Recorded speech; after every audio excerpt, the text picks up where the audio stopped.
And we're live, dude. Boom, just like that, we're live. And so, yeah, I'll take care of the end broadcast when we're done with it. So, all right. We are live, everybody. See, we already got a few people in there. Yeah, we got Steve, us. Max, Rocky, Jim. What up, Rocky? Rich C. Yeah, Ribas has COVID. The old COVID. How did Your face is so red. My daughter, I was out in the sun today. Yeah, I mean, well, no, I would like Tallulah here. Let's see. I'll pull her up here real quick. I don't know if you can see how red her face is. Wow, Tallulah. But were we outside today? yeah, all day at a track. And she got a little pinky. Got a little here. Love you, sweetheart. We'll see you later. Oh. Wow. Yeah. Yeah, dude, that first time when you see like the sun, like not see the sun, but like really get the sun, it's like okay. So yeah, we went out on the water today. So the first time out on the water, you're out there for like an hour, and it's just like, bam. Yep. Okay, so Nathan, what the hell do we do with this card tonight, dude? This one, man, those were. We're gonna try to make it fun, guys. Those were three really bettable fights too. Yeah. You know, that's that's the bummer part was, I mean, I believe Kyle Anthony had 3 plays on those fights tonight. Like, not tonight, not anymore. Not tonight. Anymore, my man. So, I mean, the good news is hopefully it ends short. But the bummer is this is an ESPN event. We can start off on ESPN Plus, but it is going to jump over to ESPN, and then they're just gonna have to milk this shit. God damn, unbelievable, man. So, that does suck. It does suck. So, let's start going through. Let's see what damage we can do. Obviously, these are just going to be a very limited amount of fights and stuff. I mean, I don't even know what to. Well, let's see here. I mean, we just start going through the card. You got Aguilera, what's left of it. Yeah, the shambles of what's left of it. Yeah, I mean, even the Cerrone Morono fight just looks stupid on paper. Yeah, God loves Cerrone. I mean, I love him. Cerrone's one of my all-time favorites, so it would be good to see him. I mean, it's not like there's nothing on this card. There's no no one on this card is like, oh, whoever wins like gets a shot. Whoever wins like gets put into the content. Like they're all garbage. It's all garbage. It's a throwaway card, honestly. So yeah. So man. All right. Well, let's just start going through it. Aguilera and Harris. Here, let me pull up my notes here. Yeah. All right, Aguilera, Harris. I mean, I don't really know. I guess I mean, the only thing nothing hardcore for me in this one. For this one, no. I mean, I'm leaning on Harris, even though he's older. I mean, this might also be one that it's like, hey, wait and see, do a live bet. I do like Harris. I know that he's an older guy, but I don't like Christina Aguilera whatsoever. Agreed. So I think that, I mean, it's, Harris, let's see here. What do I have here? Basically the only thing Harris has to do is really avoid Aguilera's power. So I have it as a pass, but pretty much like a live bet, but I'm leaning towards Harris. Okay. The next one, we've got Tafon, Nchukwi, and Young Park. Yeah. What are your thoughts on this one, Andy? I was pretty impressed with Tafon. I thought he just looked the part of a guy that was gonna gas. Yep. And he doesn't. He really, really doesn't. 5-inch reach advantage. And I mean, if he gets a hold of Park, like if he gets him like in a clinch, or somehow ends up on top of him, I mean, he's just so big and strong and powerful that you got to go with that. I guess I'm not really sure what the path is for Park to win, other than just to point him. Yeah, I mean I would have to agree 100%. Is that I don't think that Park's strong enough to keep Tafon down. We saw that Tafon has the ability to Tallulah. Hold on a second. Yeah. Can you hear her, by the way? Oh, yeah. Mike? Oh, yeah. Okay, hey, Tallulah. She's got that magical voice. Would you please get out of here? All right. It's been a long day. She's exhausted. We're all exhausted. We've been up. Like, he had to be there at 8 a.m. 8 a.m. and we literally just pulled in, and I gave you a call. Dude. So it has been. So you're going through this. I've always thought a great podcast would be ranking, like, what are the best and worst sports that your kid can be in. I've long thought that volleyball is the worst, but track, I don't know anybody. Track is terrible. Track is terrible. Like I didn't know you had to be there that long. Yeah, I mean, the good news is track is only like 3 weeks, but it is, and it's what takes place on. I mean, well, practice is every day. He gets 1 day off. Practice is every day. He gets a Friday off, and then it's track. It's an all-day thing, especially if your kid is like in the first relay or whatever, the first, event, and then the last event's always the relay. Yep. And so, like, even if your kid does too, it's like he's going to be a part of the relay. Typically, they'll throw him into the relay, so it's like, oh shit. Yeah. So it's it's an all-day event. A lot of sitting around. Yeah, you're always dancing with the devil when it's an outdoor sport. Is it too hot? Is it like raining? It was really cold but super sunny. So it's like everyone got burnt, but they were all like, yeah, like wrapped up in sunburnt. Chapstick sales through the roof on the drive out of there. Mm-hmm. So now I volleyball I've always thought is the worst because I don't know if you've ever been to a volleyball tournament, but basically they get put in a group with like 4 teams, and those teams all have to just play on one court round robin. And when you're not playing, you're helping reffing and line judging, and the parents all have to sit there. They have to bring their own chairs. You're stuck in that gym watching the same 4 teams play over and over and over. And if your girl plays on a team that does not have a big server, it is over. Like you can drive halfway across the country to be in a tournament and get steamrolled, just get mopped off the court. Yeah. So anyway, all right, let's get back to Nathan. Keep on track here.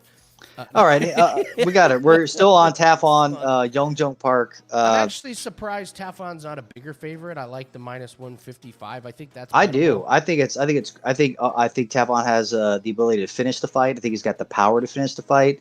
Yong Park. I mean, the only thing is that Tafon, from what we saw, he doesn't. He's hittable. He's not that great at avoiding the strike. So Yong can come in and just jab his face to death. Sure. I doubt that's going to happen. He's going to try to grapple him, but I feel like Tafon's just going to be too strong for him to be able to implement that game plan. Yeah. So, I mean, I think it's Tafon's to lose. The only bad thing is that he doesn't have the experience. I mean, we got Tafon in there. It's 12-14. Or sorry, not Tafon, but Park, who's 12-14. Tafon's 5-0, so he's a young blood. So we could roll into an experience, the experience gap game where Yong just literally just plays doesn't do anything that he would used to and just stays a distance, pokes at him, wins by decision. But that's, I don't see that happening. But that would be Yong. That would be his strategy to take it. What's up, John? Let's Klein and Trizano. You had a huge haircut theory in this one with Trizano. Klein is -275. I mean, there's nothing you can do there. I have nothing in this one except maybe to go the distance, but this kind of seems like, what's this one to go? Well, I don't know. What do you think of Klein and Trizano? Because to go the distance is +105. I think that this is the one that could be this is the one that everyone thinks that this is Klein's, it's his to lose, which it is. The only problem being is that Trizano is a question mark because he hasn't fought in what is it? Forever. I don't know. Yeah, that's in 2 years. and for whatever reason, it's the people that, I mean, whatever. The people that he beat in the UFC back in the day are no longer in the UFC. It's been that long. It's crazy to think about. It's what do I have here? It's like, I fought 2 years. Klein's younger, more powerful. He's finished 3 of his last. So it's like Klein in the first round, KO, prop, whatever you want to do. But it could be a situation where it's going to. I would not put him in a parlay. This could be a parlay buster. There you go. Because there is the question mark of Mike Trizano. You don't know what you're going to get. By all accounts, Klein should win it, but there's that X factor. There's that question mark. Let's see. One play. If you guys are into boxing, I've been talking with Kevin Dolan all day. He's got a 5% play up on Wager Talk for the Canelo Alvarez Saunders fights tonight. Go grab that. Rocky's sending me a message saying my volume's a little low. Is that better? Can you hear me, Nathan? Yours, it was. I thought you might have been like too far away from the mic or something, but okay. Is that better? Mm-hmm. Yeah. Okay. I can hear you. Cool. So yeah, if you guys want to get some action on boxing, Dolan cashed his fight. I made a bunch of money off of Dolan last week. He did really good. So and he's just in a nice groove with NBA, all of his picks. So if you guys want a boxing, go ahead and take that one. As it appears that there's going to be way less action on the UFC fights than we initially thought. I mean, literally, I had 3 fights that got, or 3 bets that got canceled out. So, okay, Phil Hawes and Daukaus. I like Daukaus. I mean, like you said, like, is Phil going to be allowed to grab the cage or? Yeah. Yeah. Everyone's like, oh, he can defend the takedown. I'm like, yeah, if he's able to grab the cage like he did last time. Like, do you remember? Like, he literally he looked like the Ultimate 5 Warrior. times. Like, what? It was ridiculous. Like, if he wasn't able to grab the cage, he would have been on his ass. And probably getting handled in that first fight. So and Daukaus's last fight was a loss, but he took it on like short notice to Brendan Allen. Short notice, Brendan Allen, who's looking like good. Yeah. And that's his loss. That's his first loss in forever, right? Yeah. So I kind of like Daukaus. Maybe Daukaus. That's his only loss. Yeah. I Phil Hawes is going to be dangerous in the first round. He's going to have the power. He's going to be there. It's going to be first round. If you get out of the first round and Cal Daukaus implements his grappling plan, I don't see Phil having a chance. But okay, Gillespie and Ferreira. Gillespie's popular pick. Yes, especially Diego missed weight once again, so that's not a good sign. Gillespie looked great during the weigh-ins. Let me see. The only fear that you have is Figueroa's submission game. I mean, sure, of course. That's all I'm seeing. Yeah. Not much on that one. And then our favorite, Maurice Greene, soft as tissue, going up against Marcos Rogério de Lima. I gotta say, I'm gonna have some restraint and not bet this because Greene, I can see Greene submitting de Lima. I could see it too. I could see. I'm not going to bet it, but anytime I see Maurice Greene, I'm like, oh, got to bet against him. But then I was looking at it and I'm like, Greene is so long and lanky compared to Lima. Like, all it takes is one little, like, oops, how did Greene end up on the ground on his back? And if Greene does get on him, it's de Lima's done. Like yeah, the 100%. Yeah, the size is going to be too much for him. I think that the first round is gonna. It's a sloppy heavyweight fight. It's going to be terrible. Trash. It's going to be so terrible. If Maurice Greene, here's the deal. I think Maurice. I am more on Maurice Greene in this fight only. Yes, the matchup. Than in the other. It's a matchup thing, and I think that if he can get out of the first round with Lima, he could actually. If you remember the Greg Hardy, as terrible as that fight was, Maurice Greene can take a hit. Yes. So if he's able to withstand and over again, if he's able to withstand the barrage, if he's able to get away from the calf kicks of Lima, Lima is not going to have the gas to go 3 rounds. And Maurice Greene, he's won by. He's actually got a few submissions under his belt. I feel he does for sure. And he's gotten better. I mean, he looks the best he's ever looked in. I don't know if you saw the weigh-ins. He actually, it's like maybe he's making that. Not that he's making a step to like even be a contender, but he doesn't look as shitty as he has in the past. Ringing endorsement. Yeah, that's all we can say about him. Is he's not as shitty as he could be. Let's see. Geoff, Neal, and Magny. I really have no feel for this one. Could be a decent match. I don't know. I'm not a fan of either one of these two, to be honest. I think they're both a tad overrated. That's just me. Neal's power probably gets the win, but I don't know. I'm with you. I mean, if I was to pick one or the other, I'm going to pick Neal over Magny. I don't like Magny. I think he's like there's nothing really other than his length that he should implement better than he does. I mean, I can't remember what his reach advantage is in this fight, as it is in every single fight. But you'd think that it'd be better. But so I'm leaning Neal on this one. Mm-hmm. Let's see. Oh yeah, well yeah. I mean, look at it. It's if I look at the notes here, his last loss was against Wonderboy, in a striking match, which it was against Wonderboy in a striking match. Yeah. It's like it's not too shabby of a loss, in that regards. And before then, he was actually looking like he had some sort of momentum behind him until he stepped up against Wonderboy. So I think that, I'm liking him over Magny. Maybe I don't know. Maybe I don't know if I see this going to the cards. Yeah, it might be something that it ends quick. Yeah.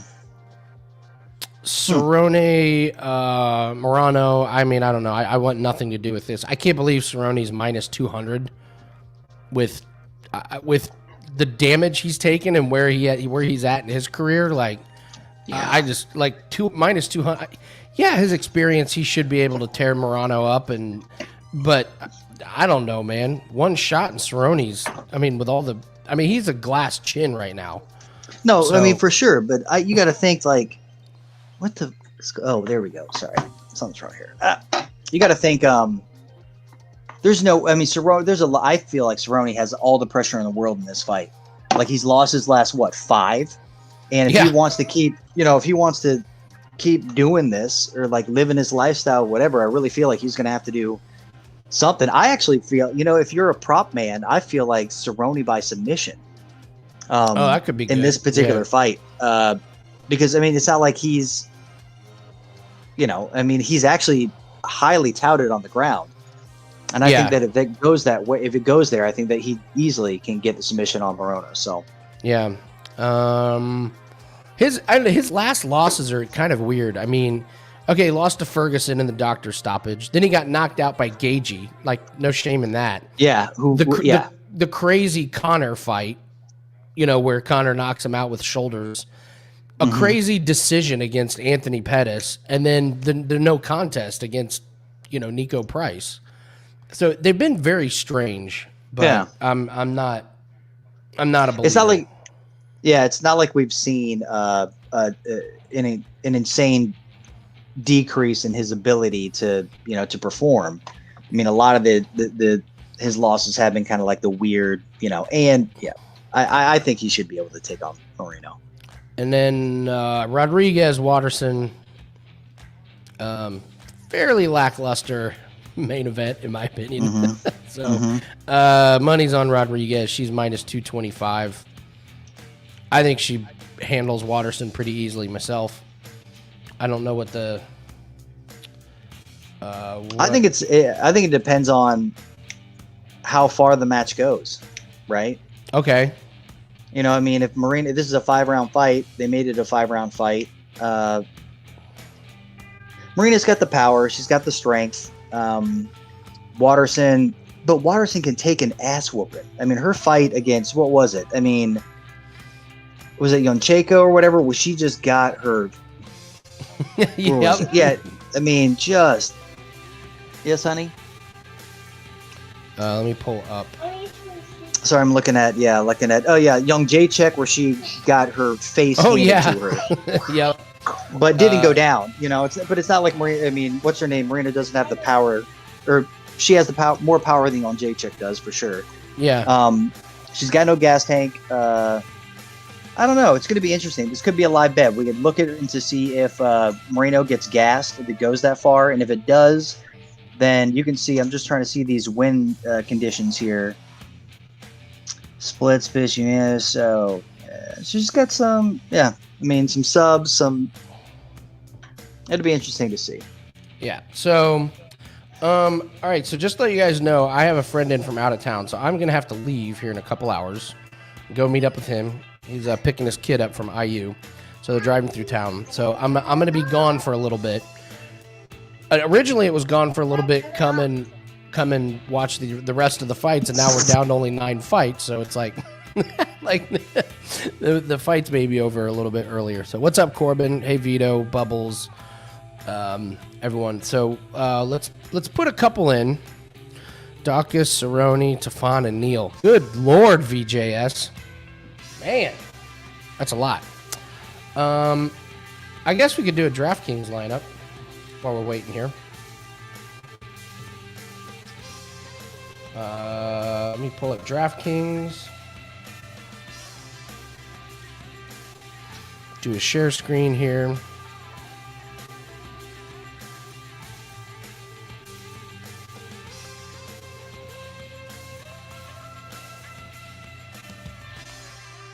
Okay. Better.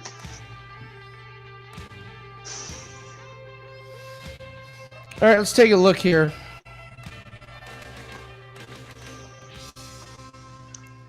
Let's take a look here at Corbin and John are having just a quite the fascinating conversation here in the chat.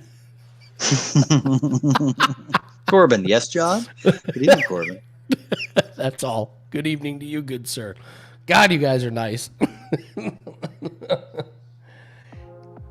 Yeah, and so, yes, Corbin, Nathan is going to stay while I go. And here we go, DraftKings. Never change. You have to verify your location, Andy. God. Who are you? And Andrew McGinnis is probably going to join as well. Apparently they have a crazy shutdown in Canada. Apparently in Canada, like they're either wide open or everything's shut down, and they just keep going back and forth. So Andrew called me and was like, "Yeah, we're shut down. I can't go out anywhere." But then like in a week it'll be like, "Oh, everything's wide open." And then 2 people get it and they're like, "Everything's shut down." Stop going out.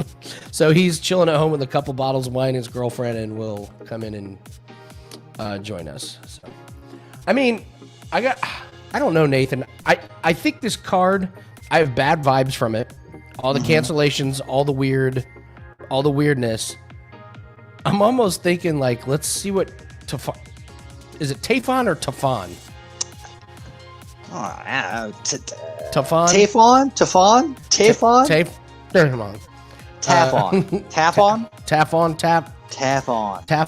off. The Taffer. The Taffer. Taf off. I almost feel like we sizably bet him. And then if we win, call it a night. It's like, hey. Bubbles likes Tafon and Park over 2.5. All right, here we go. We're in. Hallelujah. All right, let's see who the number 1 salaried person is. Klein. Number 2 is Rodriguiz. 3 is De Lima over Maurice Greene. Wow. Man. That's it's crazy. Yeah. Cerrone, Daukaus, and then scrolling down. I mean, Nathan, if we think Maurice Greene can get a submission. I was going to say, get Greene. Yeah, it's 7,100. You know? Yeah, take Greene. Yeah, he could be a sub. So let's get Greene. Do we like Daukaus? But yeah. But we're worried about Daukaus, though. That fight goes a long way. Mm-hmm. Harris is good. I think Tafon. Do we like any? Klein at 9,400 is too much. Don't avoid it. I mean, it's Rodriguiz, also that. I mean, Lima, Geoff, Neal. No thanks. Well, I don't know Neal. I don't know Neal Magny. Of course, I guess we are running out of. Yeah, it's not much to choose from. I mean, so here, if we want to do just like so, what is it? I mean, do we have? You could do the thing Greene where it's and like Harris. we have Greene and Harris. I would take, and shit. What was the one match? I think it was. Well, it wasn't going to go the distance.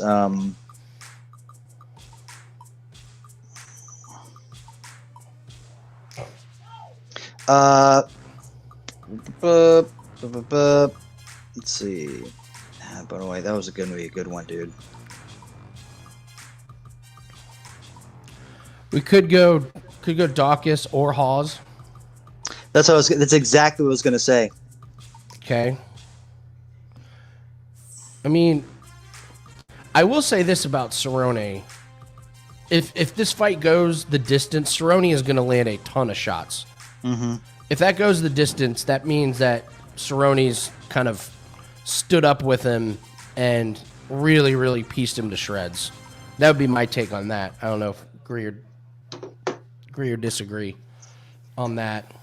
Yeah, it's either going to be that or he's going to get him ground and pound. He's going to get him to the ground like like he's done in the past. Like typically, what Cerrone's method of victory is, I mean, he would warm up after the first round, then he'd put a hurting on the person to the point where they drop. Yeah, and then as soon as they dropped, he'd get their back and he'd sub them or like whatever. Yeah. His ground game is insane. It's really good. He subs people more than you think. Like it's crazy. So let's put Cerrone in there. Yeah, I like. All right, that. so we got 8,800 per fighter left. 88 would be who do we got? I mean, there's Gillespie. We still have Tafon.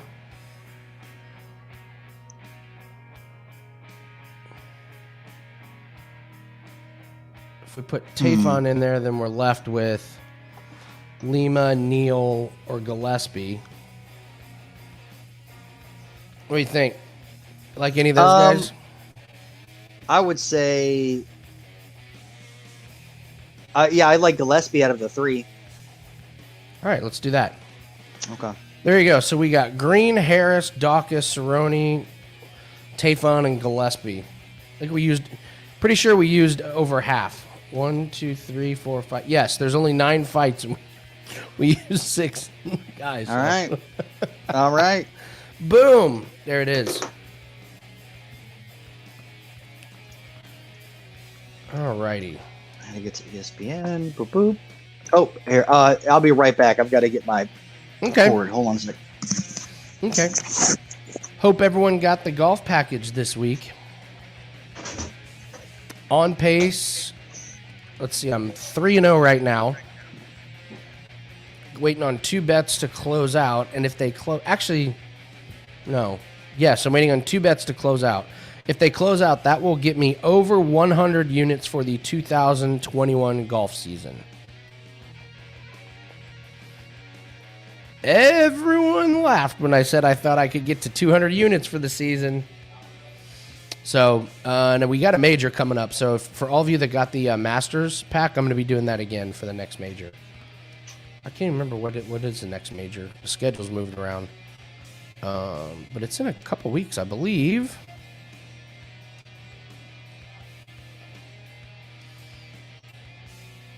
PGA Championship, May 20. So we're going to have a tournament next week, and then the week after that is the PGA Championship. So I'll be doing another huge. Yeah, you know, my buddy TJ, if you guys follow TJ on Twitter, you know he's I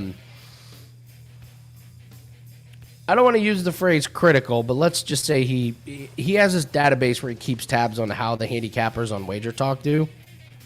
And I talked to him a lot about stuff, and I did that video that I hope you guys saw where I was just kind of evaluating where I make my most money, and it's on this show, it's golf, and it's NASCAR. So I want to try and get more of those plays out. So from now on, when I do Wager Talk today, and I'm on there with Prez and Teddy. As you guys noticed, I gave out a racing play, and I gave out a golf play. And I'm going to keep doing more of that because I think the best way to build your client base for someone like me that's just starting out is just pick winners, man. Pick winners, and when people see you and go, holy shit, that guy's going to almost make 200 units on a season in golf. So, yeah, Corbin, I gave away my Formula One play on Wager Talk today. I said take Hamilton at plus 120. Now he's minus 200. So, what's up, Max? You played with Scott Stallings? That's awesome. That's so good. That's really good. So yeah, I'll have the NASCAR package is still up. You guys can get it. I'll have my NASCAR plays up tomorrow. I think I'm pretty happy with where I'm at in F1. I may or may not put another F1 play in tonight. So I don't know about you, Corbin. I like the Alpines. So, all right, let's get ready for. I believe the prelims are on ESPN Plus. So let's log in.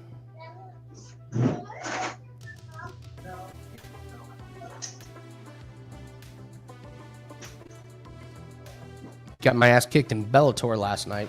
That was a first. It happens. Not going to win them all. But yeah, that was fucking Spanish Grand Prix. Yes, Bubbles.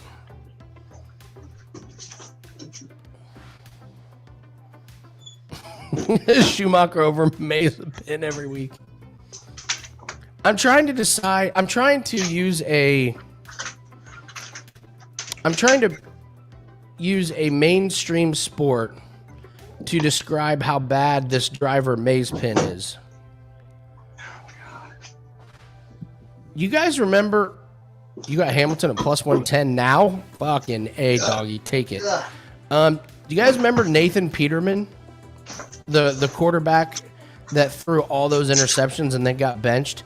Imagine if Nathan Peterman started for a football team for every game. For every game. Just imagine if your favorite NFL team started that guy every week, no matter what. No, don't. Yeah, for the Bills, Max. No, don't. I mean, you can take him for the Drivers' Championship, but you got to wait 6 or 7 months to cash it. You're looking for the Spanish Grand Prix.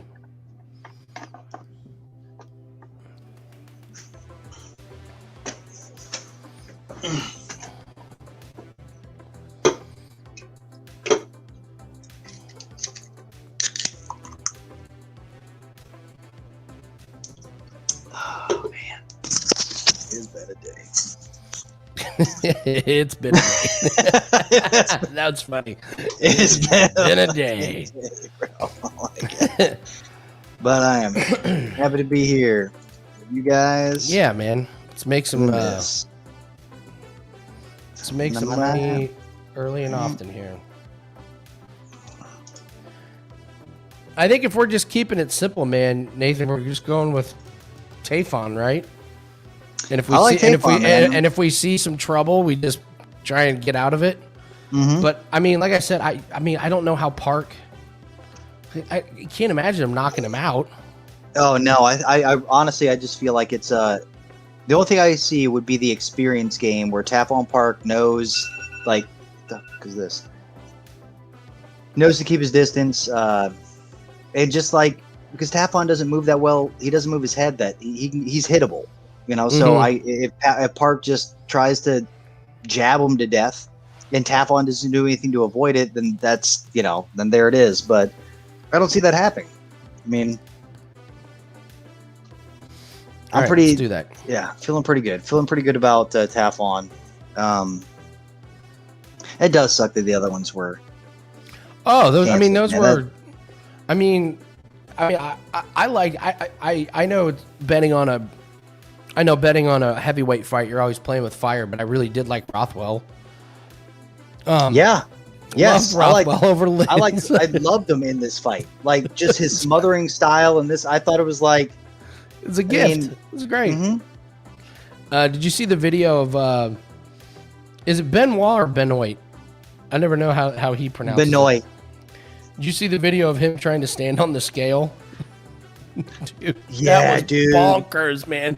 And he was still 3 pounds off. One. Dude, I have not seen a weigh-in that bad. They let him go back, and they're like, okay, yeah, and then come back out. And what the? That's come healthy. on, man. Yeah, that's healthy. Yeah. That's ridiculous, dude. Oh, man. That was so funny. Yeah, so Tafon's our bet here, guys. So, Nathan, you want to practice and make the banner? Oh yeah, that's right. Got control over this. Which one is it? Where we got yellow shorts theory? No, don't touch any of those. Just do the. I like the one at the top. Thanks for the memories, Cub, from last week. Yeah, there it is. Thanks for the memories, Cub. All right. Hold on a second. Oh my god. That was funny.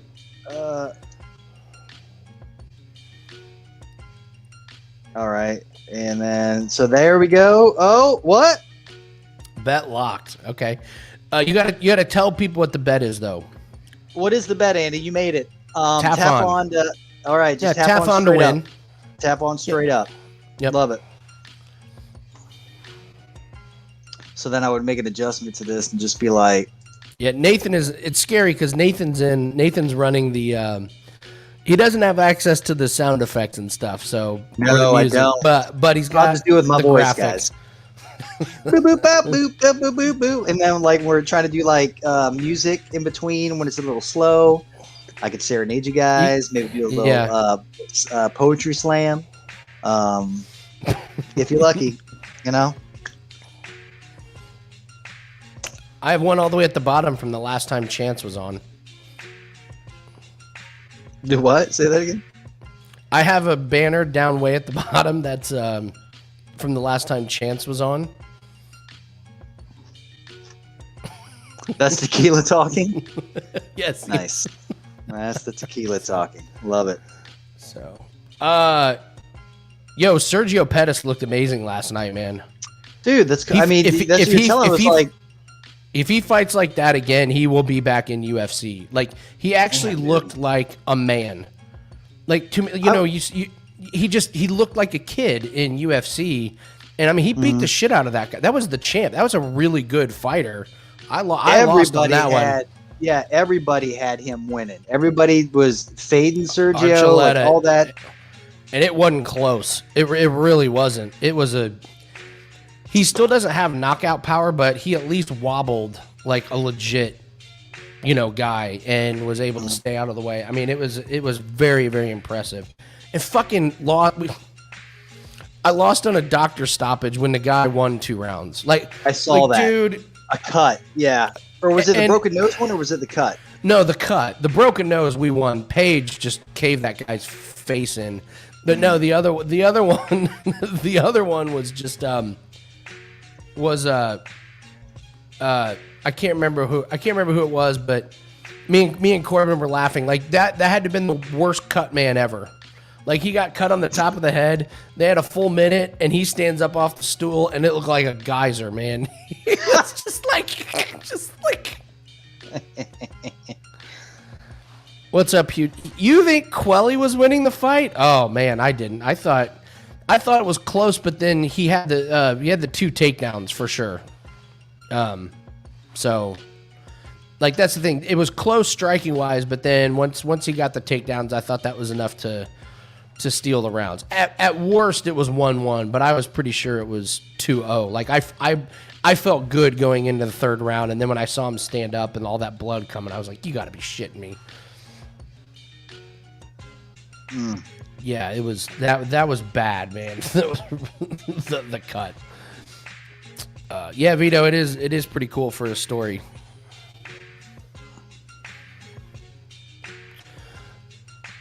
I mean, here's the other thing we got to do, Nathan. The PFL, on the PFL, which is winning me over, by the way. I really enjoyed the last event. We need to bet on the female events and just parlay those We need to parlay the female fighters. Mm-hmm. Like the female favorites. Dude, both of them had round 1 knockouts. When I say round 1, I mean it was over in like 2 minutes. Both of them. It wasn't even close. And you could just see it before the fight started. It was just like Pacheco and Harris. Harrison's a monster, by the way. She is good. Like she is really, really good. What's up, John Harvey? New to this UFC betting thing. Who should we take tonight? Well, John, if you're new to UFC, first off, understand that this is a really bad card. We lost 3 fights. So bad time to join in, buddy. Yeah, so normally we would have a lot more bets going on, but they're down to 9 fights. A lot of them we don't like. The first one we're going to take is in the second fight. We're going to take Tafon. I don't even know how to pronounce his last name. Nchukwi, I think is what it is. Okay. I think it's good. Well done, Andy. Well done. Nchukwi. Yeah, thank you. So John, we're not betting a bunch of stuff tonight. So if this is your first time, just dip your toe in, sprinkle. Let's see what happens. Honestly, if we win the first couple ones, we may just be spectators for the rest of the night, just because this card is so weird. But a lot of knowledgeable people in this room. So a couple of idiots. No, I'm just kidding. I'm just kidding. So yeah, we bet Tafon. I put him in at -155. So I like it. Yeah. Do you think Waterson has a good chance to win? I think she has a chance to win. I wouldn't say it's a good chance. I feel like people are forcing that one. I feel like I don't know. I feel like exactly. If you listen to him right now, if you listen to what he's saying right now, underestimating Waterson's wrestling ability, which she does have, and she does get takedowns. And you know who doesn't do well? Yeah. Marina gets the takedown. She likes to sit off her back, and she'll lose a round just to stand up again. Like, unless she's gotten really good at getting off her back and standing up. Mm-hmm. And Waterson's, she's not a slouch. I mean, it's not like she hasn't got a submission in a while, but it's not like that's not a part of her game. So, I mean, I don't know. And Waterson's kind of the wily vet out there. Like, do you think she's really going to try to stand and bang with somebody who's got that much of a reach advantage and that much power behind her fists? No, probably not. Yeah, I mean, she likes to yell. She likes to karate key and yell and win fights that way, like she did against Amanda Hill that time. That was a robbery, but whatever. I'm bitter. It was hilarious. We were, I was DMing back and forth with Dolan today about boxing and UFC, and he's a big boxing fan, but not doesn't know too much about UFC. I like UFC. I don't know too much about boxing, so kind of helping each other out, trading some picks here or there. And he was like, yeah, boxing can be tough. You have some really, really horrible decisions. I don't know where they find these judges. I was like, oh, let me tell you about a girl that won a fight by doing that. Yeah. And since then, that has paid dividends. If we notice that the person, there's somebody, they got their back, but, whatever, as long as you're doing this move, over. You better bet it. You better live bet that. Be like, that person's judges see that and it's done. It's over. God, mm-hmm. I'm still mad about that one. Of all the ones we've lost, that's the one that gets me the most. Mm-hmm. There was an Angela Hill one in there. I told you, Nathan, I was ready the first one. That might have been the first one. I think maybe it was. That might have been the first Angela Hill fight, and it might have been against Waterson. No, it was a blonde girl like in her first fight. Yeah. Okay. Yeah. So. And I remember it's like she lost, but we were like, oh my god! And then immediately Dana White gave her, her a big buy. Fight. Yeah. Yeah, the big fight, the big pay-per-view card or something, because he felt bad because she definitely should have won that fight. Yeah. The karate hotties talking. Yeah.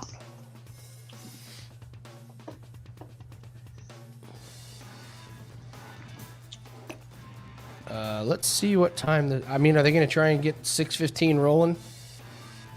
Looks like it. Yeah. Aguilera and Harris.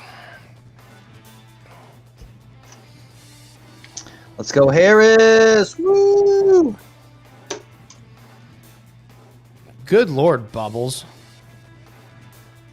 What Bubbles say? What did he do? He's betting. What are you doing, Bubbles? He's betting the Tafon, Magny, and Cowboy fight all over 2.5 rounds, and the Daukaus fight under 2.5 to get 6-1. I'm liking the over. What is it? Is it a 1.5 for the Greene and Lima fight? Oh, that could be interesting. Do it. We'll see what the odds. That would be a. Look, I feel like it's going to be a sloppy ass heavyweight fight. Greene has the chin of granite. Like he really does. I mean, he can take, as bad as he is, at least he can take a whooping. You know, in Lima, if he doesn't knock him out and he just like calf kicks him to death, it's still going to go past 1.5 rounds. You know, like I don't know. I mean, over 1.5 rounds is plus 105. Believe it or not, it's plus money for De Lima and Greene. I think you could be right about that. I'm liking that. I'm thinking that's. John, I don't think we've actually bet Harris to win.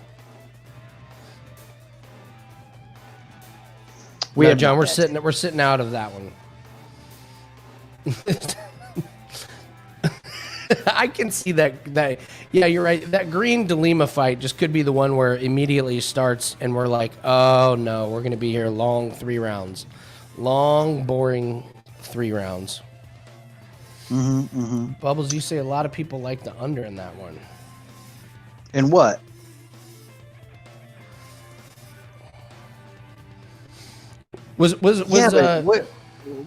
When's Greene? Let me look at her. I want to try to.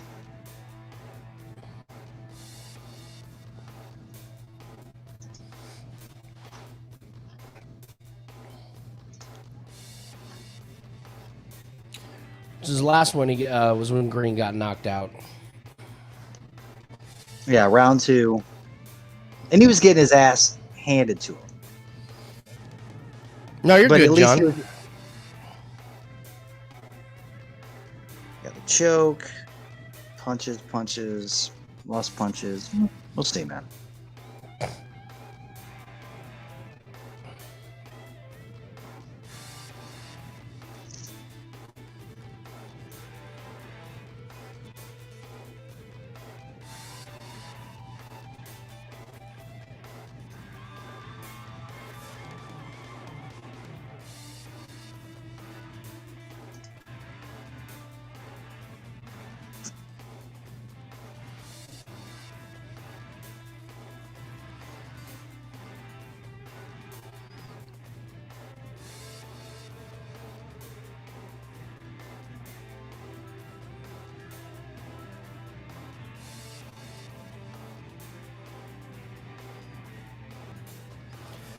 Yeah, and, Bubbles. Me and Bubbles are on the same page, man. I feel like overstay. I feel like. Well, no, I just feel like it could go the over because Lima isn't good. He's terrible. They're both terrible. That's what I mean. Like when you get 2 terrible guys fighting, you get a terrible fight. You don't get like an amazing knockout. Yeah, it goes to 15 minutes, you know, or it's like it's. You know, I don't. It'll be interesting.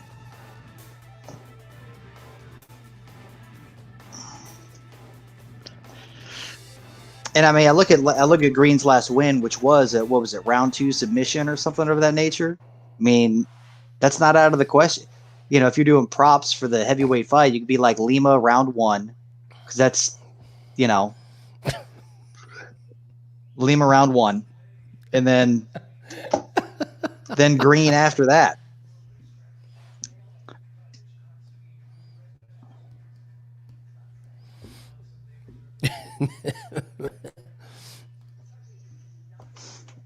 All right. Let me take this.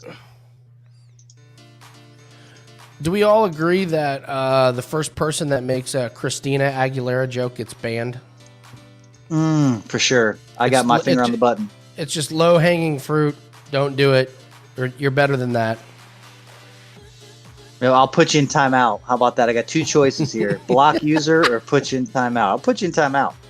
I don't know what that even means. No mentions about being a genie in a bottle. Like nothing. I don't want to hear anything. Come on, man. Really? Yeah. I wish, it would be nice if maybe if StreamYard had the access to the GIFs, the pop-up GIFs and all that you could type in and we might be able to add that. Yeah, that'd be kind of interesting. This card needs some Giga. That's what we're missing. Giga. God. Giga. Baby head Giga, dude. He's got the head of a baby. He's big old baby head Giga. It's weird. I can't wait. I can't wait till he actually fights somebody of merit.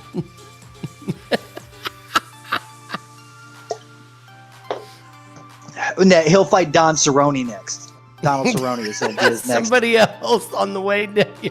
All of a sudden he's fighting Donald for a championship. And how's this happen? Oh, God, they're going to delay this first fight, aren't they? God damn it. Yeah, they are.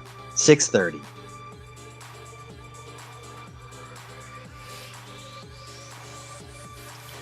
Yeah, but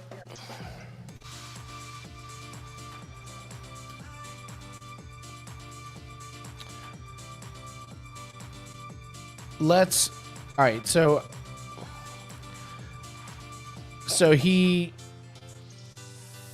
De Lima lost in round 1, but that was to Alexander Romanov, who's just been, who just did rolling that, through.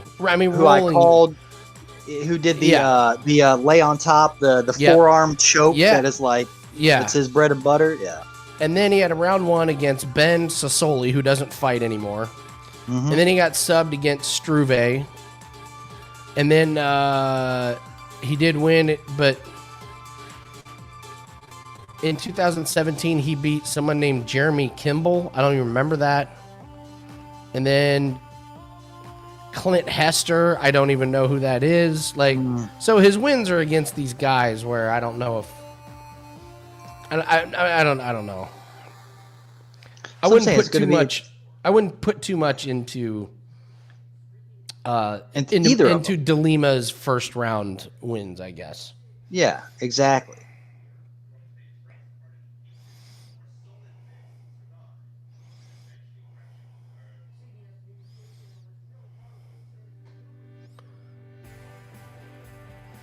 First fight, 11 minutes. Bong rips. Jesus Christ. Come on. Yeah.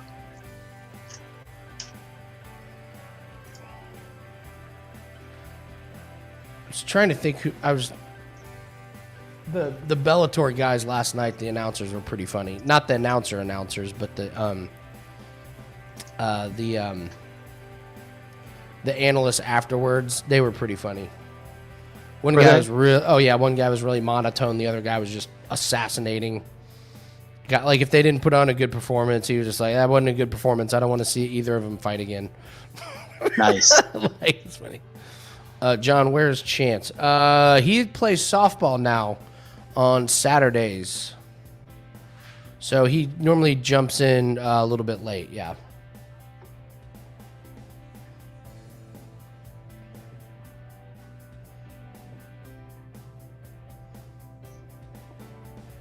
Oh, they're doing the Cowboy. Did Cowboy start losing when he had his kid? This happens all the time in golf. Yeah.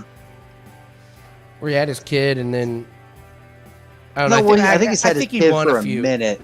Yeah, he won. Well, he was on a tear up until he hit that brick wall of actually fighting for the belt, and then he could never quite get the belt.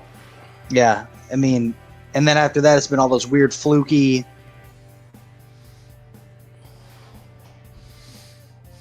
You never know what haircut you're going to get from Cerrone. Mm-hmm. It's good to see him, though, man. He's always been. I mean, I used to watch him back in, what was it? Dude, you and I used to, I feel like you and I used to watch him in high school. It's been around so long. Like, so long.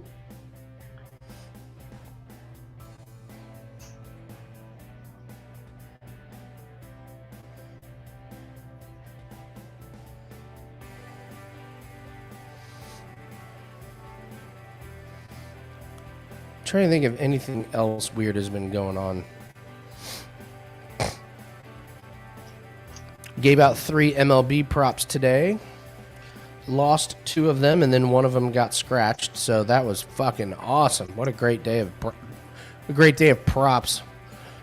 It's stupid. I bet on a guy to strike out like over like 4.5 batters, and he struck out 0 against the worst strikeout team in the league. 0. He got 0.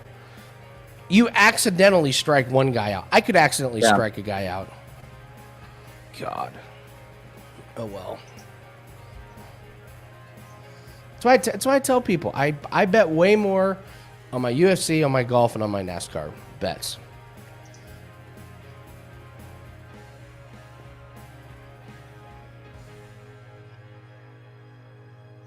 Excuse me.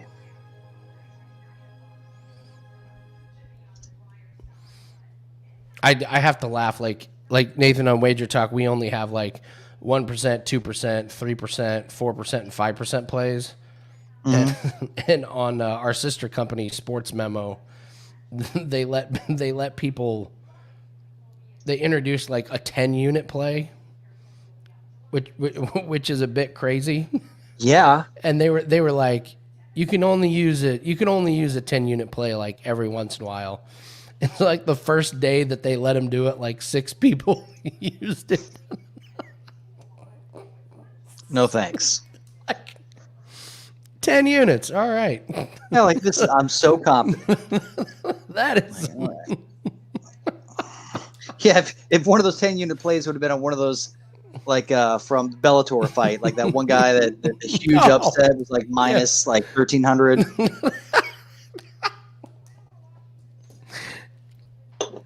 You're welcome, John. Yeah, those are good. Those are good.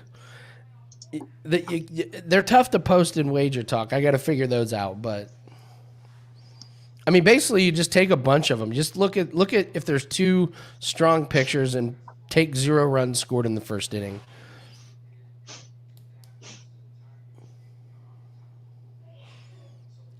Or just take the golf picks. Just take the golf picks. That's just take my golf picks. I'm serious, dude. You weren't here.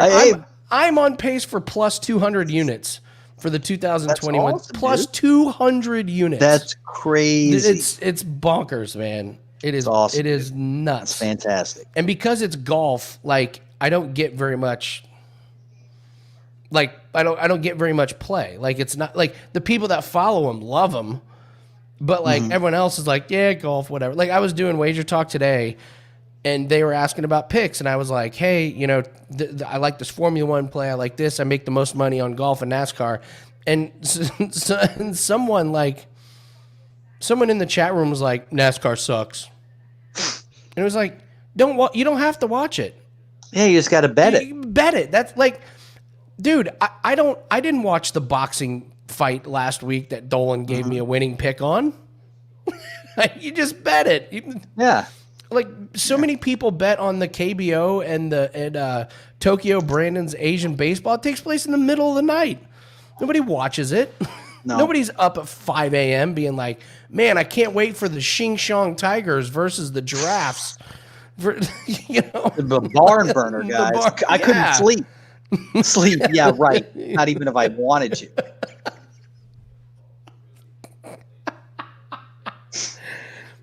They're not at Talladega, John. They're at Darlington, and the free play I gave out on the NASCAR show was, if you have DraftKings, there's a prop. How many drivers will be on the lead lap? Over or under 18.5? Take the over 18.5. At Darlington. They should have quite a few cautions, and it's really, really hard to it's hard to lap people when you have a lot of cautions, and that's kind of a bigger track. So, and it's hit the last 3 times they've raced there. Xinjiang Tigers, that's who it is. And then the rest of the plays will be up tomorrow morning when the offshores come out with them. So, yeah. Look at him just trying to eat time here, Nathan, on this broadcast. It's terrible. God. It just started, guys. Xinjiang Tigers. Sorry. The Samsung Lions. That's it. Yeah, the Samsung Lions. That's a team. I've seen a Korean baseball game. It was pretty awesome. Yeah, I saw the Lions. Did you? Mm-hmm.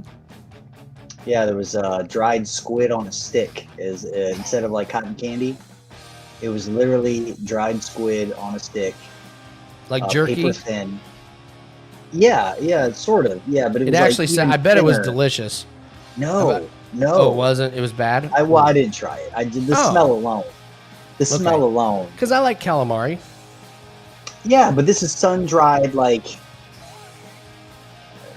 paper. Oh, this isn't deep fried. No, this is like but they did have the best corn dogs ever.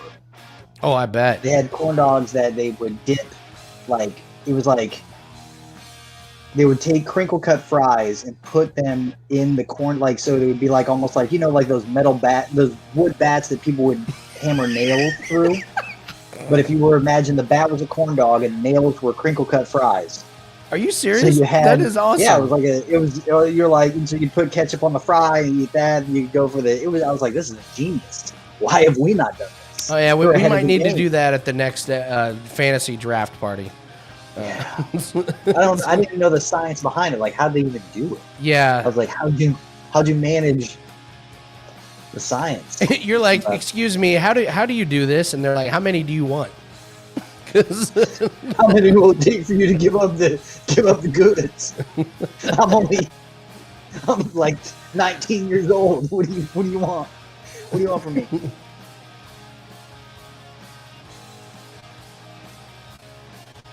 All right, let's get these fights going. Sick of yammering on. Can we see your fantasy opponent's lineup yet?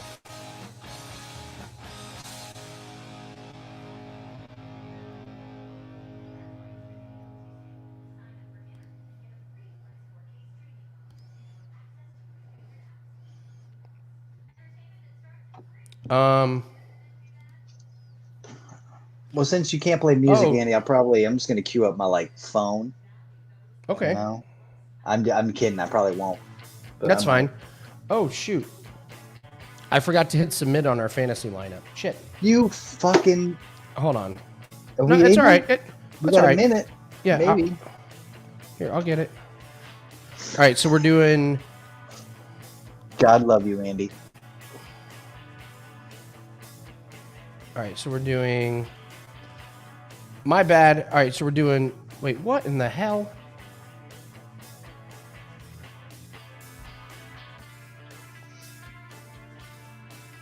Now they have the prices messed up.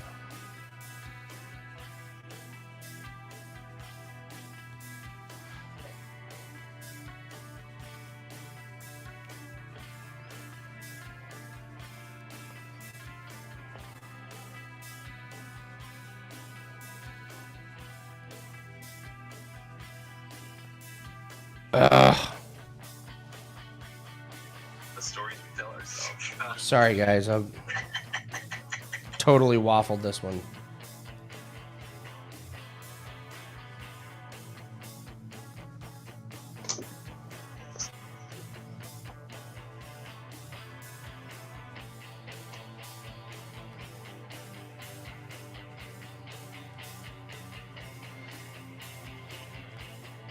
Yeah, they have these weird. They have really weird lineups right now.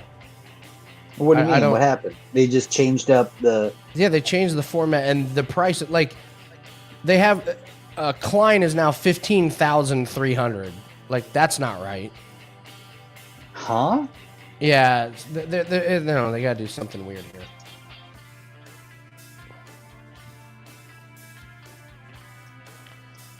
My putts. Absolute putts. You putts.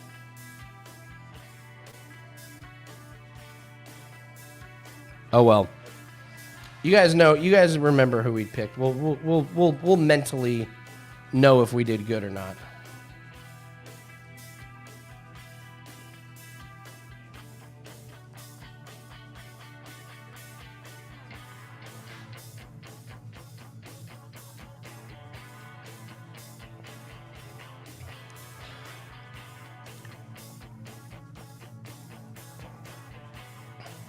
Kind of like Harris now with this video package.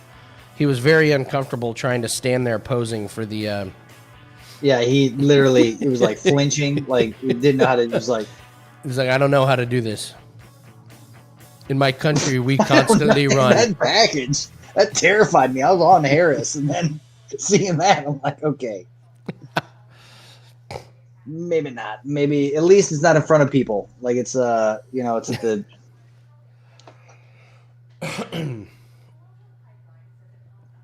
Yeah, MVP last night. He's a showboat. He's going to get knocked on his ass at least a couple times in his career. Oh, yeah. But as long as he's fighting dudes that don't know how to block kicks, he's in good shape. John, if this is your first time in here, we have very, very strange theories that we bet on. We've tattoo theory. We like betting on guys with the freshest tats. Yes. Because if you have faded tats, that means you probably haven't won in a while because you don't have money to get them fixed up. Haircut theory. We like professional fighters with professional haircuts. We have yellow shorts theory. Yellow shorts. Is that yellow shorts? No, yellow shorts. Is that Greene? Bro.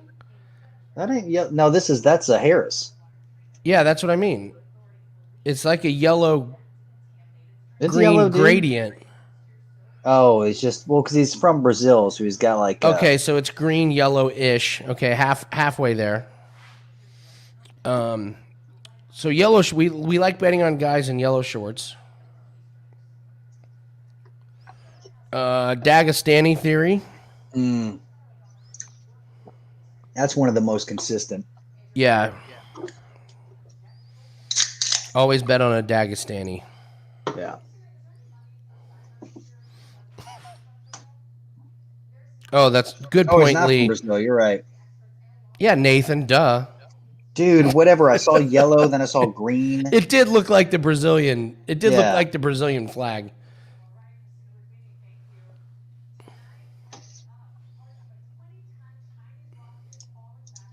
Mocambique.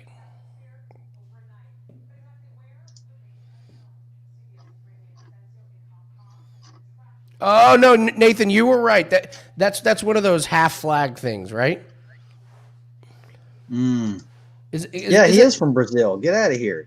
Maybe he trains out of Brazil, but we did see a Brazilian flag. So you got to Lee. You got to give us credit on that. We did see. He's from Guyana, but he's probably training out of Brazil. Fighting out of Rio de Janeiro. He's fighting out of Brazil.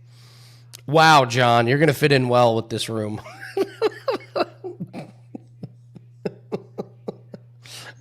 Well done. Illuminati's in the house. What's up, dude? What's happening, man?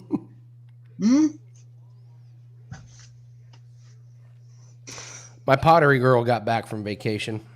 Oh, yeah? Mm-hmm. Yep. How'd that go? She enjoyed it. She was in Moscow saying hi to her brother. Nice. I forgot that story. She does pottery. And she's from Russia. St. Petersburg, Russia? And that's all I remember that story. Mm-hmm. And she makes that was all there was to the story. Like you hit all the check boxes. That was it. I remember it perfectly, crystal clear. What up, Scott? Dementia doesn't have me yet, so.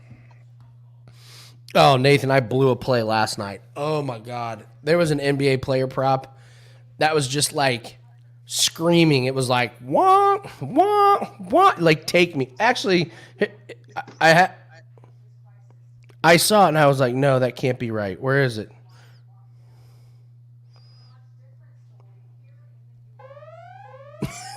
I heard it and I was like, what? What? No? What? All I did was give it out as a free play. That should have been...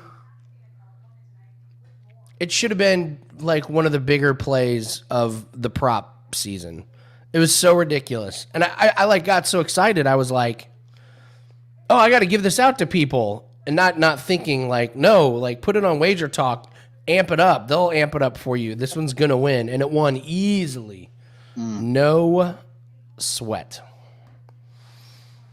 Corbin, I actually did send her an email late this last week. I'll follow up with her again. So we'll see if we can do a follow-up interview. Illuminati's were on Tafon. Mm-hmm.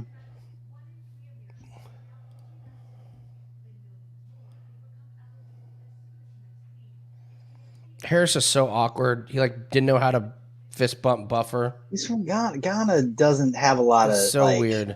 Just everyone kind of stands around pretty still. Not Aguilera. Look at him, man.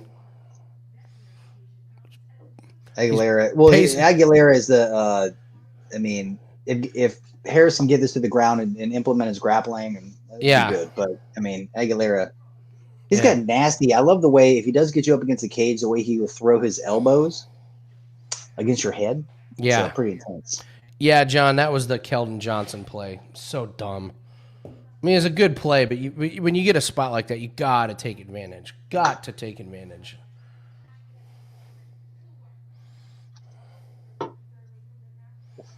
All right, here we go. God, Harris is so skinny. Mm-hmm.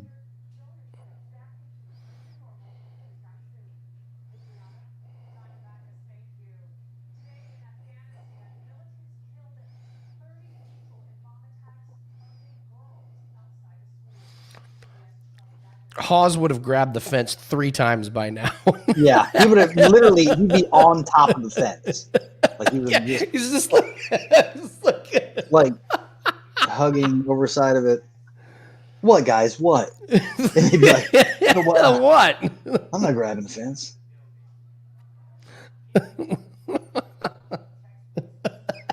Yeah.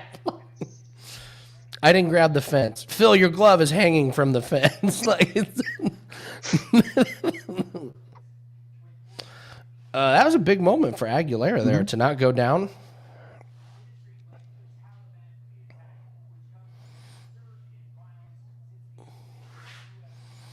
Did you really, John? That's pretty cool.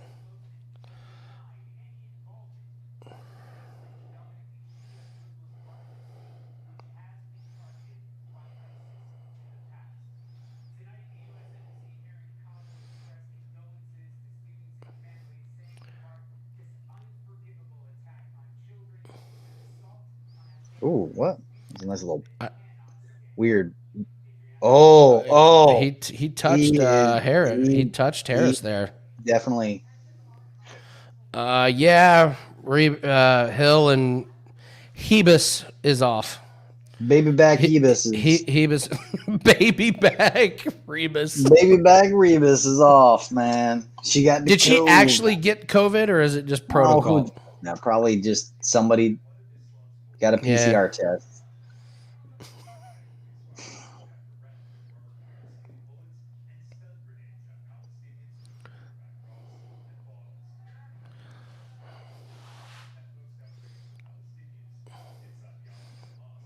Man, I'm kind of liking where Harris. I'm liking. Oh yeah, he's that reach advantage he's using really nicely. I love those kicks that sets up the punches. Those are really good. Nice. Yeah, and Aguilera went in for an ill-advised takedown. Oh, and no, it's not. Nice. Oh, he's asleep. He's asleep. Dude, he's out. He's done.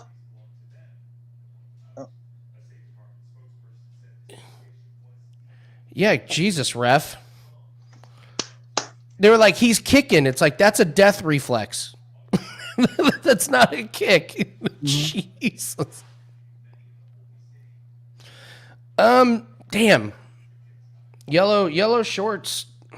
In the end, she gave up.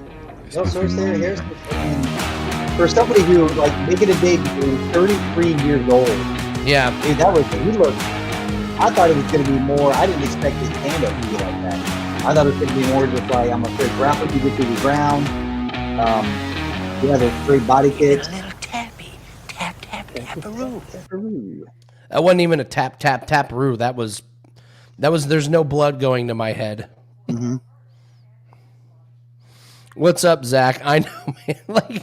Like when the ref grabbed his arm for the first time, he was out, and then they were like, "Oh, he's kicking." Great. It's like he's not kicking. He's out there. He's out. Dude, he is good. Did you see the way that he split Aguilera's defense by trying to grab his leg to keep it in? And then the way he was able to split the hands with his legs in order to get the leverage is That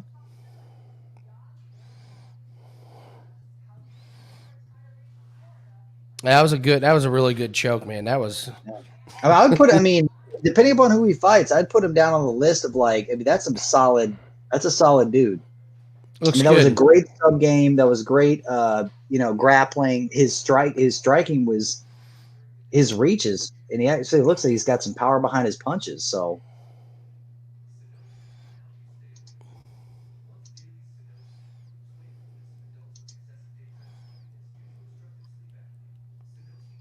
dude, my daughter is on a tear out there. She is, and my wife, I can just feel that she hates you right now. Yeah, just like I'm like, oh, I can just feel it. Heat. So what you're saying is there's real pressure on you to win. From now on, like if you don't win, it's like now there's pressure. She's like, what the fuck? My daughter's on a tear. She is. I can hear.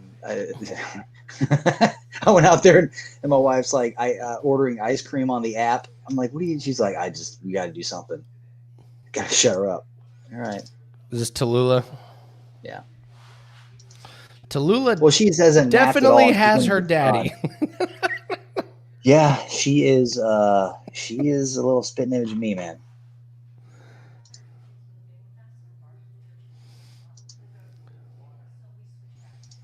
Is there an ice cream app? You can have it like Graders. We have a Graders real close to us. Oh, and you can have it delivered.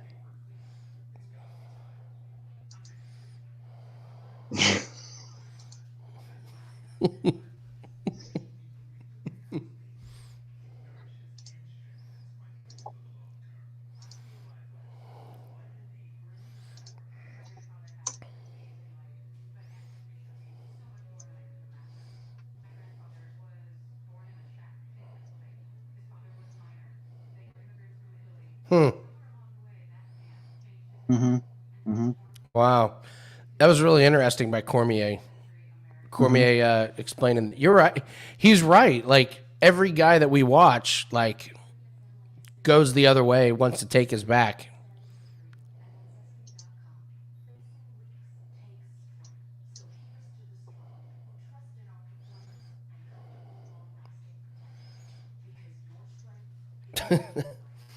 All right, come on, Tafon.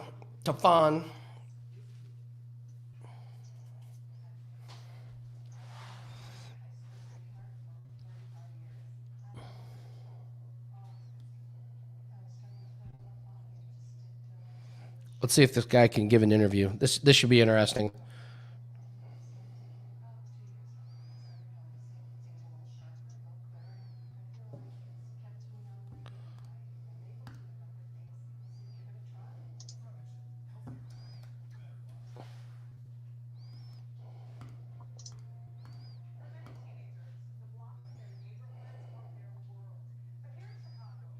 What's around his neck, Nathan? It's a fucking face mask. It's a super filter breather. It's like fucking Darth Vader. Yeah. Let's go to Carlston Harris.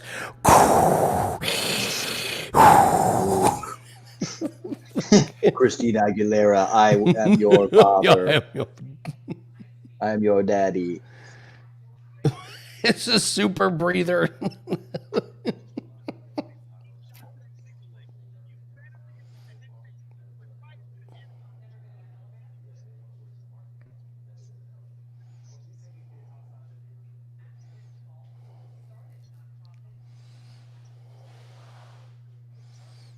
Dude, Aguilera was freaking out, man.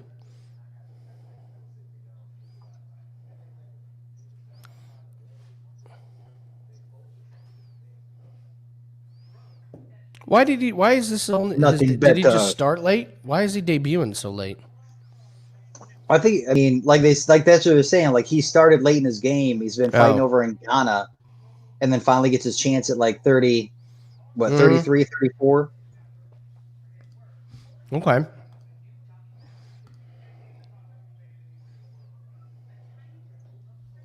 Yeah, I think I definitely someone to watch for sure. I think.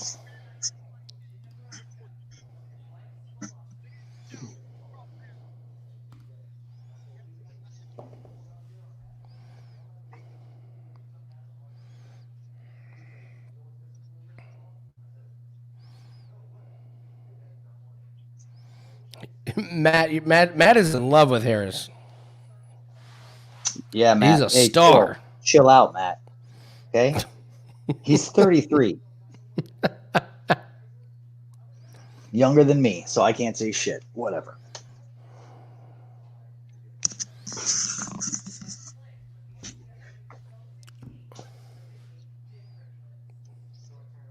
Oh, here we go. Another Cerrone. God, are they going to take another 30 minutes to do a fucking fight? What do they only have? 2 more?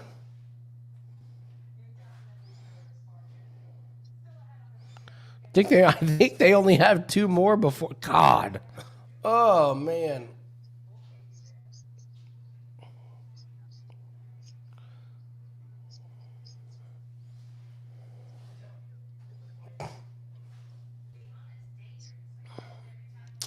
John, how was golf? Going good. We're 3-0. We have 2 pending plays, and we're up in both of them. I got Wallace over Fleetwood. Wallace is at -4. Fleetwood's at -1. Keegan's at -1, and Stewart Sink fell apart finally. He's at +2. So far so good. If I go 5-0, add 15 units to the bankroll. Woo-hoo-hoo.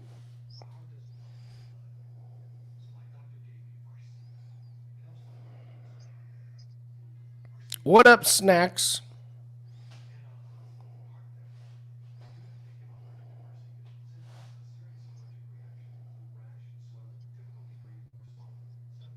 Damn. Cerrone was like, I'm gonna hurt this kid. Mm-hmm. But it's definitely a more chill Cerrone, for sure. Like, I was listening to his entire interview, and he's kind of like, oh, like the old Cerrone would have been this, and like blah blah blah.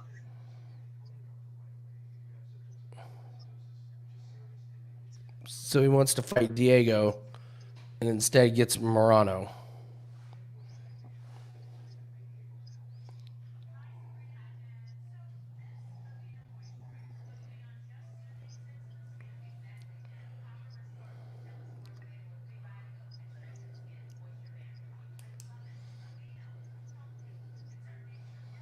This is a wildly confident Cerrone, man. Yeah, dude. This is crazy. And he said, my son's watching me, and I'm gonna take this zombie at him.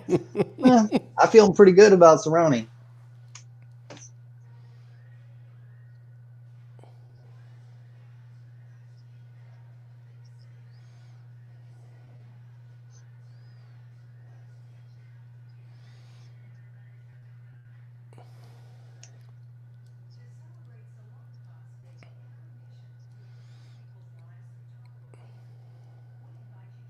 Submit him. He did say submit. I'm telling you, man, that prop bet of Cerrone by submission, I think right now is fucking juicy. Let me see here. I'm gonna look at that. Where are we? Yeah, what's the not to go the distance?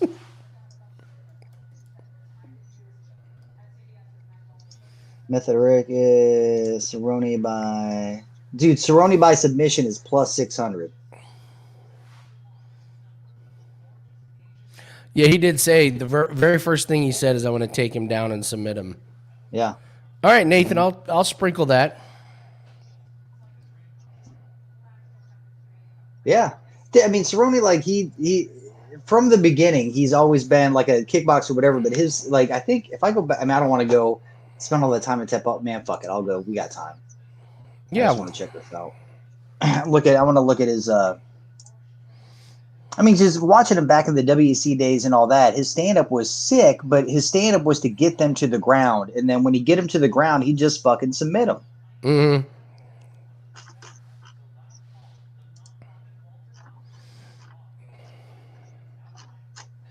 Let me go back. Cerrone by submission. I'll play it at 6-1. Yeah, so, yeah, triangle choke, armbar, decision, choke, lost by guillotine, decision, choke, decision. What's this? Yeah, what's strike, what's choke. the to not go the distance? To go the distance. No is plus 125 on Cerrone Morono. Really? I'm looking at it right now. Is that a play to not go the distance?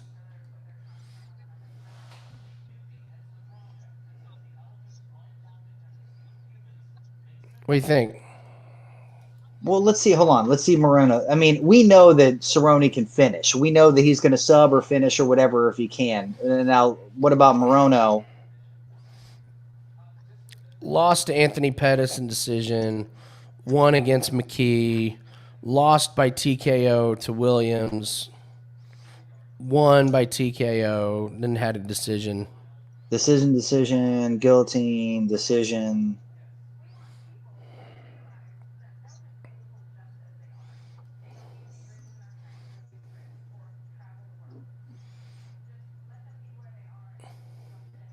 I think we got to take to not go the distance after hearing that.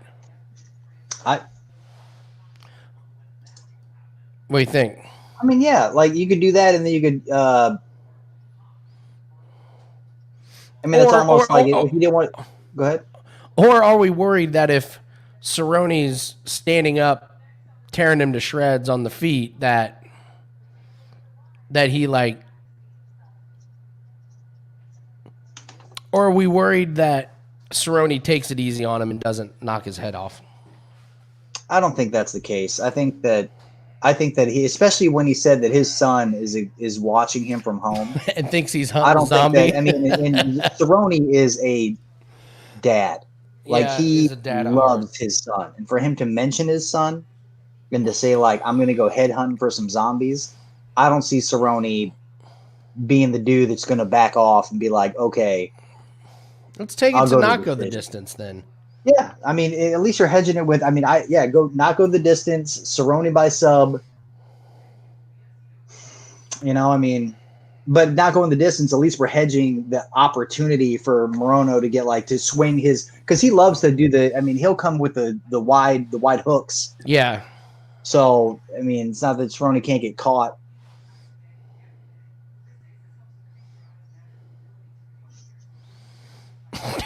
Look like a soup can. Yeah, I mean, but soup can to who? Like the only people he looked like the only soup can. It's like the top of the top of the top. I mean, that's Cerrone's problems. That glass ceiling is real for him, but anybody under it with him is like he'll beat the shit out of. I'm with you. That was the worst thing about him, man, is that he started out too slow. He had such a problem with that. Yeah. I mean, he had the ability to be a champ, and they just took him forever, man. And they never gave him rematches, which is like the thing. It's like I know. Now you get a rematch just no matter what. Well, I mean, yeah, like he was such a draw that they didn't care. They could use. It's almost like the Cubs.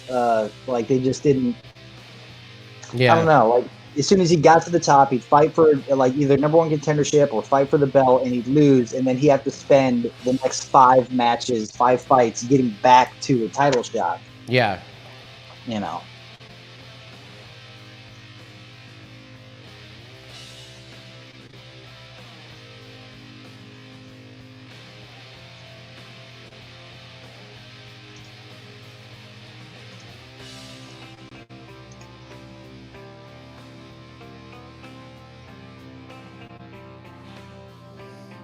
All right, let's get this next fight going. They're going to wait, aren't they? God.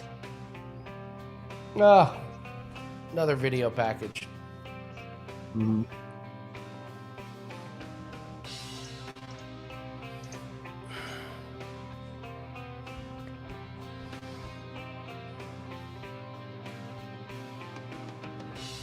Yeah, I'm with you, Matt.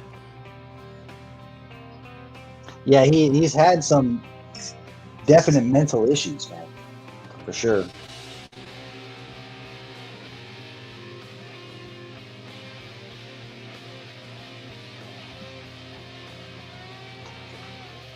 Oh, I forgot Rodriguiz was the one where Herb Dean like didn't stop, or kind of stopped the fight, but not really stopped the fight.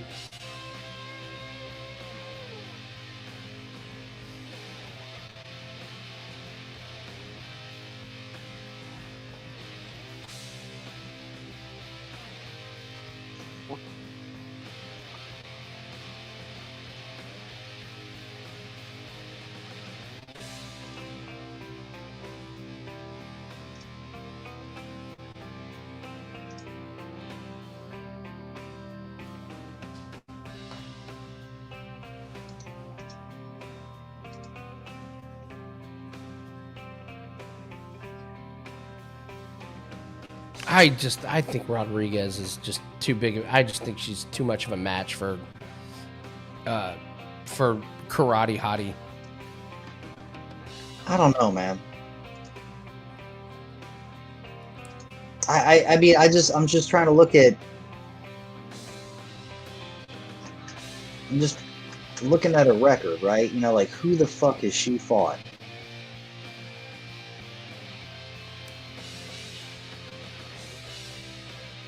Who are you talking, Waterson or Rodriguiz? Rodriguiz.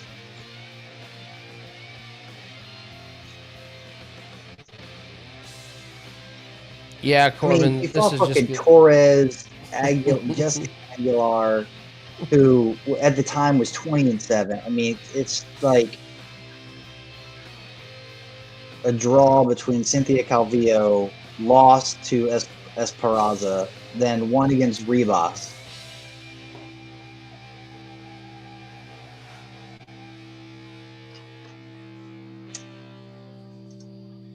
I mean, it's good. Look, it's a 5-round fight, man. I mean, like Waterson's no,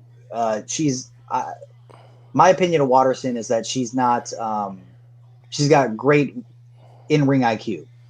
Sure, of course. Among the two, I think Waterson definitely is the smarter of the two fighters. I mean, she knows to the point to where she's going to start doing karate keys at the end of a round to try to sway the decision of judges. Yeah. I mean, that's like her game plan. So I don't think that she's going to try to run into the power of Rodriguiz.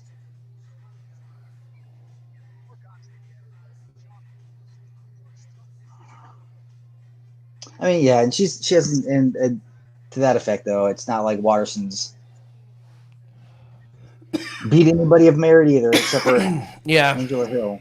So yeah, Matt, we're on Tafon. Tafon. Yeah. I mean, Tafon, the only thing, like Tafon's first fight, which I was on, I thought Tafon was just going to run through that guy like a hot knife through butter. And he didn't. Like, it was disappointing. I mean, he won the decision.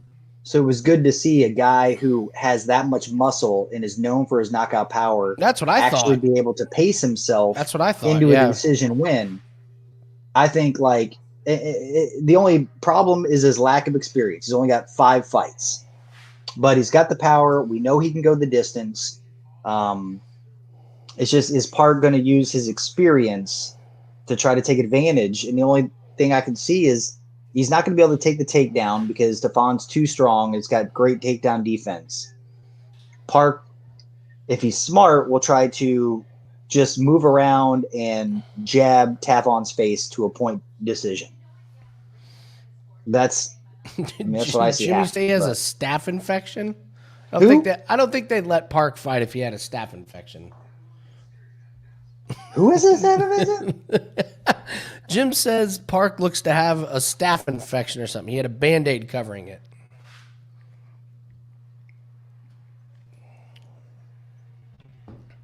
I'd hit him in the staph infection then. Target. I really would. Coach is like, yo, focus all of your abilities on that staph infection.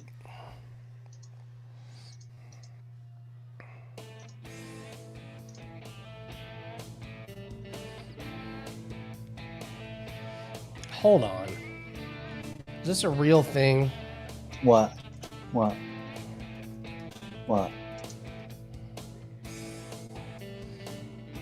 Just chest herpes, that's all.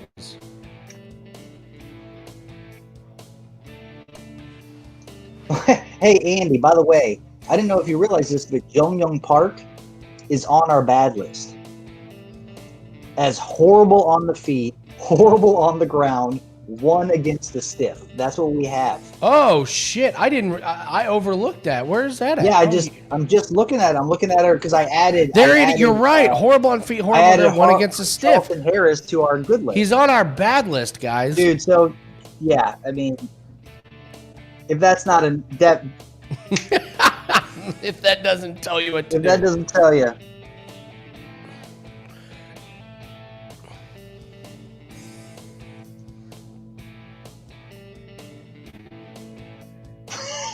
We have Greg Hardy on our bad list, gassed as hell, knocked out soft ass Maurice. We also had Gastelum on there. We also have Daukaus on here too. We have Daukaus, but I feel like that was before the Brendan Allen. Yes, no, you're right. That is true. Fight. Yeah. So, Figueiredo the brother. I can't wait till Figueiredo the brother. We have Phil Hawes on our bad list. Okay. Yep. Yeah, which is good. Everything that we were saying. I mean, I was saying about the fight coming up. I don't believe in Phil Hawes, and he's on our bad list. Yeah, because the cage grabber. Yeah, you know. Yeah, I mean,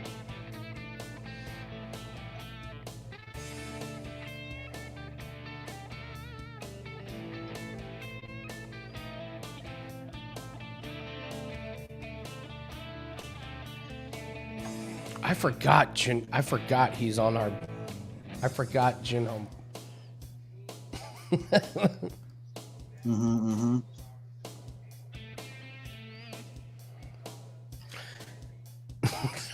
Max, no, this is not a 10-unit bet.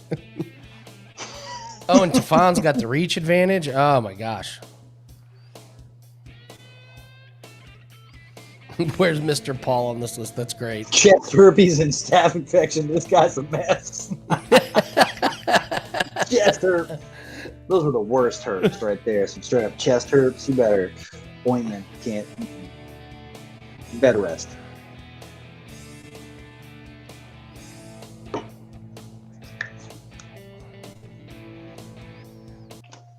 Staph infection and chest herpes, and on the bad list.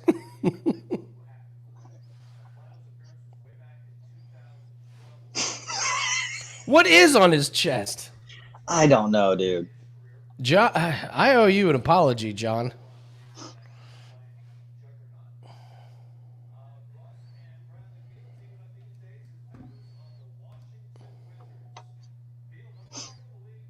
That is a great write-up. Horrible on feet, horrible on ground.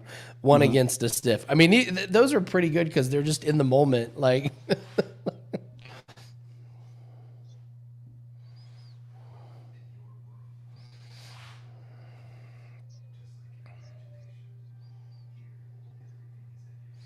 come on, Tafon. Dude, what is that? As I said, hit him in the chest.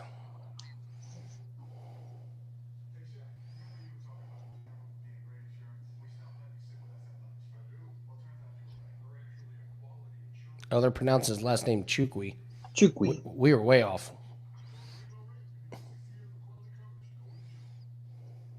Oh my God, Park.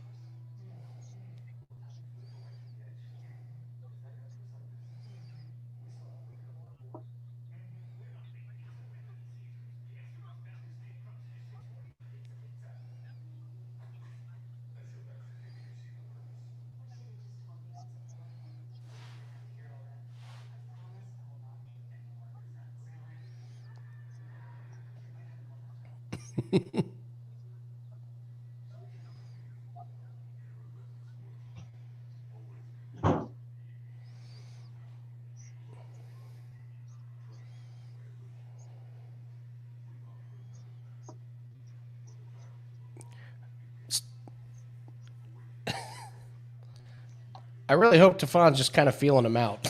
Because, I mean, Park doesn't look very good.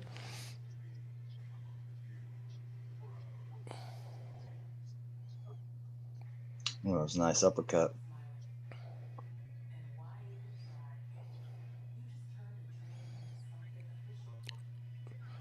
Boy, Tafon's shots are getting through for sure. Like he's connecting. Dude. He's I connecting. like his. I do like his bodies. I like how he is working this turtle's body. Yeah. He's working the shell. Yeah. Softening up that shell. You know what I'm saying? I think Park's nose is hurt. He keeps screwing with it. He keeps messing with his nose.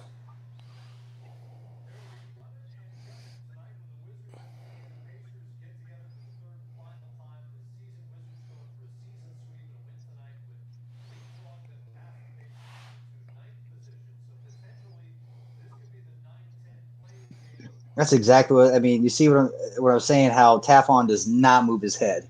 No, he just kind of stands like, there. Yeah. Mm-hmm.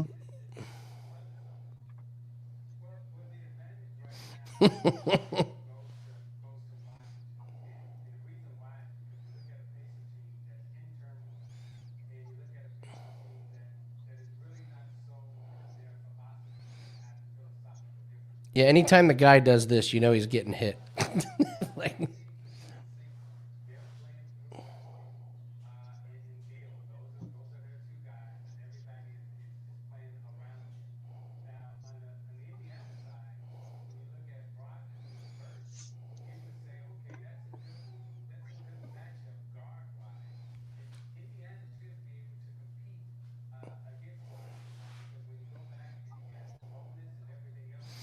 you're right, Nathan. Tafon's head is just like.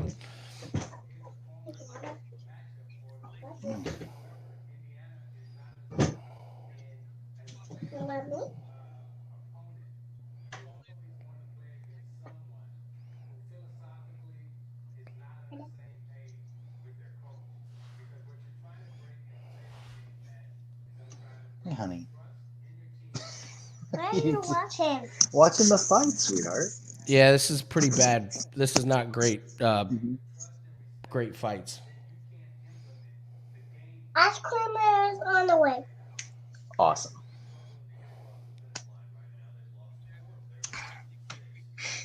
I want to listen to. Oh! That is a big one. Where's the? Hold on. Where's the? Go ahead. Low blows. That's what I do. I drink and I know things. You want to hear it?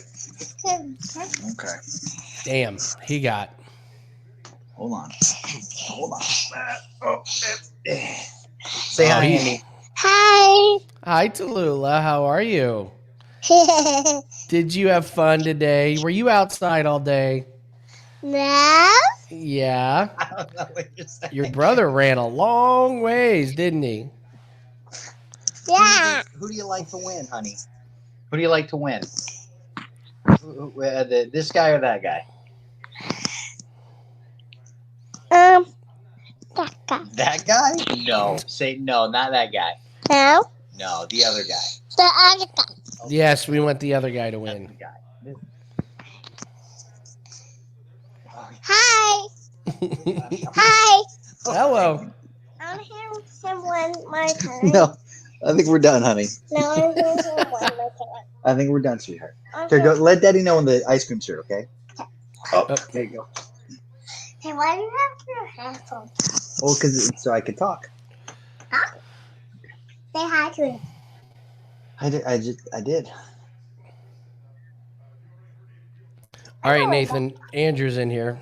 So see if you can add him. Hi. Oh. What There up, he is. Andrew? Hey, what's up, guys? How you guys doing? Pretty good. Getting a little worried about this Tafon Park fight. We like I was backstage. I got to hear you, the low blow. Oh man, that was bad. Oh, he took one right to the nards. That was one of those ones, Andy, that wasn't even like discreet. That was like right on target. Yeah, it was.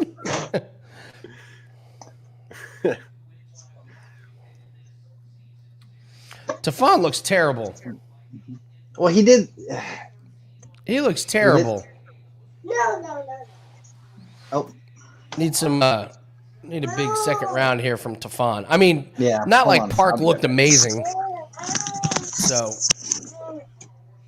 what's shaking, Andrew? You stuck inside now? Yeah, man, stuck inside. It's crazy. I literally was like playing basketball, going out to drinks, going to restaurants for like 5 or 6 weeks, and then we had like 6 families come here and didn't isolate, and they ruined it for all of us. And now we have like over 1,000 cases. So, Oh my God! yeah, like we literally went from like 50 in the whole like municipality to like over 1,000. Oh my And God! like 6 families ruined it for all of us because they came here from other places and didn't isolate like the rules say, and had barbecues and had fun. And anyway, here I am. I mean, to be honest with you, Andy, in all seriousness, I'm not doing anything too different than I would have been. Yeah, I mean, right. Yeah. having some drinks, betting on sports, and Yeah. so I can't really complain. Yeah. How you guys doing though? We're okay. We need Tafon to step it up here. Dolly. Toy. Treat. I loaded up a separate account, or I got my other account going that I don't like, that I'll make more so like fun wagers with. And That I already makes have sense. I already have my 2 client plays ready, locked in a couple days ago, but I'm ready to have some fun. We'll get some live bets in and stuff like that. So looking forward right. to having some fun. Nathan, I love that, man. Having your daughter on, that's great. That's awesome. Thanks. Yeah, she. Yeah, it was good, and then she just caused a lot of chaos right after that. Yeah.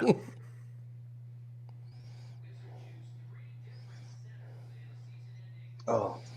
Oh, finally, Tafon used his strength. Who knew? Mm-hmm. Andy, you having a salad on here tonight? No, I got to leave here in a little bit. Go meet my buddy who's in from out of town. So, Okay. no salad tonight.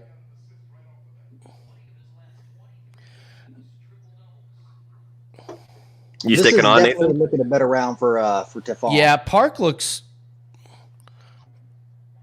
Mm. Park might be a touch banged up on the body or something. He was moving a little gingerly. Straight bullet wound to the chest. He does have the. That's what's slowing him down is his one lung.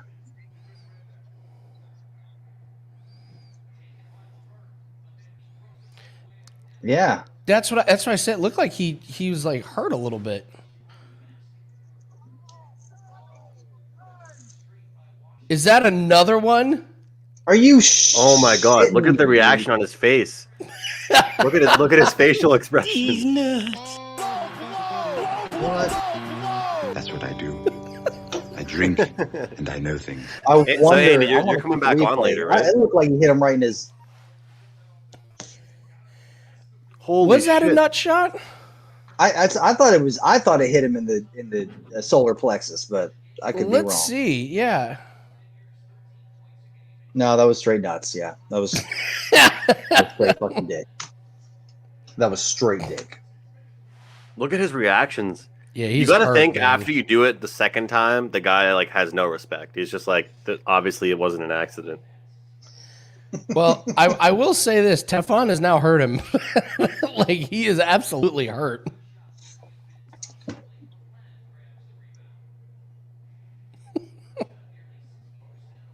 We're just laughing about it. This guy's in excruciating pain. We're just Yeah, laughing. he's getting paid for it. Yeah. This is our entertainment, Andy, right? Yeah. Let's see.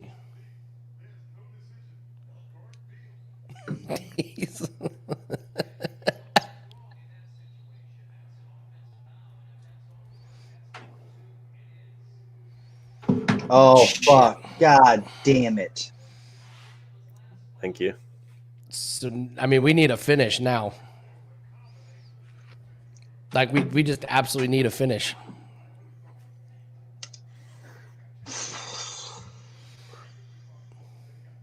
Or draw.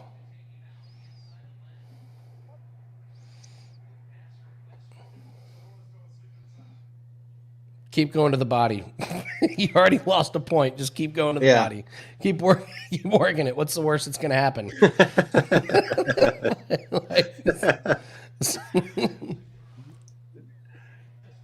No point in going away from it now. No. Andy, I'm happy I got things good tonight. I remember when I was on with you for like 6 hours. For like 4.5 hours of that, I was like 40 seconds behind you. And that's the worst. I mean, I've done betcast before, and like, even if in hockey you're like a couple seconds behind, it just sucks because like someone's reacting to a goal way before you are. Mm-hmm.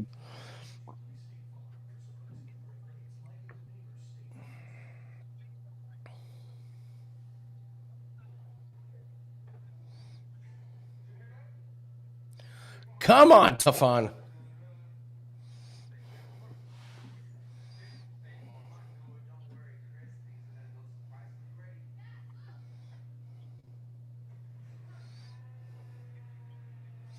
Ooh, are you shitting me? Park, you piece of shit pussy. Like every time he touches them, he's like, oh God, like, oh my dick, my eyeballs. Like I'd be thumbing, I would be thumbing his little chest hole. I would be fucking. This guy can't even see right now.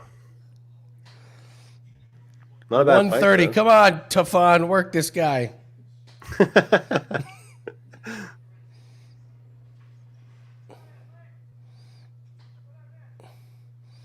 I don't know, Nchukwi. Maybe hit him. There you go. Maybe throw a punch or an elbow or something. I don't know.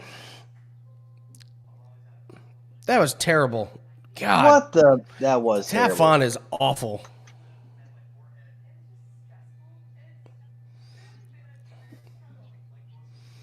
Yeah, this is one of the worst performances. I mean, Nchukwi's just standing there getting teed up.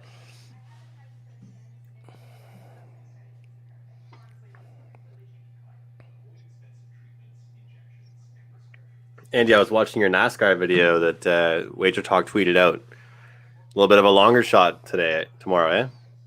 Or is it a matchup? What was the matchup they gave me? Or what was it? What would they put out? Let's see. They were hyping up that you're. How's the golf going? I saw you did some you're doing rounds as well now. That must be a lot harder than just betting full tournaments. Actually, I'm doing much better with the daily rounds than I am the full tourney. I'm crushing the individual rounds. Yeah. What goes into betting those? Like comparison to just betting the full tournaments? Like, some guys start off tournaments better in the round one than others. It's really strange. Keegan Bradley is a first round monster. He plays great every first round, and then he's terrible. It doesn't make any sense. Did you see the same thing that I saw about Bryson DeChambeau?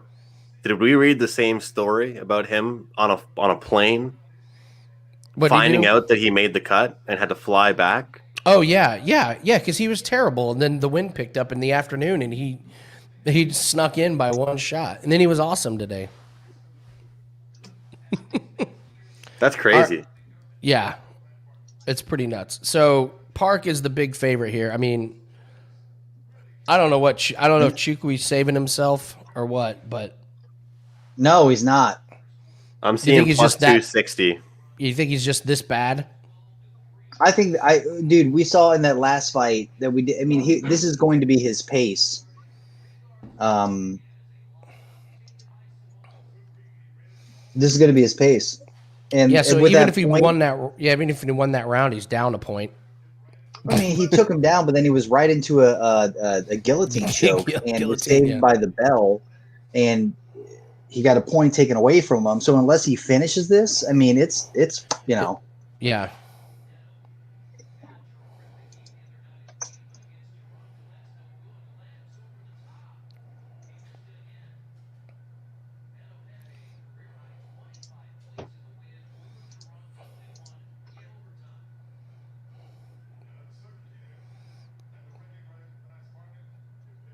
We could be looking at a draw here, Nathan. Nchukwi wins this round.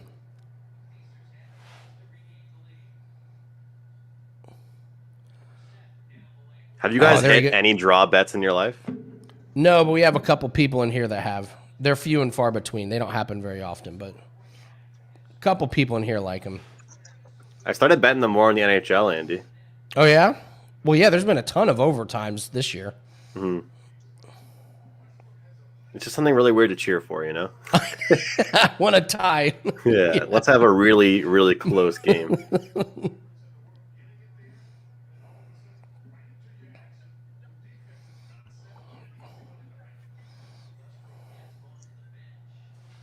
The thing with draws is you kind of have to bet, like, you have to bet all of them in a night, you know? Right. Like, you just have to throw, like, $5 or something in.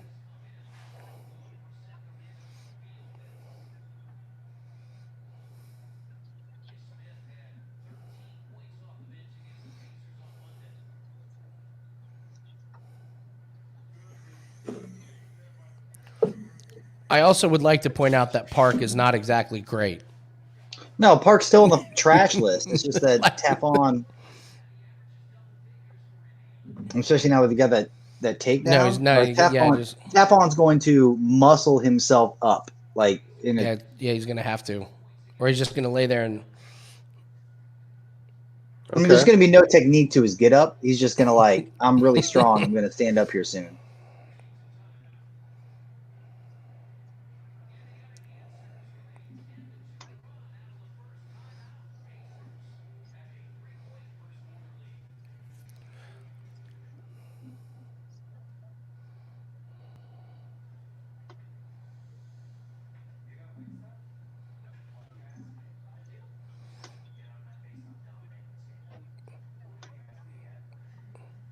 He's so tired and awful.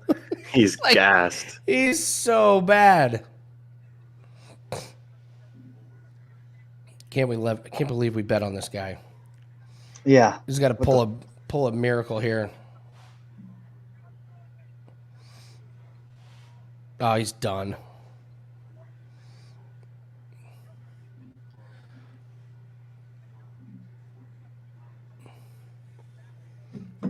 Well, real barn burner of a fight here.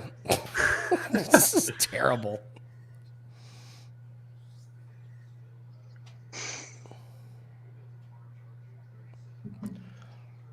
What I find cool about live betting, like UFC, is like, you know, like the term value, especially in UFC, is like so overused, but like it makes the most sense, I think, in UFC. And like everyone right now in the live chat is talking about like the odds that move. And like when I first looked at it, we saw like minus 250, 300, 350, 400. So it's like if I would have sat down with you guys and locked in this minus 250, I'd be looking kind of smart right now. You know what I mean? Like once the fight starts, the pre-fight odds are out of the picture. Like it doesn't matter anymore. You know? So like I find that so cool because like right now I'm like back when it was minus 300, I was like, that would have been a stupid bet. Now it's like minus 450. I'm like, maybe it wouldn't have been, you know? Yeah, it was like, I remember it was like put in there, it's like minus 115 for Park after the point was taken away, I think, or something like that. Yeah. And as soon as that happened, it was like Park like minus 115. It was like, oh, well, shit, should have. Yeah.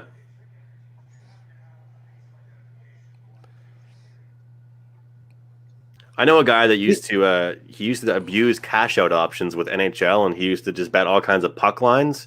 And then when their team would go up 1-0, he would just cash out. He would just like bet he'd parlay a bunch of puck lines and then just cash out. Really? Constantly. Because he's like, I'll just keep putting that money to use somewhere else and risk them blowing the lead. Really? Yeah. It's a very safe way of going about things, but yeah. You know. not much of a gambler, but Ooh, who is busted? I mean, it's got to be Nchukwi. Yeah, right? Wow.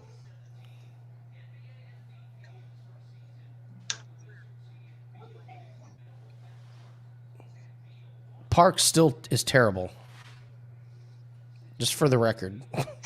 Like, he just is. I should have realized as soon as they said his name was the Iron Turtle, like that he just takes punishment. I'm like, ah, fuck, man. Yeah, yeah, Like, right. Tafon has no chance. Like if he doesn't move his head, and this guy can't, and this guy's like not going to go down.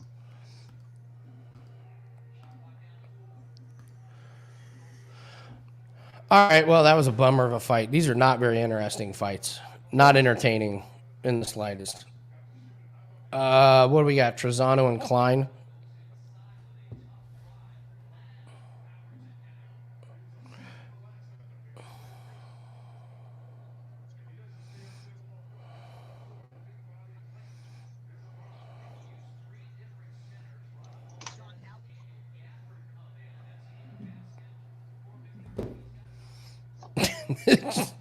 Even the announcer could. He's like, "This is a deep main card." Like, is it? Is it? Is it though? Say what you got to say, buddy.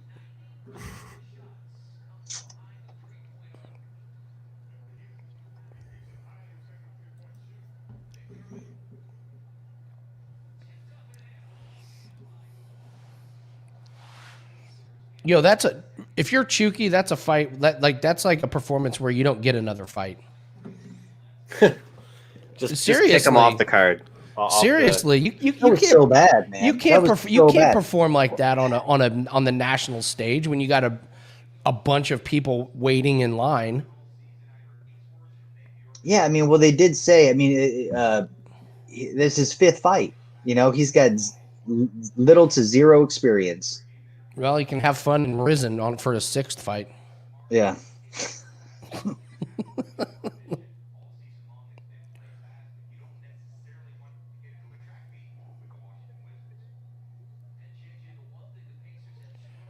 So wait, someone scored that 28-28.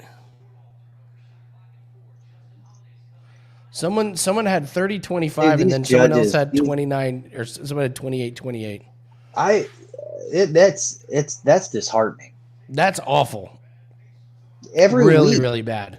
you see shit like that. You're like, how are you seeing this fight?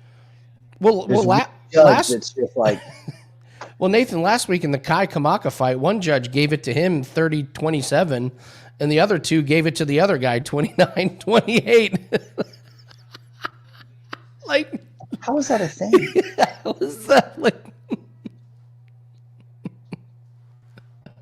30-25 for one judge and 28-28 for another? Like, does that ever? Do you ever raise a? Does that ever raise a question? Does that ever like? I mean, seriously, like in regards to like judging them, like, is no one ever stopping me? Like, this is really going to fuck up. Like this, you know, like betting and stuff like that. It makes people question things when there's, you know, like it's obvious. Like it's so weird that, yeah, a judge would, you know, call it that way, and then no one's like, excuse me.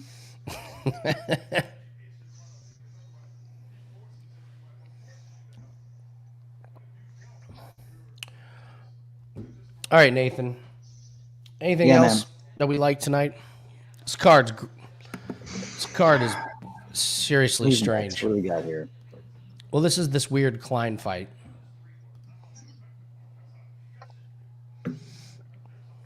Yeah, the Harris. Or yeah, Klein and Trizano.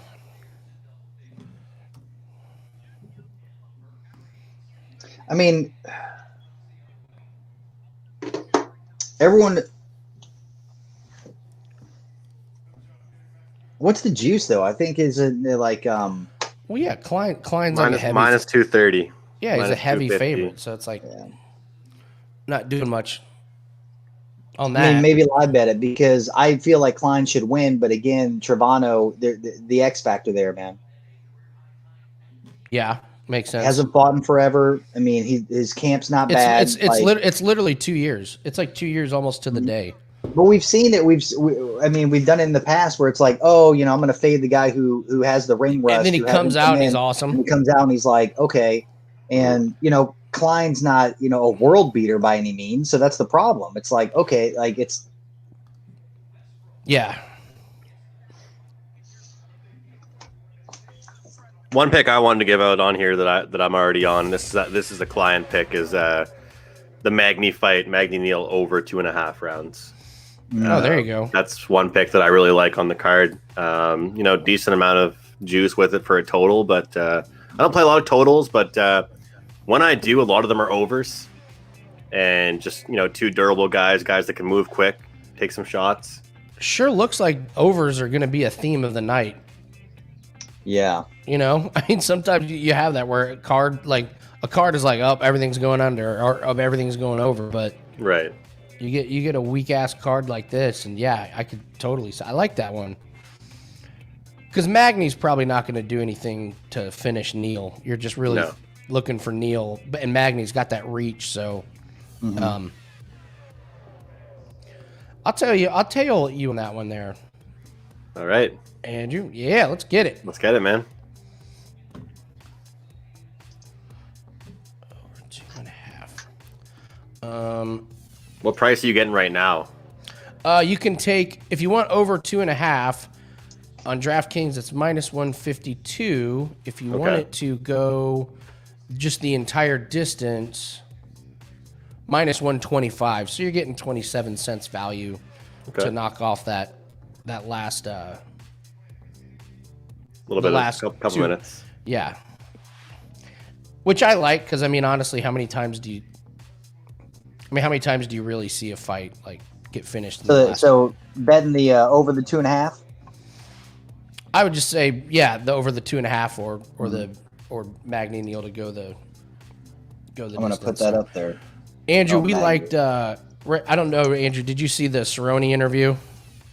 I didn't know. Oh, how was it? Man, he's pissed though. I know he's like he's fired up. Yeah, he said. I've been watching a lot of quotes from him this week. I didn't see the interview. Yeah, he said he was. Go ahead, Andy. Go ahead. No, you go ahead. I had text. He was like, I'm sorry that Morono's going to have to take all this, all the shit that I had built up. Oh yeah. I'm gonna take it out on him. And he's like talking about his son, and him and his son like to play zombie hunting games. And he had to leave for the fight, and his son was asking him, "Hey, Dad, where are you going?" He's like, "I'm gonna go fight zombies." And so he's like, "I'm gonna bring a head home for my son." And I was like, "All right, well." And you guys see that video of him at the gas station? Somebody like punking him off or cutting him off. No. And they saw it was Donald Cerrone. Oops. And they were just like, "Oh." I thought it was a joke at first, like a funny meme, like just like a pretend like made up thing that they like acted out. Then the more time I watched it, I was like, "Holy shit. Some guy tried to punk off Cowboy Cerrone at a gas station for cutting him off." And then Cowboy literally just looked at him and he's like, "Oh, never mind. Sorry." Yeah. I'm sorry. I shouldn't have been there. Yeah, you can cut me off whenever you want to cut me off. Oh, also, Cerrone did call out the submission. He was like, "Oh yeah, that was it. Ground. I'm going to get him to the ground. I'm going to submit him."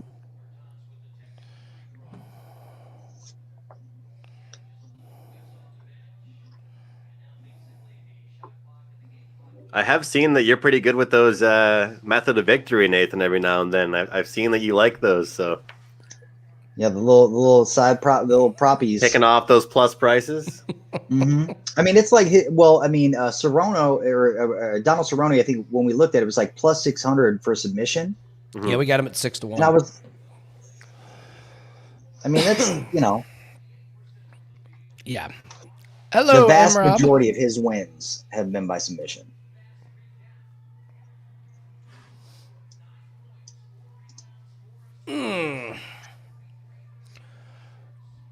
Before I leave, Nathan, what do you think? Do we want to take Daukaus versus Hawes?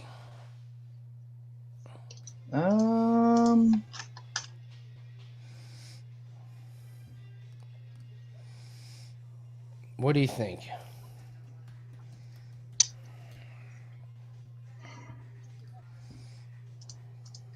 What's the odds on him? Sorry, minus 134. Yeah. So he beat Imavov. He beat Imavov in the decision with the ridiculous fence grabs. Like the fence grabs from hell. But don't worry, the ref warned him.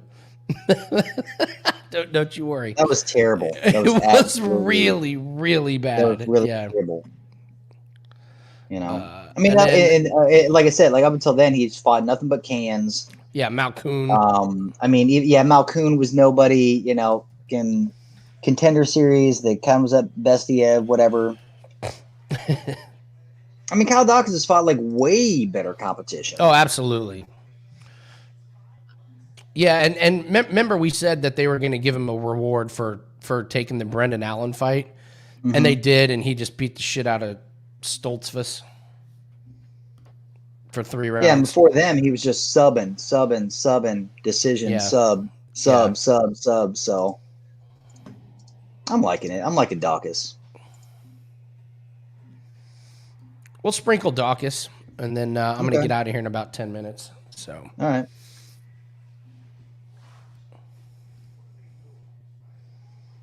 What's for supper tonight, Andy? I'm going to meet my buddy. He's from New York, but his son goes to Indiana University, so he came to pick him up. Okay. And he's the guy you told me about that you've like seen his son quite a few times and picked him up and stuff. Nice. Yeah. Sacker. Really, he's one of my fellow golf bettors. He's brilliant at baseball. He played in D1. Oh, cool. And he's really good at, like, I wish he would do more baseball because he was a pitcher. So he knows he's just lights out with stuff. And I keep telling him, like, I think pitchers are the best. Hunter Engelhardt from Sports Memo, he was a pitcher. He played in college. Really? And I think that's why he's so good. Like, a lot of people, like, they have different reasons and stuff, but, like, because they know what certain batters like. Yeah. He always tells me that pitchers, he said he looks at splits, and he said he always laughs at people. Oh, man, we got a haircut theory for sure. Does this fight go the distance, Andy? I feel like no. You ever get a bad haircut? That's terrible. It's just a theory. We got a haircut theory going on here with Trizano for sure. It's just a theory. Yeah, we have haircut theory, tattoo theory, do you have like Dagestani do you have a theory, soundboard, or do you have like? Yep. What are you using that through? That's sick. I have an iPad, dude. I have between my golf and UFC, I have over 200 drops and songs. Wow. Yeah, you name a golfer, I got a drop for him. Is that a challenge or is that for later time? No, this is a UFC show. So, yeah, I don't know. I mean, if Klein catches, this one's hard to know about going to the distance because Trizano hasn't fought in 2 years. So you're kind of like we don't know what we're gonna get from this guy. Could it be awesome or could it be like, oh boy, he looks terrible? So I mean, sloppy. He's been working on his hair for sure, but I don't know about his ground game.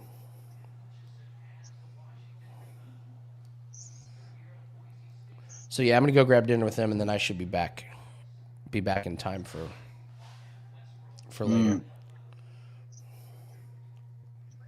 If you're hanging out, Nathan, I'll be in and out, maybe grab some snacks. I'm here, some man. Drinks and stuff. I'm gonna be here, watching these insane Sounds fights. good. This amazing Watching card, this top to amazing bottom. card. Jesus. Your loss, Andy. Yeah. Yeah, like I can't have the bar turn the fights on ESPN. Dude, Klein looks crisp.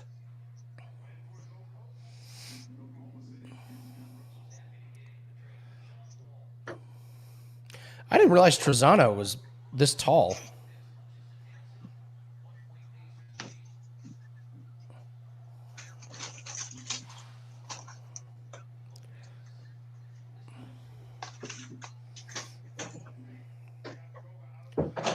It does not look like Kerry Von Erich. It doesn't. It just doesn't.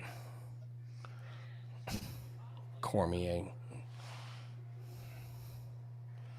You remember Kerry Von Erich, don't you, Nathan? Who's that? The wrestlers, Kerry Von Erich in WCW, the Von Erich Oh, family. yeah.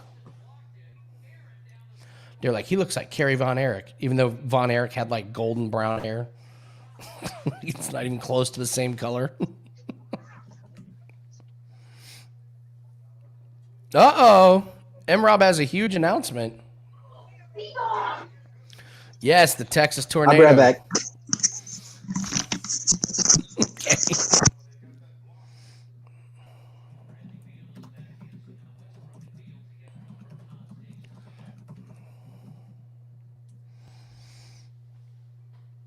Yeah, Trizano looks pretty good.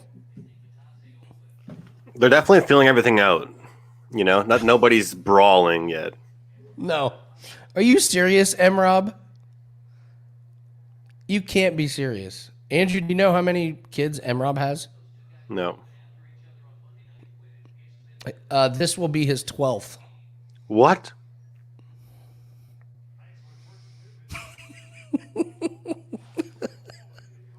I want to ask some follow-up questions, but I feel like I shouldn't. Oh, M-Rob, just type in your. I think it's like mostly daughters. Like he's surrounded by females.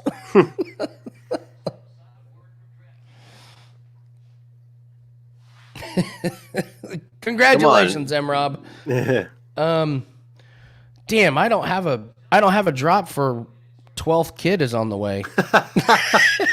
You said that in such a serious tone. Yeah, there it is. 10 daughters, one Wow, son. that's insane.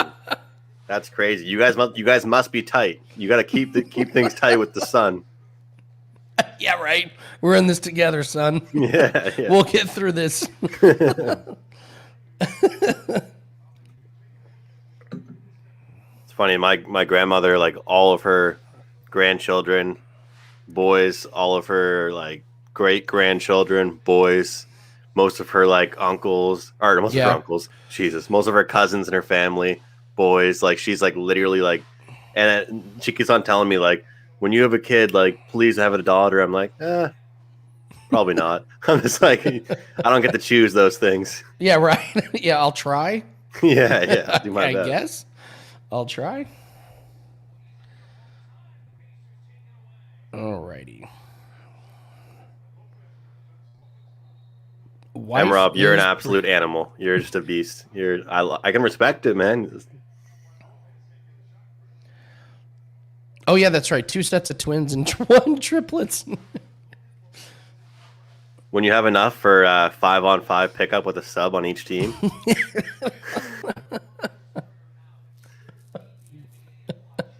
That's just pretty sweet. You could play 5-on-5 with your family. Yeah. That's what immediately comes to my head. Wow, you can play a pickup game. Well, this is at least an entertaining fight. I'm enjoying myself.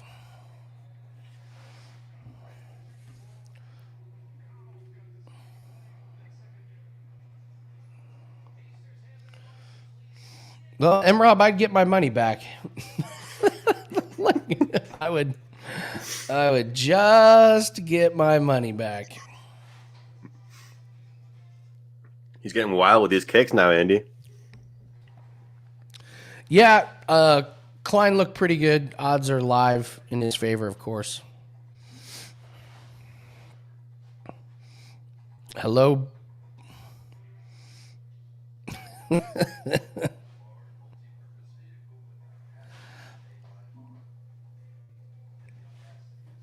What a weird card. And then, is next week's fight on a Friday or Saturday? How come they are on Friday sometimes? Wow, that just jumped right in front of my eyes. Minus 230. Yeah. Wow. All right, so Oliveira, so DraftKings has it wrong. It's the 15th.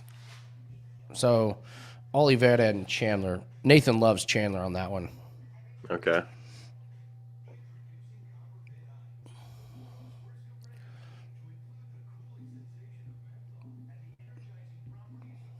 I like Chandler too in that one.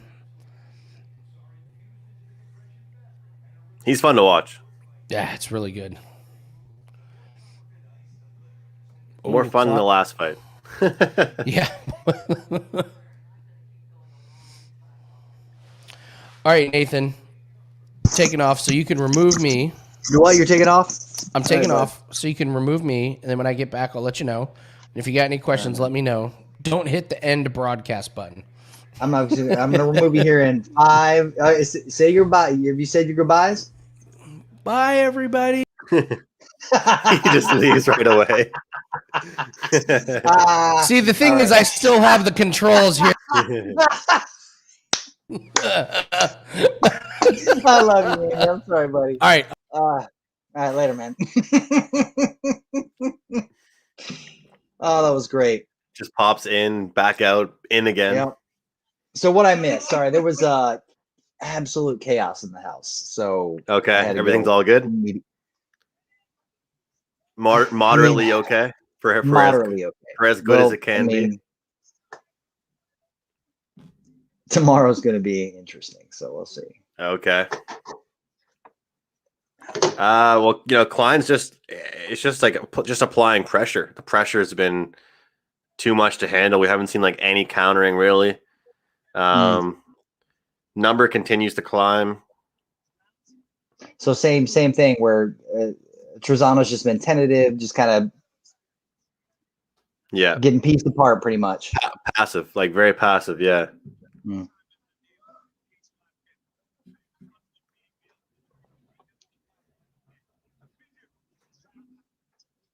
And then like this stuff happens, just up against the fence, catching his breath, then going right back at it again.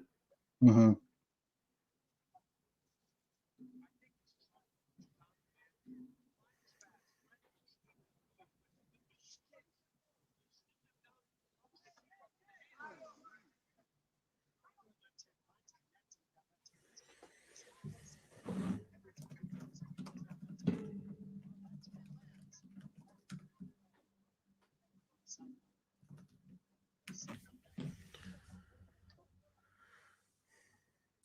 Holy shit, man. This is off topic, but the White Sox 8-0. If you just bet the White Sox, I've literally, it's one of those things, Nathan. I have bet them so much in the season that I just don't want to give any money back that I've won off them, but they just keep winning. They're up 8-0 in the top of the second. Wow. What were the odds? I mean, just was it minus 150? That's it? Yeah. But it is baseball. I guess that's. I mean, I don't bet. I mean, I really don't bet anything other than MMA. If I do, so is that kind of typical in regards? Like, even though a team might be dominating, say the White Sox, is it typically going to be in like it's never going to be in the 200s, or is it? Yeah, no, we'll see. Some, like the Dodgers, like last year, they were like breaking records, like or at least tying records with like minus like 380, like some ridiculous prices. Wow.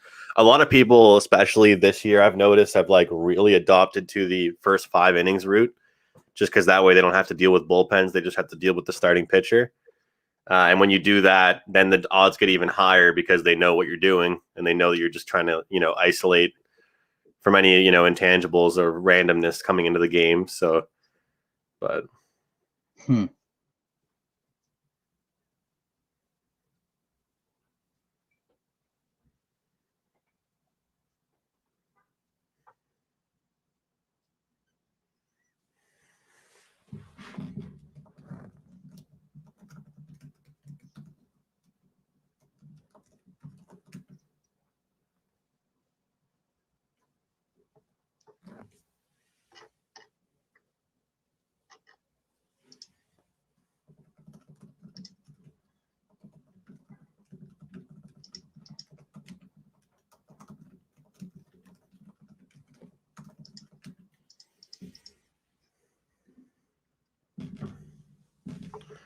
Well, I'm happy I didn't take this one to stay, inside. I think that, like Andy called it, this was actually favored to be to not go the distance. Andy called it. He thought it was going to be a couple boring fights in a row.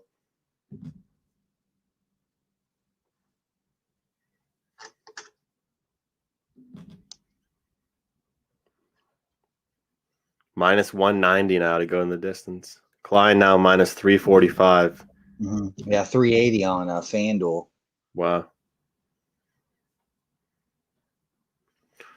It's so funny because like some people might say like I was saying at the last fight, like why didn't you take him at the opening price? But I think that if some guy was like minus 180 and then like in the first round you can get him live like minus 220, but you saw how the fight's going, I would be willing to pay that extra price just for because the window of opportunity for the other guy is shrinking significantly. I mean, Mike Trizano literally has to get the knockout or in this third round in order for him to turn it around. So this minus 380 price tag isn't, it's not. It's valid. It makes sense. It's valid. Yeah.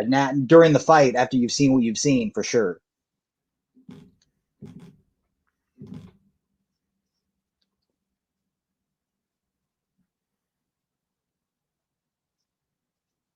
I wonder how the thing I've noticed though is I'm not disappointed in Trizano's performance after being off, for 2 years and coming in. Oh, I wouldn't say he's getting dominated. Oh, am I behind? You might be behind. I mean, just a little bit. Oh, fuck. Damn. That's what you were talking about. Yeah. This is on cable, so I guess even on cable, I'm still behind you like 20 seconds. That's great. Yeah, that's. No, well, he ate it. He ate it. I'm not gonna lie. I got into him, Nathan. I got in on him live, so I'm cheering him on now. Mm-hmm. So I mean, that's only the first punch he really ate.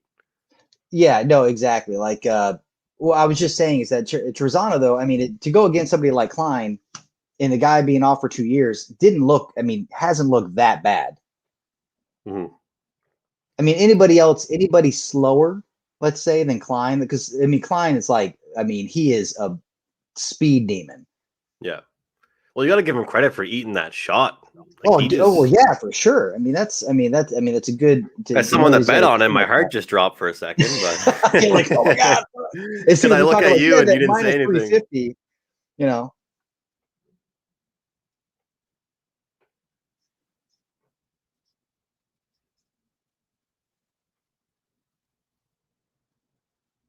Yeah, the guys are right. Like Trizano's coming in, like he knows he's got to get the finish.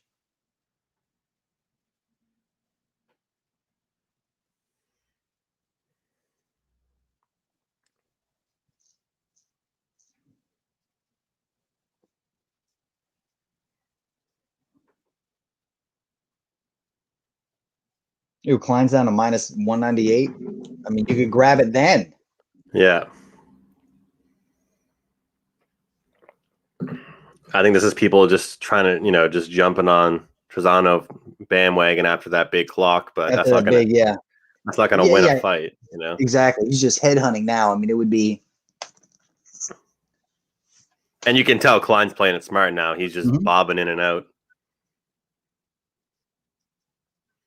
I'm sure Trizano's coaches are going to say, where the hell was that, 5 minutes ago?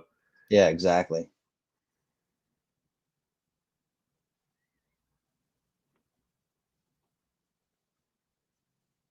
Oh.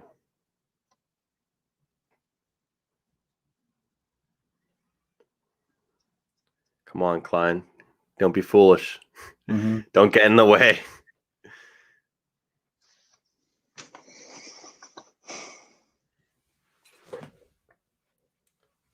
I got a sandwich delivered to me via my great girlfriend, and I've just been slowly eating it because I haven't wanted to be off air, off camera.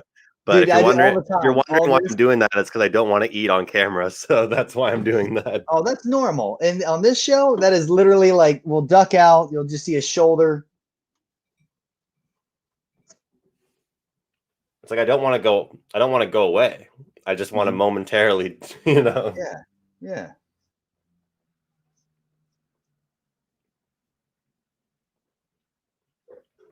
I got to give props to you guys though, man. Like I did it one time with Andy when you were away or something like that. I was on for like 6 hours and it was during the day. And I was like, man, I got to remember to like drink water and like get some food. I had some food like delivered. Like it was like I was like, all right, I've been on the air for a while. I might as well just get food delivered. I'm not gonna make something.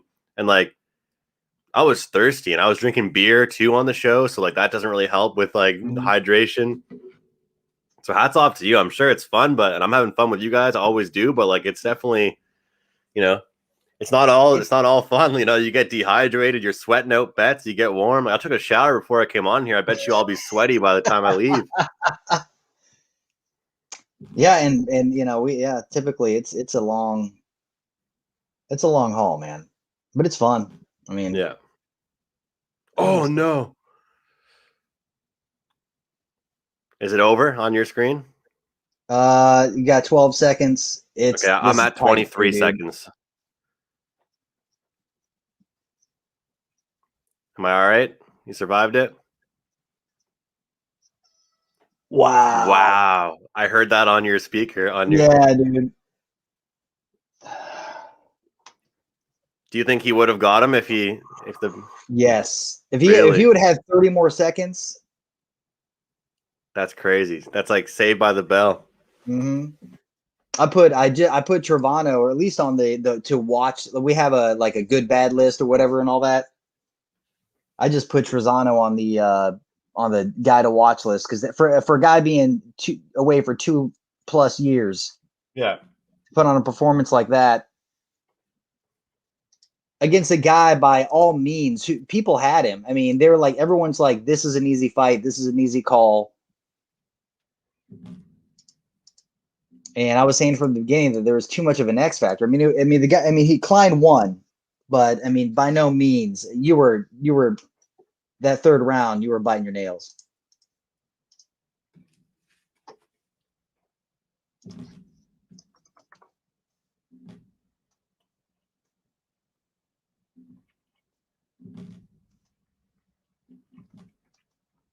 It was entertaining, more than the last fight, that's for sure. Yes.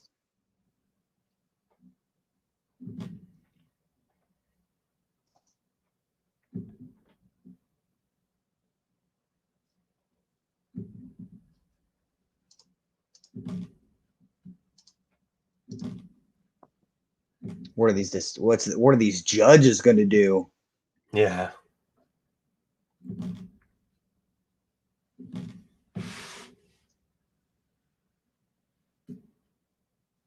Oh!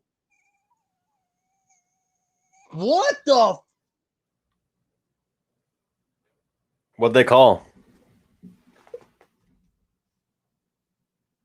Trizano. No way he won. They called Trizano, dude. They called Trizano. Wow. If any. Man, that's ridiculous. That's nuts. Dude, yeah, if the judging from the last fight was any indication of how the judging was going to go, like, oh my Lord, dude. That is.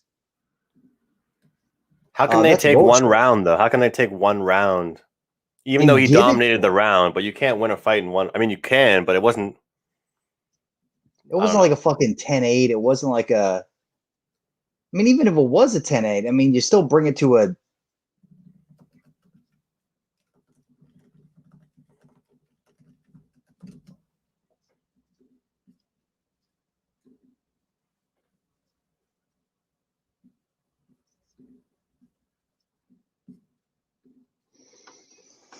Wow. That is bonkers, guys. Crazy.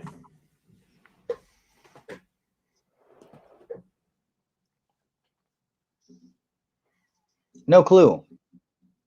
No clue how these judges would. I mean, that's not a vote of confidence whatsoever for any fight that goes to decision for the rest of this night. Well, I mean, I get it. It's a crate, but like you were just saying, Nathan, that like that list that you and Andy do together, that he's going to be on there. And I don't disagree with that, but I just don't think that was enough to win a fight. No, I was just surprised at how well he had done against a guy who, by all accounts, from everything that you watched or read, Klein should have beaten the shit out of him. Like whatever. They're like, oh, this is an easy, like Klein all day, like whatever, blah, blah, blah. And I was like, X factor. The dude's been great gym training. Like this is a parlay buster, if anything. Like just don't like whatever. Like it's not as cut and dry. And I was surprised at his performance. I was happy with the performance. I mean, I knew that. I mean, I thought Klein won, but I was like, oh, moving forward, I can definitely back this guy depending. Yeah, for sure. Great performance. Yeah. But I mean, for the decision to go that way, that's a little. That's that's disheartening, man. Especially in the last fight that where the judge gave the. I mean, what was it? Was it Tafon? 30-27. Yeah, like, are you kidding me?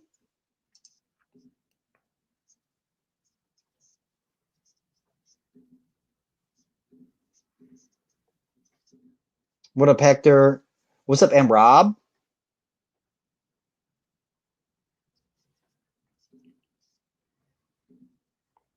Yeah, that's a joke. That's a joke.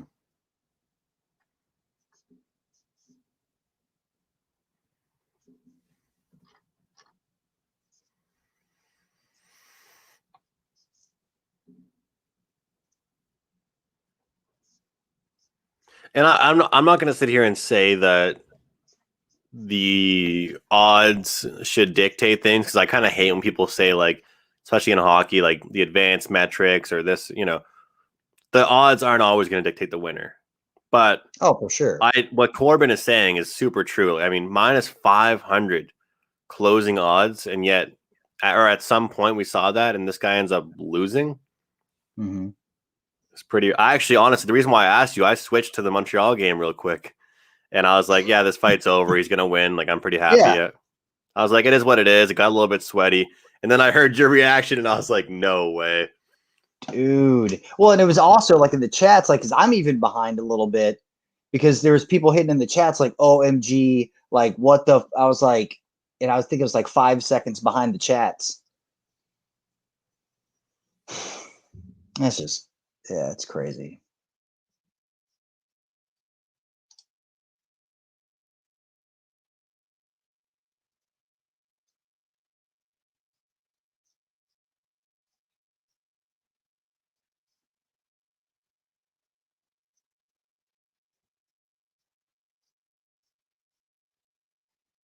Who do we got first? A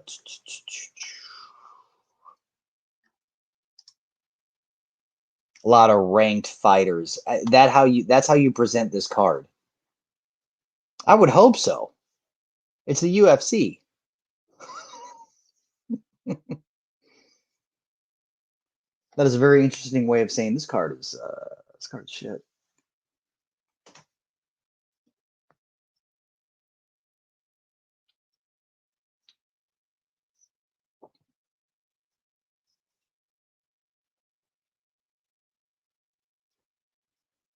Yeah, Illuminati's. It's crazy.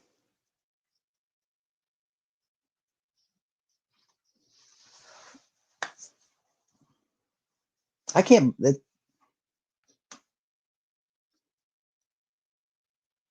We're talking. I don't know if you were here, Andy, because in regards to that, when we were talking about how the judge gave, one of the judges gave it to whatever, and we were just like, there's got to be a point in which something has to be said or says something. Yeah, it's just Dana White will complain sometimes, right? Dana White will say something. Yeah, but this has been going on like each and every week. It seems like there's one judge. I don't know if it's the same judge. Somebody says it is, but it's like that is just on the opposite end of what all the other judges are seeing. Yeah, and all that it's going to take is one judge being close for it to go the other way. Yes, exactly. Like the second judge to kind of be like, okay, I'm going to give it, whatever, and then the points are just going to.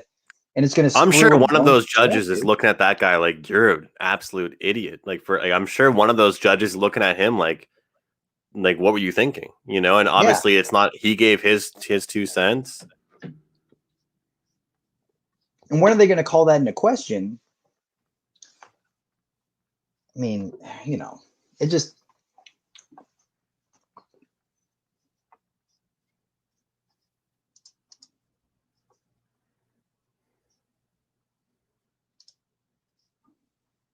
Yeah, that's crazy, man.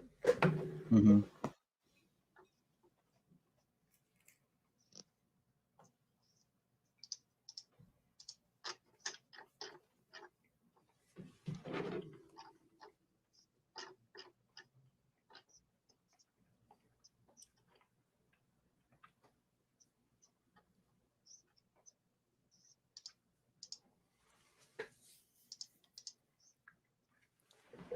Corbin just sent me on Twitter the official scorecard.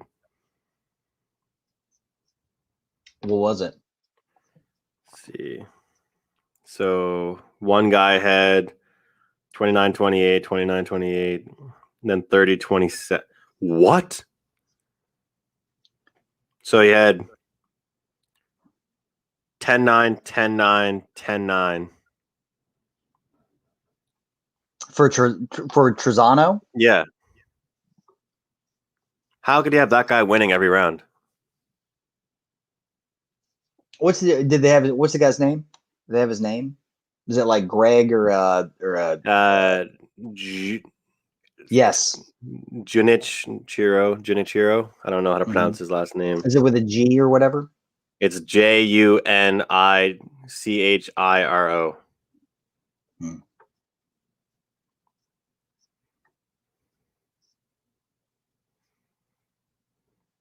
Crazy.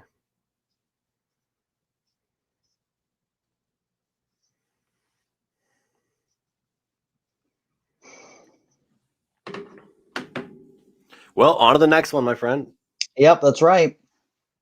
Man, you got to swallow it. You got to like the nerves that gives you in regards to like, hey guys, like this is what I think is going to happen in this fight, and then it's like, okay, yeah, like you could call it to a T, and then when it comes down to the judges, it's like, well, all right, nope. Yeah.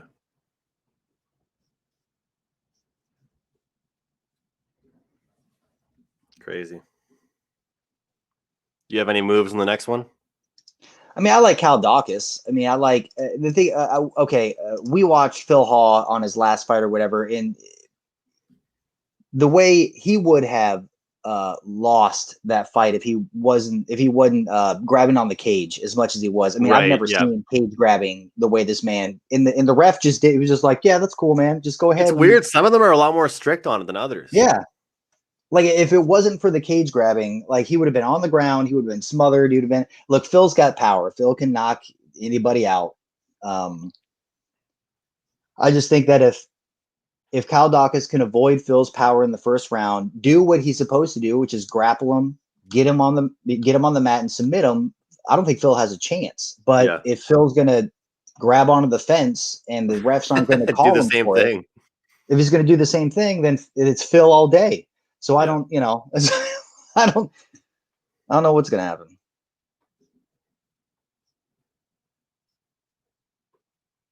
Dude, well, yeah. If that's what it took for someone to hang on, then I mean, that's not really a promising sign. So yeah, exactly. That's why I mean, on our list, we have Phil on our fade list. Like his performance was trash.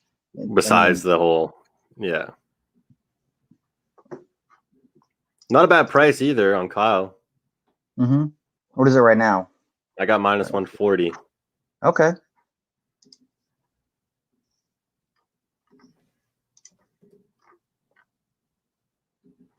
Let's see. More minus 140. Method of victory. What do they think? This is gonna.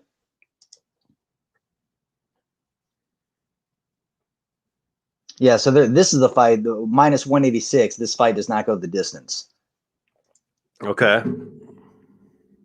Which I'm in agreement. I mean, it's either Phil, puts his hands on him and it's lights out, or Daukaus gets him to the ground and chokes him to death.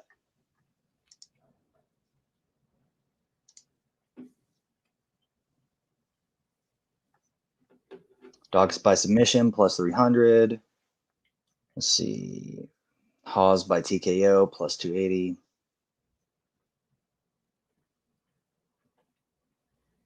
And then you got your sweet draw at plus 5,000.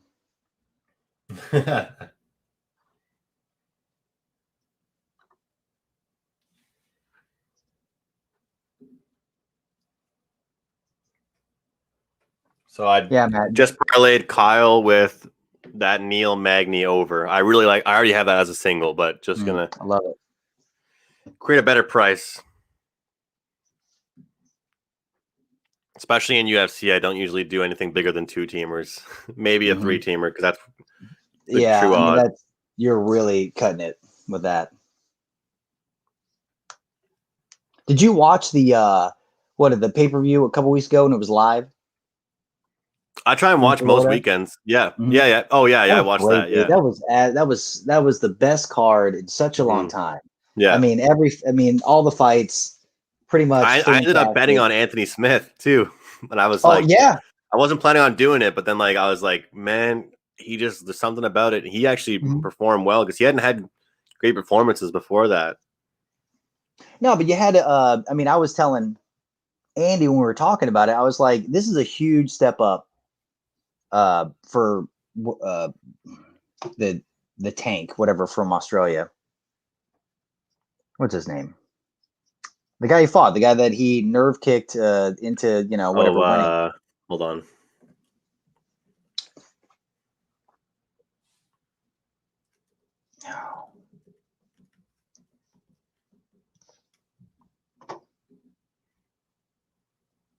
But Jimmy Crute. Yeah, Jimmy Crute. Crute would beat, a lot of people. And I was just like, Anthony, I was like, he's just top talent. He's been around. I felt like he was just going to keep his distance. It's a bigger cage, so he had room to move, and it was just gonna piece him apart from outside.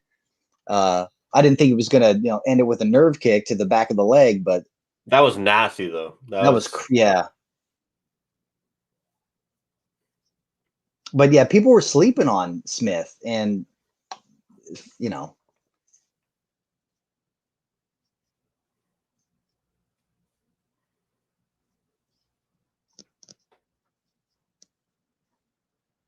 Jimmy Crute. Daukaus by submission. Love it. Let's go. Put Phil Hawes in his place, man. Well, this is going to be awesome, Nathan, because I know that now you're exactly 11, 12 seconds in front of me. So I'll just look over at you and I'll be just waiting on something to happen.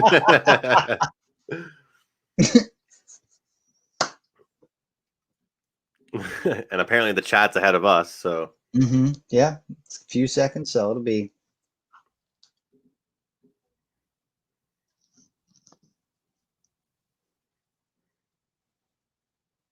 Where are you at in Canada? Where are you out of? Nova Scotia. Okay. Is there the Chinese military taking over Nova Scotia yet? I did hear about that space thing that's supposed to crash at some point. Did you hear about that? The thing that went up with the rocket, and then it was we just, it's the biggest thing to fall to the earth in a real long time. Yeah. I heard them saying they're willing to shoot it down if need be. Well, as they should. We have a anti missile system that can definitely take place if it's going to fall over anything of importance. Set up a huge trampoline, like the firemen, like a bunch of the thing. Someone's actually holding it. Yeah.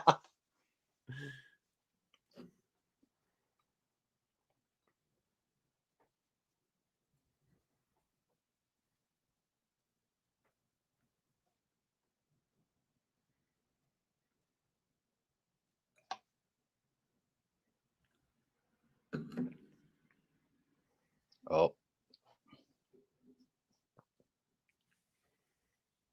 Like he's challenging him. It's funny when they not even talk smack, but like physically they're moving their hands toward.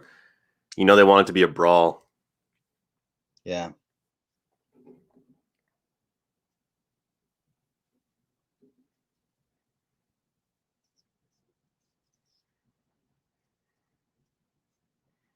That was funny though. I was just waiting in the backstage and I hear you guys playing the drop for the low blow.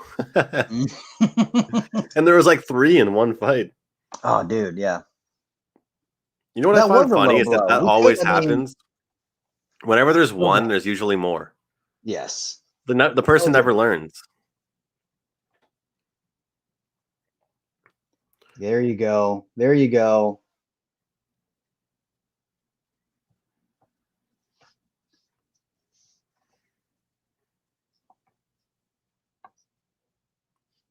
Okay.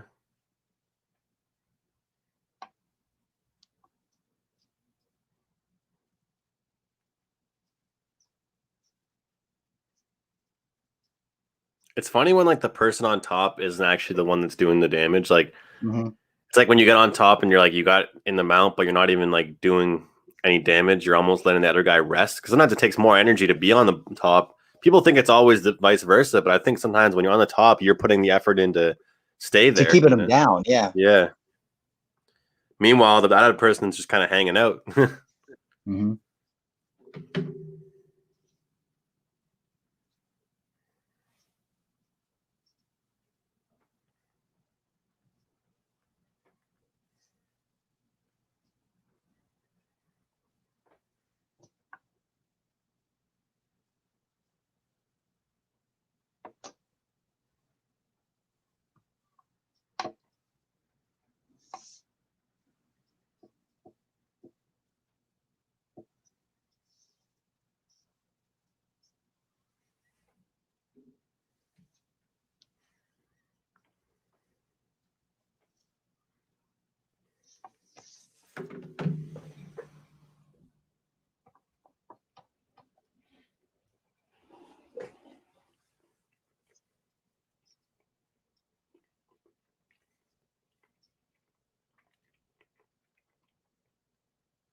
Anybody else in the chat room having some drinks? What are you guys all having tonight?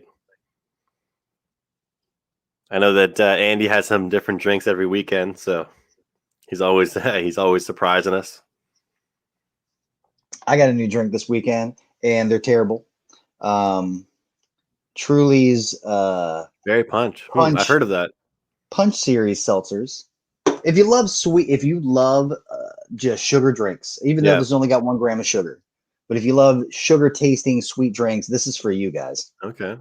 It is right. The problem with me, Nathan, is I'll drink those like casually, but if I'm already really into it late in the night, then those become dangerous because they taste like water.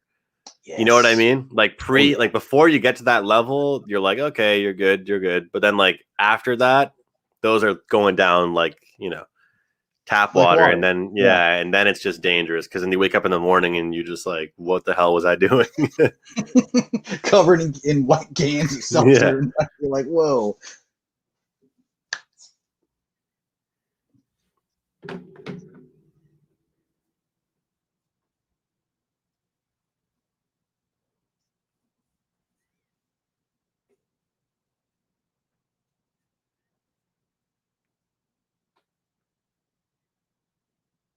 Bombay Sapphire. Simply, whoa. Man, I haven't had some Bombay in Rolling Rock. I used to have that. Rolling Rock. It's a good drink. Rocks. Yeah, man. Rolling Rock's one of those drinks that I like to have on tap better.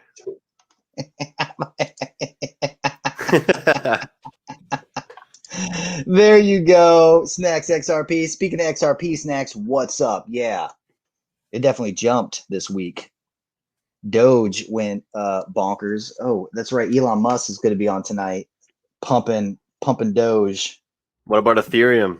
Reached 3K last Sunday. Too, now it's at 3,800. I got into it. I know. They're trying to. It's probably going to hit 4. Oh, Doge went down to 64. Yeah, I think that after tonight's pump, it's going to hit close to $1. Then it's going to drop probably by 50%, and then it's going to go over $1. Yeah.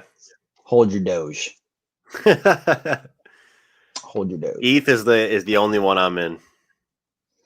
ETH is my, like, me and my stepmom have gotten into crypto, and I got her into, like, we bought XRP like a while ago. I was just like, oh, I kind of, rumor is whatever, the SEC is going to come in and like shut it down, but they'll probably beat it. So anyway, it's been going all right. But Yeah, I got in Doge pretty early. And Awesome, it's man. paying dividends right now.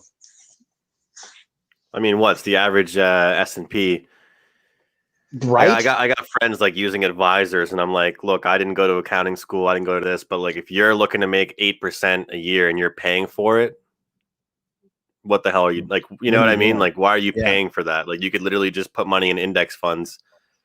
So, oh my dude, I love it. I'm not a fan of Phil Hawes. I love to see him get his ass kicked. And wow, every time he tries to dodge something, he gets it.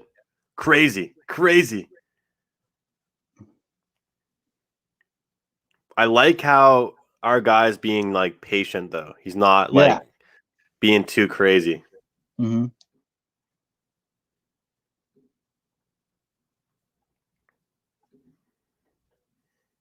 ADA going, there's in regards to like, I mean, some of the stuff I've been looking into, the crypto, like if you get into like if you get into like pancake swap and like looking to stack your stuff, like the interest rates that you get, like I'm like 50%, 140%, like as long as you're using their coins, like the swap coins of the Uniswap or whatever, and like other things to like hold on, like you can, I mean, the amount of money you can make weekly just off interest that they're willing to give you if you know how to like it's something that I've started to dig into a little deeper. Yeah. Because like one thing I've decided to do with crypto is like I've realized like like I'm not obviously trying to like day trade in general, but like especially not with something like that where I'm like putting in whether it's like monthly or like biweekly or whatever, just like whatever I want to just chip away at. Like what's great about it is like some investments you just put in like a large sum. And then people are just like, all right, I'm gonna let that sit. But like what I've been doing is just like piece by piece, like just chunking away at it. And then I'm hopefully going to just let it sit for like 10 years, 5-10 years. And then, that could do a lot. That could be life-changing. Like, it's crazy to think. Sure. And, my friends and I'm my family, I'm my friends, like I'm known to be like a risk taker as far as stuff like that goes. But like, I don't think anybody ever got rich by playing conservative. I don't think anybody really, made a lot of money by just like taking it easy. So like, I think that, I really think it's a possibility Ethereum could get to 50K. And if it gets to 50K US, like, at what you bought it in there, I mean, that's great. Like even if you would, I mean, even at Bitcoin, like if you would have like purchased it last year. Yeah. Well, I mean, it's funny. I have a group chat with my buddies and I circled back. I didn't want to chirp this guy too hard, but you're going to like Nathan, I literally like found a transcript of one of my buddies making fun of a friend of mine that was in Bitcoin at 10K. And the funny thing is my buddy got out and then back in. So he actually didn't make those crazy gains. But like, he was like, yeah, man, it's so volatile. Like everyone thinks they're a Bitcoin expert. And it went from like 10K to like 80. Yeah. And like everybody's favorite word when they're against crypto is like, I feel like it's so volatile. Like nobody knows what's going to happen to it. And it's like, well, if you do enough research, like, I'd be happy if any of my stocks, like some other stocks that I'm in, went up like 12, 13% over like several months. Ethereum, it's not even a surprise to me now if it goes up like 8% in a day. Like, and then it will drop like whatever. And as long as you, as they say, have diamond hands, as long as you're not scared, and it's like, this is the system. Yeah, it's gonna fall like 25% in a day. For every 10% it goes up, it goes down like 2. So I'll take like a 7%. Yeah, LTC, Ethereum. I mean, there's some. I got into VeChain. I really like that one just for the. I mean, just the supply chain aspect of like the science behind. Did you ever get into DraftKings back then, like a year ago? No. Mm-mm. I would check out the score in like July or August. I was into it.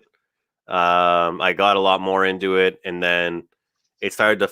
They made a stock split, and they're now on the NASDAQ, and then it literally like plummeted. But have you heard of it before? Do you know the score, like the score app? No. It's like it's like our equivalent to like the ESPN app in Canada, but a lot of people in America still use it. But we're pretty much one more bill passed away from having legalized sports gambling. So like you guys, you know how you guys have it like per state? Yeah. For us, it's gonna be just like a huge like federal thing. So like it's like you know, all in or nothing, not like one state equivalent at a time. And it'll be the entire country. It's the same thing that happened with cannabis for us. Like the entire country has legalized cannabis now. So like I think they're thinking around like July or August it'll be fully legal. I'm hoping to have like a sports book like near my hometown like within like a couple months. And when that happens, the score will be the DraftKings of Canada. You know, like the FanDuel of Canada. Yeah. And there's actually been talks that FanDuel might even buy like parts of the score or majority shares of it. So it's literally it's literally at $17 a share now. I'd strongly recommend looking in like July or August to get in on it. Nice. All right, guys. Sorry, I know it was late coming. There was a little bit of a low blow social. So all right, well, we got the time. Well, we're taking a breather. I have like nothing left. I got to refill, but cheers. Dude, all right, that round, I'm gonna admit that did not look good for Daukaus. Yeah. Phil weathered the storm, started coming back. Cameron, I live in Indiana too, dude. What do you use mostly, Nathan? DraftKings or FanDuel? Yeah, I mean, if I FanDuel, but I'm not a big sports bettor. I mean, I'll do the UFC and I kind of strictly stay to that kind of stuff, and then I'll do like the crypto. Is kind of what I've been focusing on, but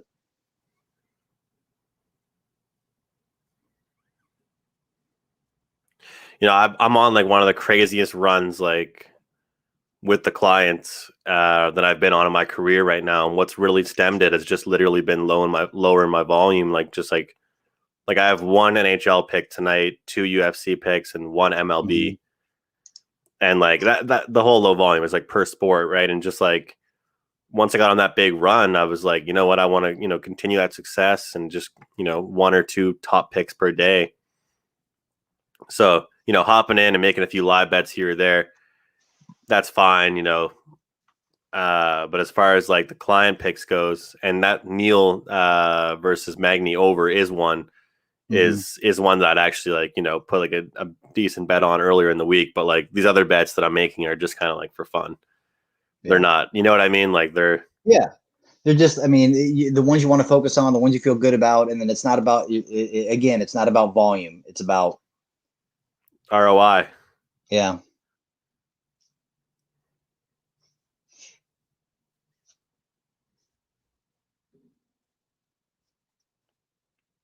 You hate to see the guy that you said that you wanted to not have a good performance. I know. Now, I mean, I'm surprised. I am absolutely surprised at Phil's cardio. Yeah. Daukaus tried. I mean, he played the game. He tried to give him against. He tried to tire him out, play a little dirty, do a little, you know, kind of grind him. And that's going to be back-to-back dogs if he loses. That'll be back-to-back dogs.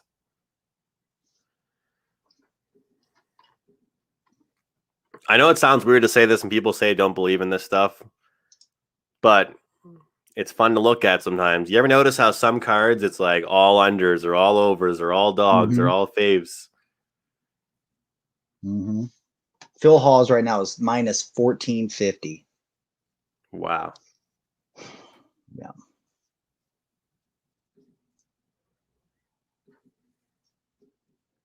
Also, the going the distance train continues as well. Well, I mean, I can't say that yet, but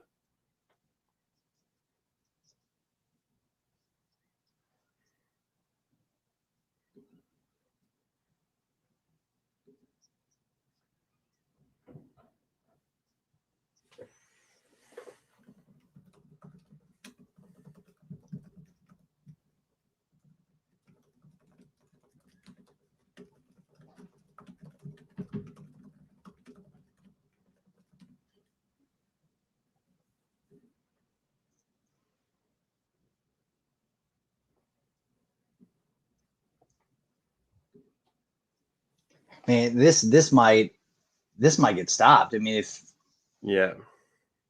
Daukaus doesn't do, you know, if he doesn't. He's barely protecting himself at this point. Mm-hmm. He's just like wiggling around.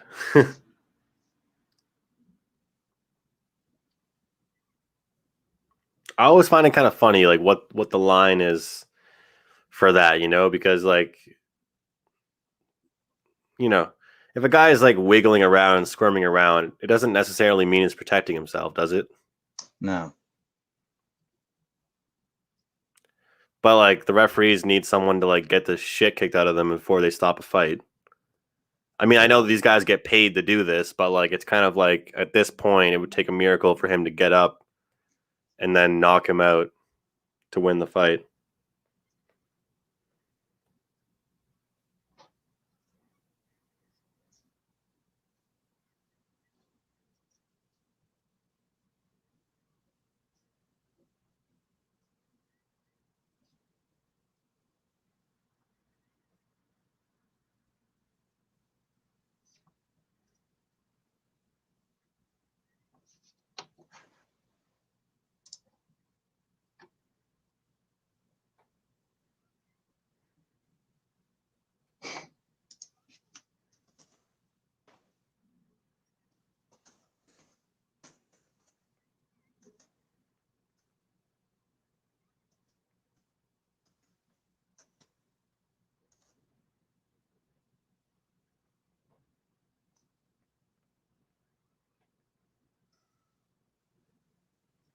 Well, that's it. There we go.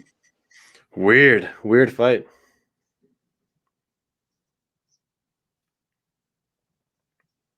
On a good note, my favorite team is winning, and I could have got them at a plus price, but I decided to stay off from betting the game and just cheer on as a fan.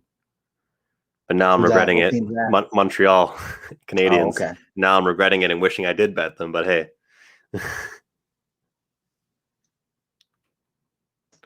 And as I say that, the game's tied. So maybe not.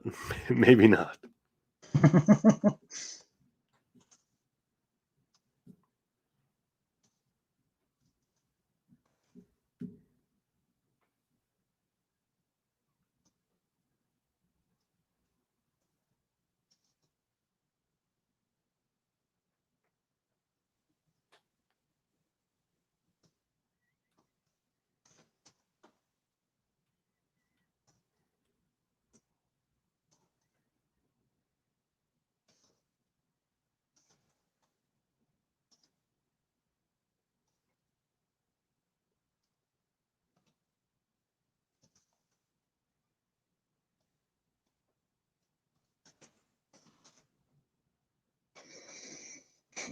Well, let's get a good one in the next fight. I'm excited for this one. What is the next fight? What do we got? Oh, Ferreira versus Gillespie. Yeah. And Ferreira came in at 4 pounds overweight? Like a piece of shit. Yeah, see, like that's what's ridiculous. Like, to me, that's like cheating. Like you give up some of your purse to come in overweight. You know what I mean? Mm-hmm. I can't believe it was a unanimous decision. I was seriously waiting for like a, like a split decision. One judge gave it like 10, whatever to the other guy. I guess they're really caring more about how the fight's finish, not how they start. They're not really caring about what goes on at the beginning.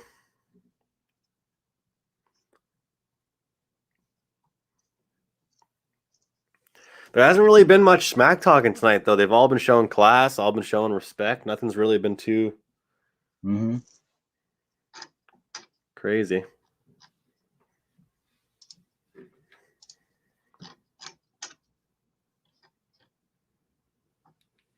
I'm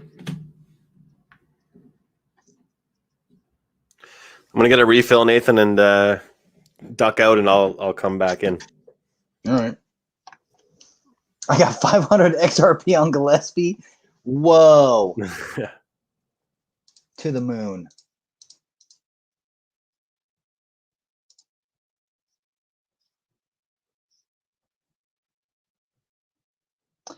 Took Ferreira. Corbin, why would you take him? It's not a bad. I mean, it's I Diego Ferreira's submission game is no joke.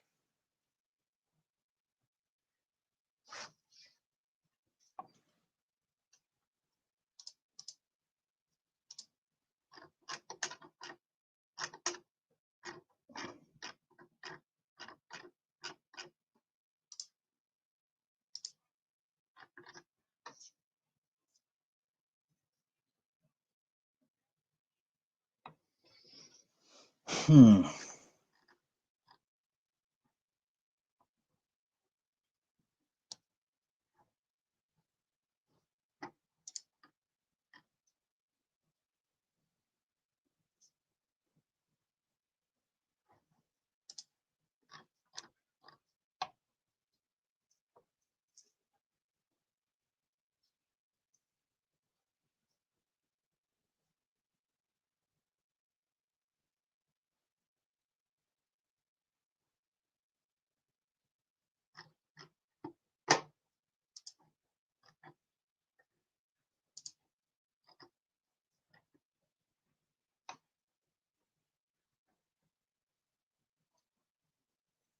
Yeah, I forgot about that. Like, Hawes is going to be fighting in July.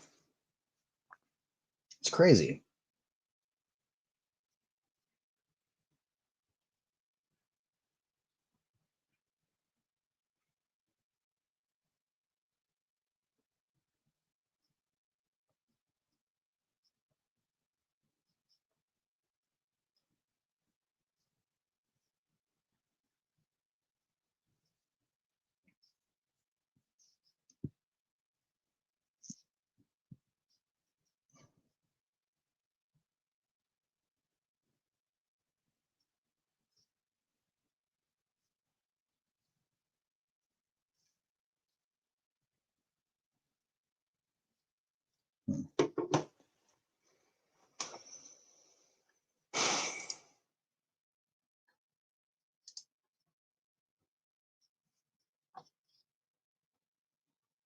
I like that snacks.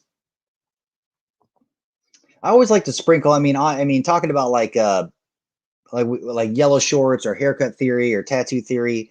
Whenever there's a pre-fight interview and the fighter calls out how they want to end it, or at least like somewhat, I always like.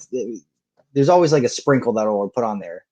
One I hark back to Polish Power when he said he was going to knock what the fuck's his name out in round two. I was like, oh, let's sprinkle a little bit on a round two knockout. Fair enough. I mean, he beat the shit out of him and then knocked him out in round two, and it was pretty awesome. And when you got somebody like Cowboy Cerrone talk about his son, talk about how he's going to go out there and sub this dude,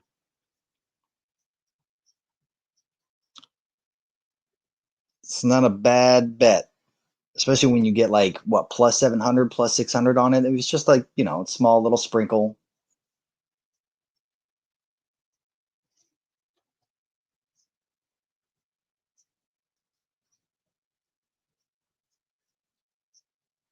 For the Diego Ferreira Gillespie fight, this is going to be one that I would just watch and just live bet.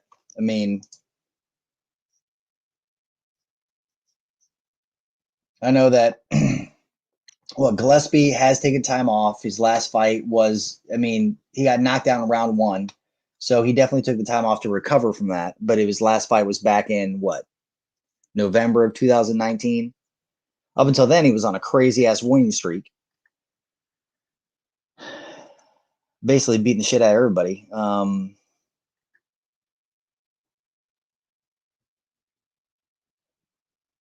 Yeah, Cowboys' submission game is top notch. I mean, that's the majority of his wins. I mean, he beats the shit out of people until they fall to the ground, and then he gets their back and subs them, or whatever the case is. But Fear, though, is sneaky in the sense of the ability for him to submit. So this could be one where it goes. This could be another bet the over.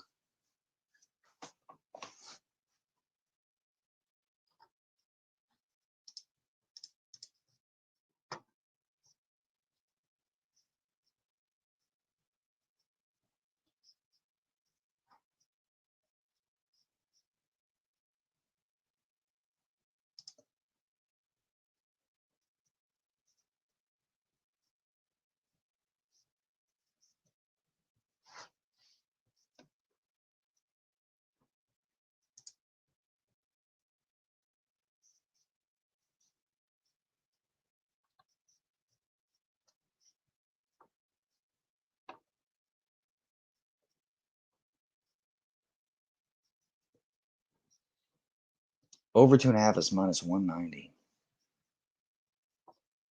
Oh, you're back.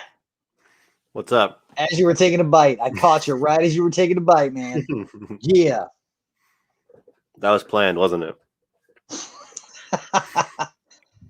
Yes.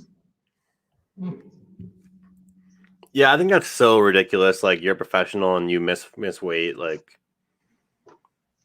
just Yeah, and some people will say they do it on purpose, right? Mm-hmm. I mean, it depends on like the weigh-ins. Like Gillespie looked great. It wasn't like, yeah, he did. He must have done it on weight. Like he didn't. I mean, on purpose because he didn't look like shit. Exactly. You know, it's like You're it's not willing like to he missed sacrifice it the by purse. yeah to win. You know, like oh well, whatever. I think it's kind of bullshit. So this is definitely one that I would. I mean, you know, I don't know.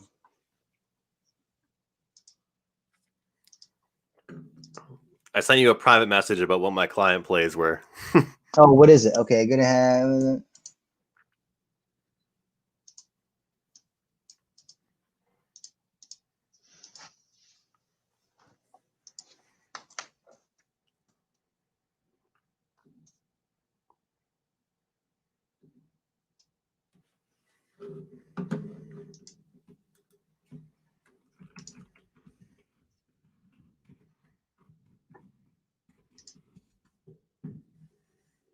Should be a good one though. Yeah.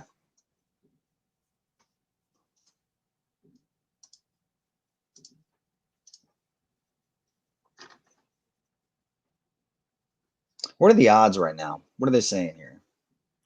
They dropped a -130. lot since the weight. Mhm. People were actually buying into them.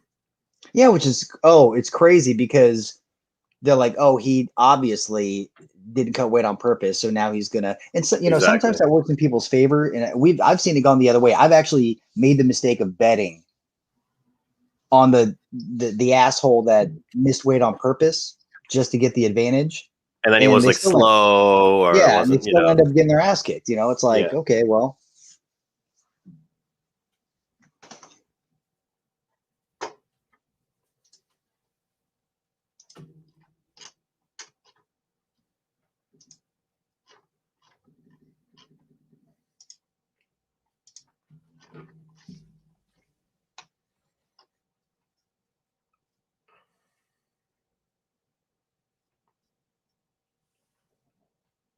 Well,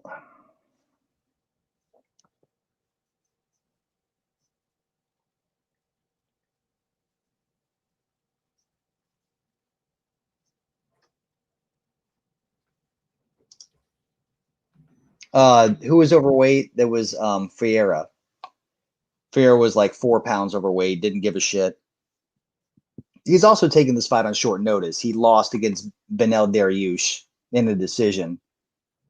What was it, back in February?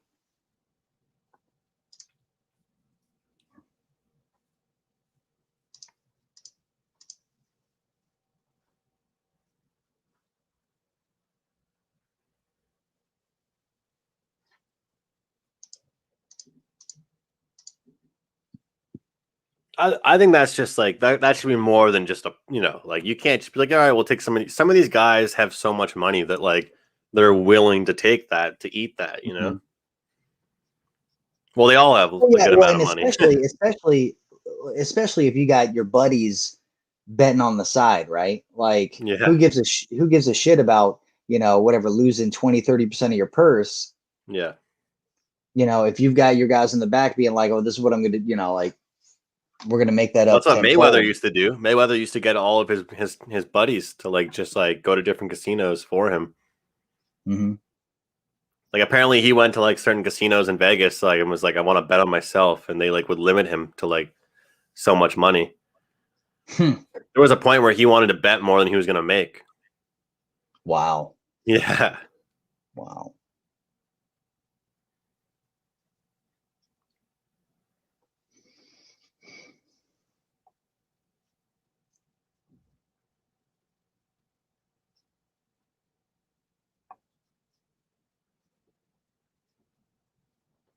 Yeah, I'm liking Gillespie.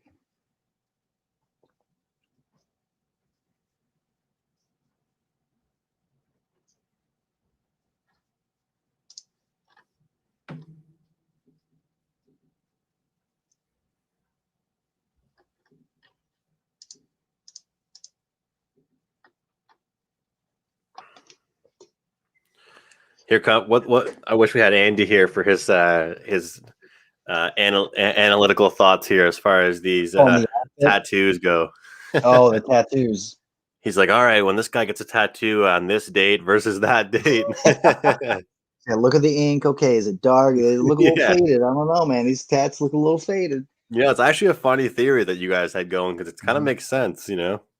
You don't really see a lot of crappy fighters with like crappy tattoos. Yeah.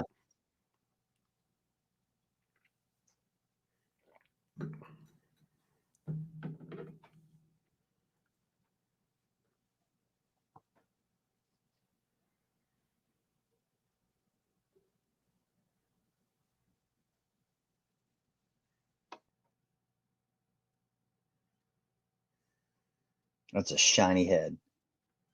That is a shiny head.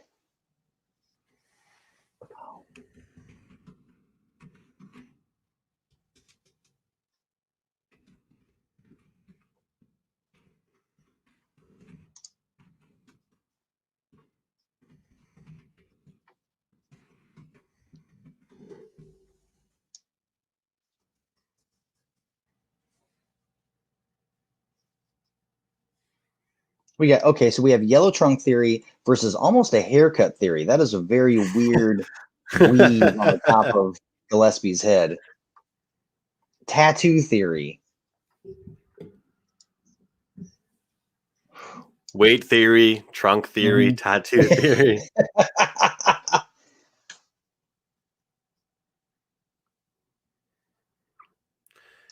This one might be the first one to not go the distance.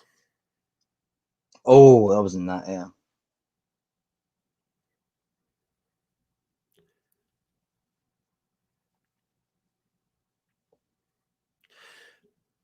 Do you remember the female fight? Like a couple months ago that just like it was Nunez, I think. It was against the Canadian, actually. Who was it? Where it just like should have been called. And people that had the fight to go maybe it wasn't Nunez, it was somebody, I don't know who, but it was like just getting the absolute. There was a couple like week span where like remember the Anthony Smith one too, where he was getting beat up by who was it? Was it Walt Harris or not Walt? I don't know, not Walt. There was a span of like a couple months where guys were getting beat up, ladies were getting beat up, and they just weren't blowing, like they weren't calling the fights. Like every fight was going to the distance that just shouldn't have gone. And these fighters were going like 3 weeks. I remember Anthony Smith like had like teeth falling out, and even though there were veneers, like everybody was saying like his corner should have been calling it, and they weren't. I don't think I've ever seen that happened really recently. And I remember guy that was doing in his like UFC debut. Remember like the whole big thing about that where he told his corner to call it a bunch of times, and there was a huge discussion because like his corner was like, "No, man, you're a champ, you can do it," and it was his first ever UFC fight. I don't know. I don't know if people just want to finish the fights, right? But that was a pretty crazy story. Where the fighter himself's like, "Dude, come on, let me out of here." Like if you're caught on camera saying that, like Dana White's gonna tell you like, "Good luck, you know, fighting with me again, fighting with us again." Gillespie is just trying so hard to get this to the ground. He's trying to be pretty persistent with it, but the takedown defense has been actually really good.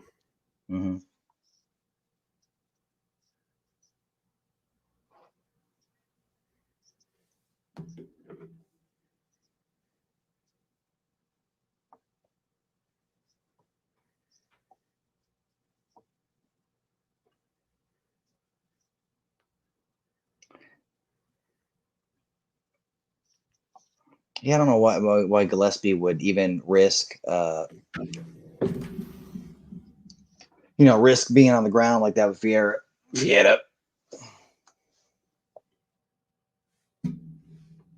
There you go.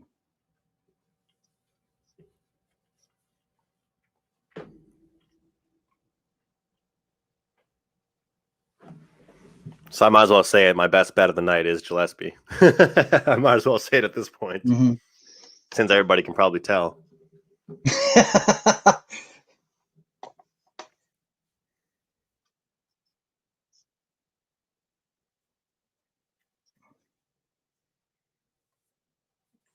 after I did call him like a cheater a billion times, so I might as well. Yeah. The trash talk is coming from from a better. You're like, come on, you're cheating. Yeah.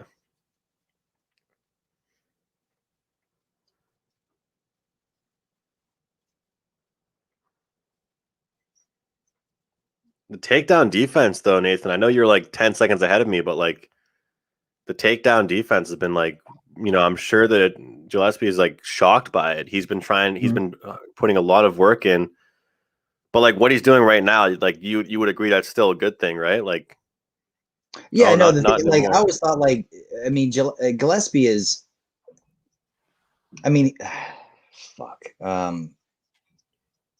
damn. There has to be a new game plan going into round 2. Yeah. Yeah, for sure. I mean, that's kind of a blanket statement, but I mean, you can't try and do the exact same thing over and over again.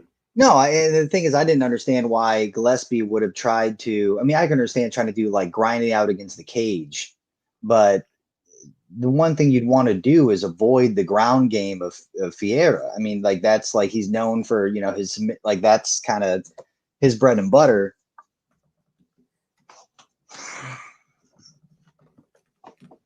I mean, I want to see Gillespie. I mean, the pace was great, and I think what happened was maybe Gillespie thought that him missing weight might have been a cardio issue and was trying to gas him. Well, it could be a thing. I mean, we'll see. That's only round 1, right? But like, yeah, I mean, Gillespie is wet. Like he is sweating. Yeah. Like he was working, and I mean, hopefully Diego Ferreira. I hope he's feeling the same. But well, Gillespie is a good wrestler. I think he can control it from the ground. I wouldn't say he's going to do like, any crazy stuff on there, but I think that from what I've read, he'll control it on the ground. Yeah. But you got to think like, hey, like cool it on the takedown attempts. You know what I mean? Like. Mm-hmm.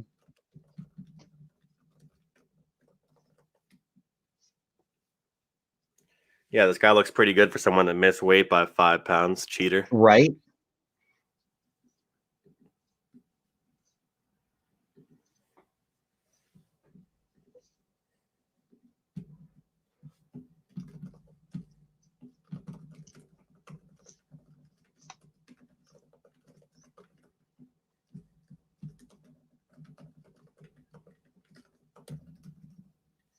Yeah, maybe because Ferreira didn't cut weight and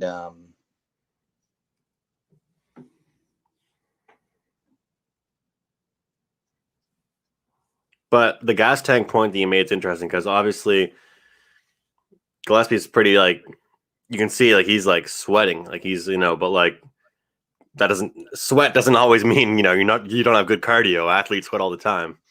No, yeah, it was just I was surprised. I mean, the amount of effort that Gillespie put into that first round, like definitely. trying to basically like, hey, I'm gonna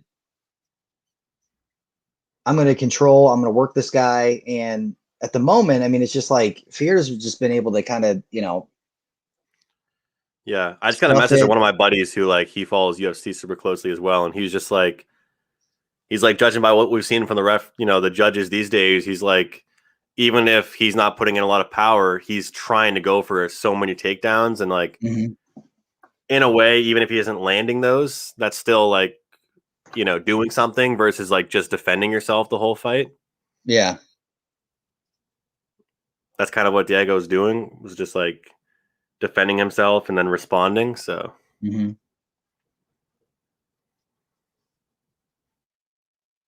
I can't really knock him. He's done a great job of countering. Yeah, obviously. There's that fence grab. Oh. Yeah, Chance. Andy had one of his buddies in town, so they're going to go out to dinner. So it's me and Andrew right now holding down the fort, drinking Truly. I'm on a wine night. I picked up a bottle and I had a little bit left from last night. So.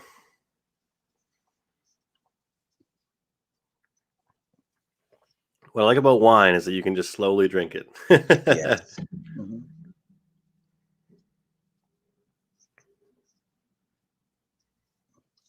Chance. It is the what do I want to call it?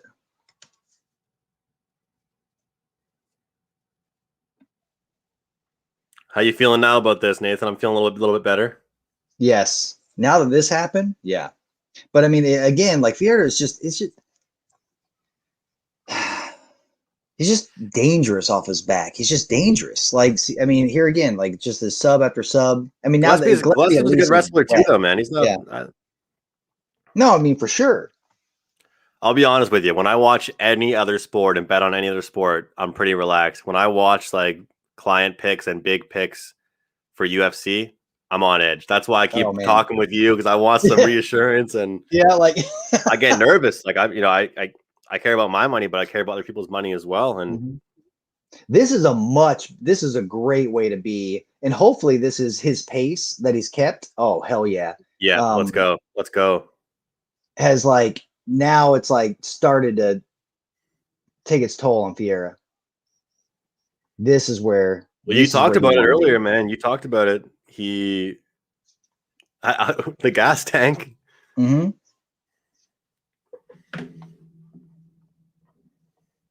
I mean, there was so much action that you forget that that was the first round. I mean, there was such a pace that you're like, oh, this should probably be the third. And you're like, oh, no, there's still a minute to work in the second.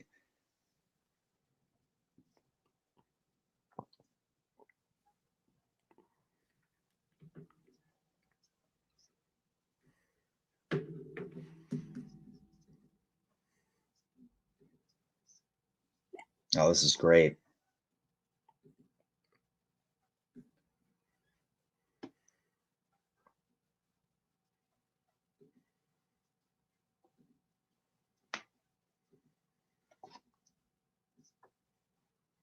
Spider monkey. Wow, he's dominating him now. Mm-hmm. Yes. Spider monkey. Well, he is just like everywhere. It definitely isn't a relaxed.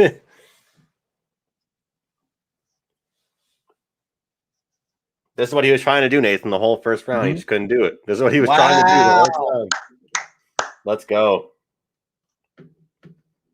Let's go.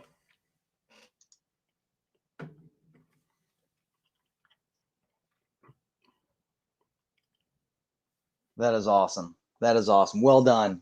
Yes. This is for Angie right here. This is for his client bet right there. Boom, boom, winner. Let's go.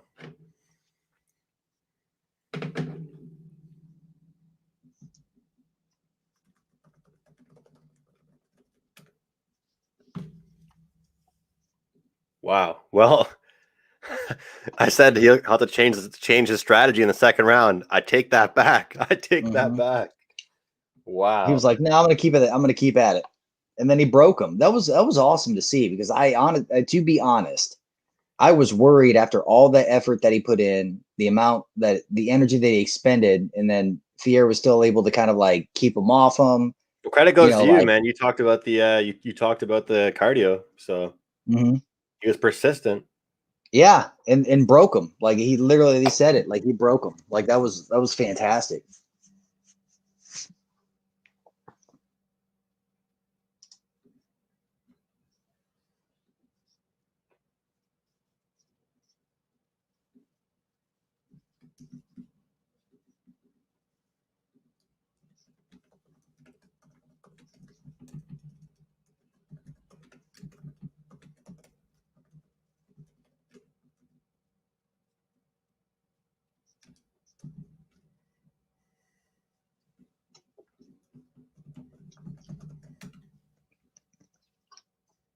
Let's go. I'm fired up after that. After taking awesome. Especially after literally taking a few losses for like, McDonald's money and then winning that one that I bet like 3 days ago. That feels good. Yeah, betting 3 days ago to see him miss weight, like trying to do the whole cheat thing, making you sweat, that first round being sketchy as shit, and then for him to come back and like stick at his game plan, and that's impressive. I mean, to beat, like, I would not have recommended that strategy against a submission artist like Ferreira. I just would have been like, whatever, get him in the cage, break up, like get him against the cage, do your thing, pull apart, piece him in the face, do the same thing, hold him against the cage, grind it out. And he went to. Was there a new person out there in the second round? Did somebody else swap out with him? Like who was that?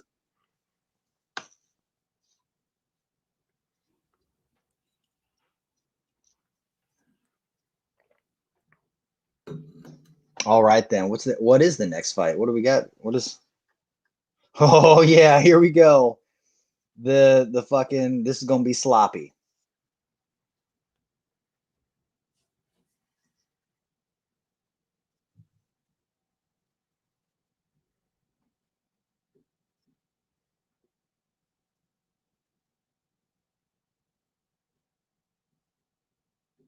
And that's good for him to come back after, what, over a year layoff.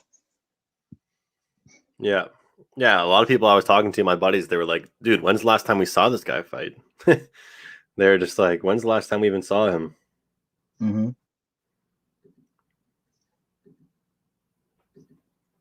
I mean, we saw what's his name by the judges, Trizano, whatever his hell his name is, who was away for 2 years, who won by decision. Yeah, exactly. Yeah, but that was Yeah. I mean, it used to be a pretty solid case saying it like where if there's a fighter that had been taking, too much time off, like over a year, 2 years, you could be like, all right, ring rust, whatever. But during these COVID times, it's a different story. And I truly believe that the lack of fans plays an effect on the fighters, like a tremendous effect on the fighters. I mean, the pay-per-view with the fan like that, you could see it. Yeah. Like definitely. It's been a whole new thing. It's been a whole new thing. So, I mean, taking time off and then coming back and then coming to an empty ring, like it looks just like you're at the gym or like whatever. Yeah, there's cameras there and stuff like that. But, you don't hear the jeers, the cheers, the boos, the crowd, you're not performing. So there's less of a ring rust factor, I think. Are you guys on Periscope? I think we got to get Andy to set it up on Periscope for this so we can get it on Twitter too, this show. Oh, that'd be cool. Yeah. I think it's only because you guys don't have a Takedown Live account. I think you guys should make an account. I know that he likes just the secluded crew that we have in here. Great people tuning in always. But I feel like if you guys made a Twitter account for this, a lot of people that watch UFC would want to talk about it with some people. Yeah, I think it could blow up. It could blow up, I think. I'm not opposed to that. I know that I think we used Periscope at the very beginning, and something happened. I don't know if it was because of like the wager talk and like how functionality. I know functionality played a part in regards to StreamYard versus Periscope and what they had available. And so I think we switched over this. But I mean, talking about going back, or I think that. Yeah. Well, with this, you can with StreamYard, you can connect it to Periscope, YouTube, Facebook, Twitch, all at once. Yeah. That's the best part about StreamYard. I didn't even realize until last week that we were going live on Twitch for every one of our shows on Wager Talk TV. Oh, really? Yeah, I had no idea we were even doing that. I see Chance. Chance is laughing because I started wearing ties on the show for Wager Talk, and now he's like, look at this guy wearing a t-shirt and a backwards hat. It's the weekend. What's he doing? Drinking wine, whatever. It's the weekend, isn't it? Last time I checked. I hope you're having a good night, though, Chance. Chance is a great guy. Mm-hmm. But I was like, you know what? It's the weekend. I'm not dressing up. No, you're in your place. You're locked down. You got to be comfy, man. You can't be locked down in a suit and tie. No. Not on the weekend. Well, usually I put that on for about an hour and a half to 2 hours during the week anyway, and then I'm back in a hoodie. So best part about working from home. Yeah.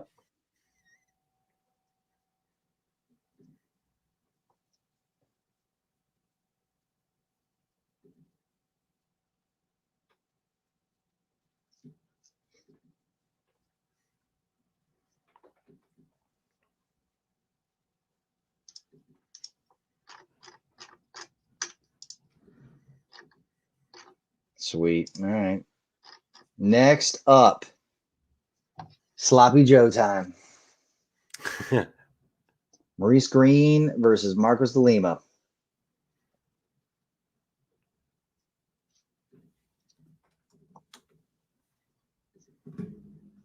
You got any insight on this one? What are you thinking? Let's see what I was looking at. I always take notes going into certain cards just to see kind of what I'm thinking. Mm-hmm. Mm-hmm. Mm-hmm.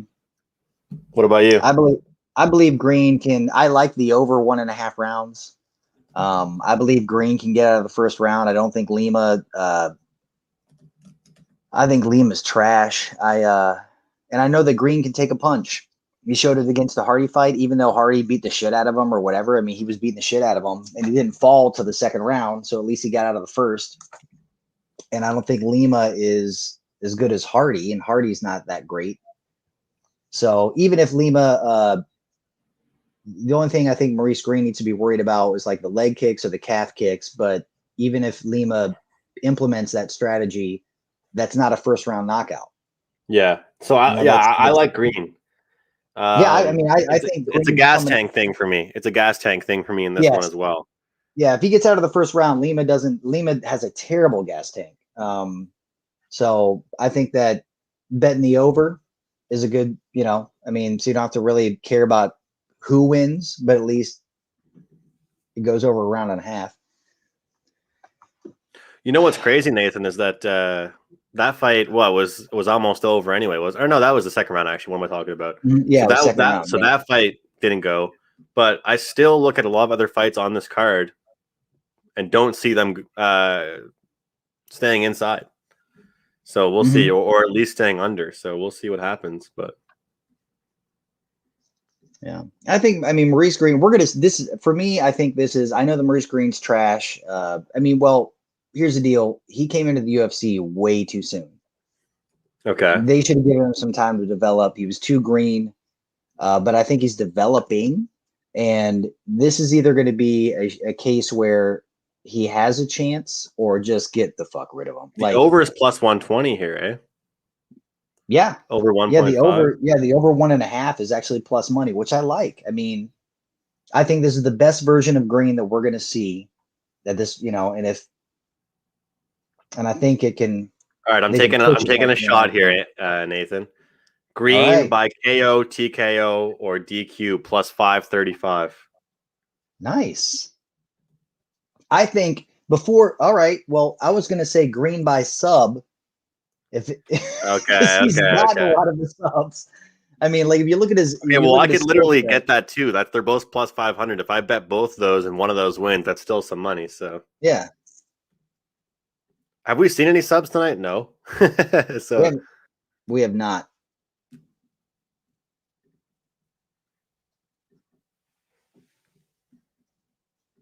I think it'd be, I think it's both these guys are just crap. But over 1.5, I think is great, especially the way this night has been going.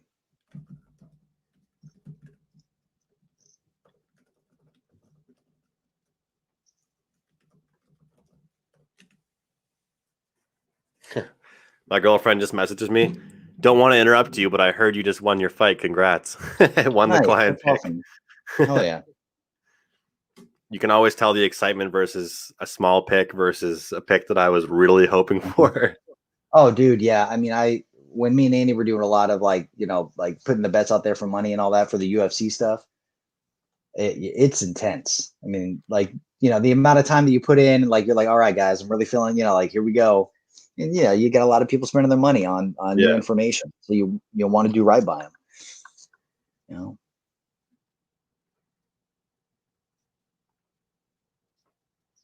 It's funny. I know some people that bet a lot of fights and some people that bet like one or two, and they're both successful in their own way. But I just wouldn't want to risk having the fact of like 5 fights not going my way in one night. I'd rather. I only have 2 client plays tonight. Obviously, one's over now, and the other one I already told you guys. So, I'd rather go, 1-1 than 1-5 just because I had a horrible night. It's like risk and reward is, I don't want to have that. Some people, they don't mind, betting every fight. I can't do it. Mm-hmm.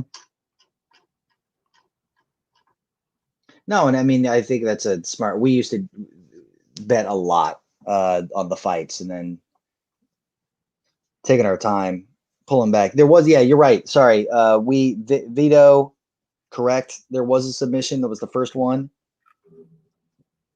Carlson Harris, man, 34-year-old All right. Carlson Harris from Guana.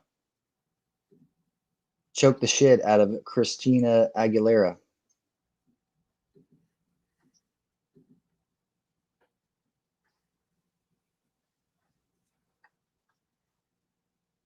That's a question for Andrew. Canelo? I mean, I would assume, right? Boxing? Is there boxing tonight? Yeah. So I heard that there's I heard if there was a night to go against him, tonight might be the night. Oh, really? As far as an underdog. So if I would recommend people look at some props for this fight, but I don't know. I've got a couple guys I know. I don't do boxing myself that said, could be a live dog, but I mean, when I say the terms live dog, we're looking at a huge plus price. So I think when you look at a situation like that, you're looking at it late in the fight, not early. So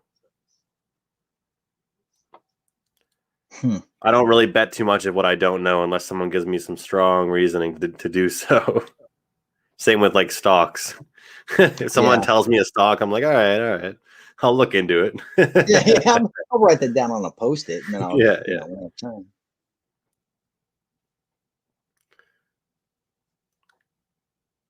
It's like when I was telling you about the score, I'm like, just letting you know I'm in on it to look at it. I'm not saying, go put your nuts on the table, but I really do like the stock. That's like the stock that I would tell people if anybody asked me about one.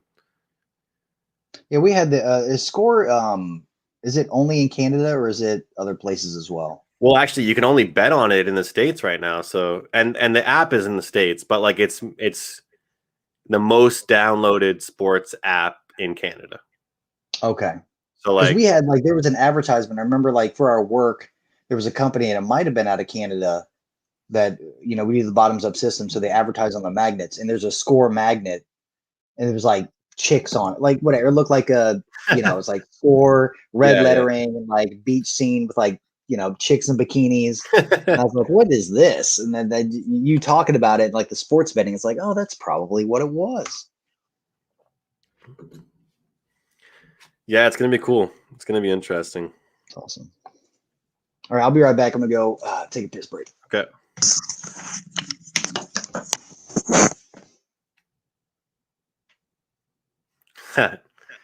Vito Garcia, you're probably right. Kevin Dolan's a great handicapper, and he knows his fighting as well, knows his boxing.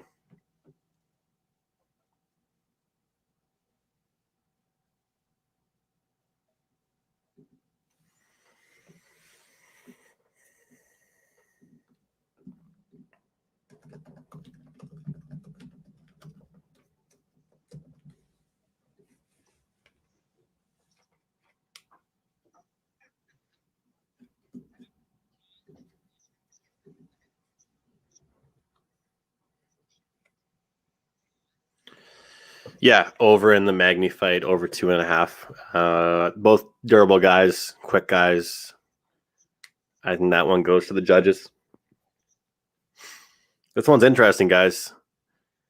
6'7" versus 6'1", age 34, 35.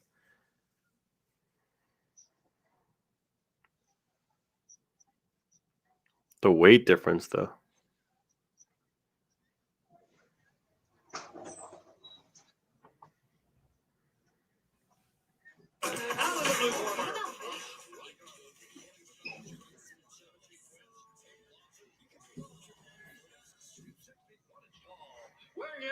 At 264 and 1/2 pounds, fighting out of Hebron, Paris, Brazil, Marcos Rogério Pizarro de Lima. And now introducing his opponent, fighting out of the red corner. Sorry, guys, got to turn this volume up a little bit to fire me up for the fight, He stands 6 feet 7 inches tall, weighing in at 237 pounds, fighting out of Albuquerque, New Mexico, the Crochet Boss, Maurice Greene. And when the action begins, our referee in charge, Herb T. Yeah, you're right. Careful with the audio.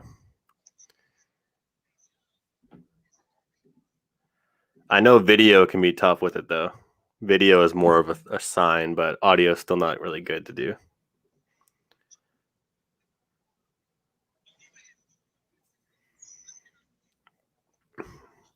Quick start out the gate here, guys. Holy shit. Quick start out the gate.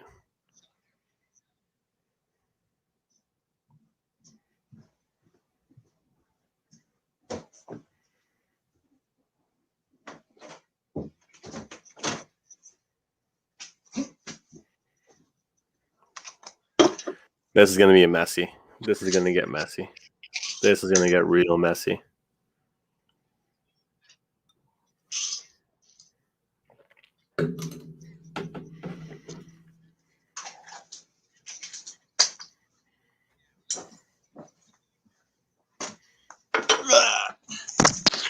Oh shit! You're back. All right. Well, what I missed, man? I just repeatedly said this is going to get messy, and it kept getting messy. This fight it's a brawl. Two massive human beings going at it. Yeah. And we've got what? Bet the over, right? Yeah.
Stay on the ground, guys. Yes. Yes. Overs are funny because you're just cheering on boringness for a while. Oh, You just don't want get bored. excited, You please. just want boredom.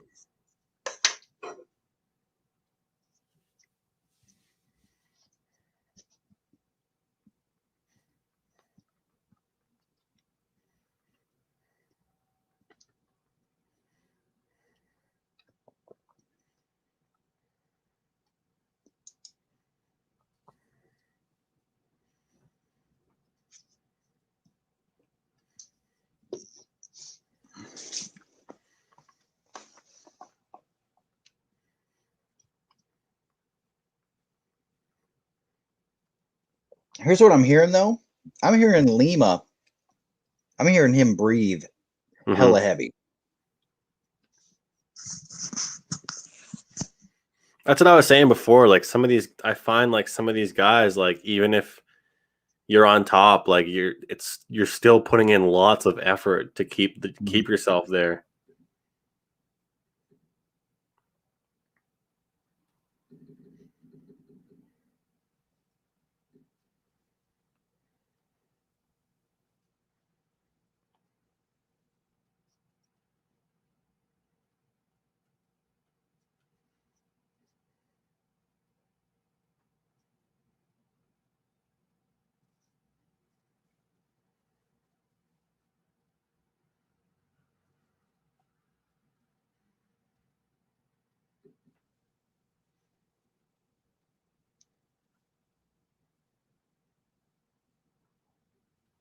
This is what you want to see for an over.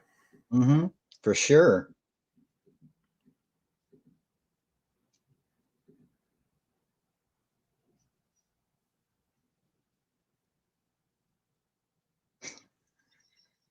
Herb Dean just like, all right, what? Okay. He kills me. He's funny. The way he like he moves around the octagon like with them is so funny. He's so nonchalant. Could you imagine, like Nathan, put yourself in his shoes for a second. Imagine being a referee in the UFC you're literally next to two guys looking to beat the shit out of each other, and you're just standing there watching, and you have to you have to use your best judgment. I mean, after a while, he could probably judge it in his sleep. He's probably like, he could probably do it just by smell or something, Yeah. like hearing and smell. He's like, all right, that was a right cross. Okay, that was a jab. All right. But pretty intense.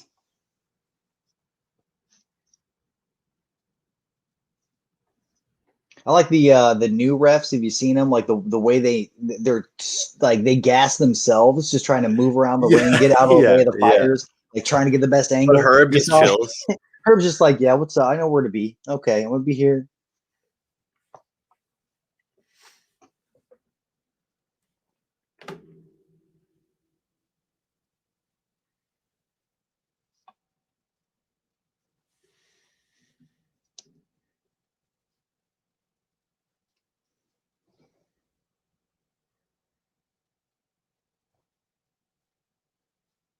Oh, what the fuck? Come on, Maurice. Jesus Christ. What did I just miss? Oh, just the worst. Just the absolute, like he just totally Now I know what you laughed at. Yeah. Oh my God. That was embarrassing to start the round. Yeah. It's like he just swung and punched over this short guy. He was just like,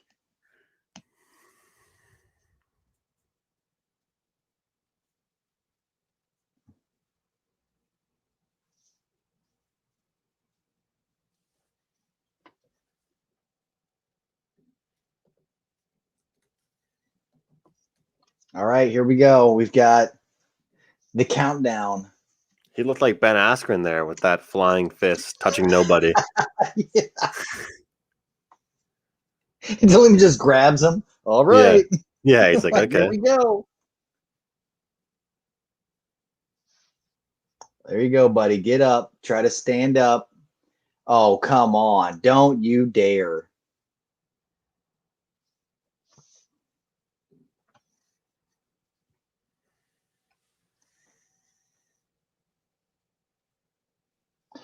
Yeah, Chance Greene. Greene's getting his ass kicked.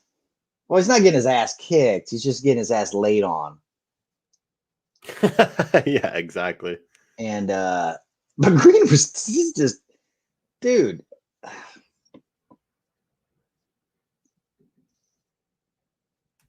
But Mr. Bubbles, I don't know. I mean, after that move, after like that, taking overs in the UFC with big guys, it's like you're just really hoping that it goes to the ground, because if it stands up, someone's getting knocked out. Yeah, and this is a perfect.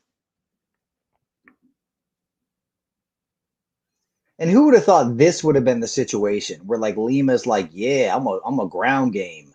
Yeah, This is what I'm gonna do. And the funny thing is like Maurice Greene with his physique, you'd think like tall, like looks like a John Jones, like has the length, mm-hmm. like that he. But he's soft. Better. He's so soft. As Andy would say, like tissue soft, you know? Just. There it is. There it is. Let's go, man. Let's go. Boom. Great Boom. call. Plus money. Great call. Over 1.5. Boom, boom. They're like, yeah, no way this goes over 1.5. And here we are. The odds makers didn't think this would be, two guys taking a nap together. Yeah. But these guys were literally just laying down the whole fight. So.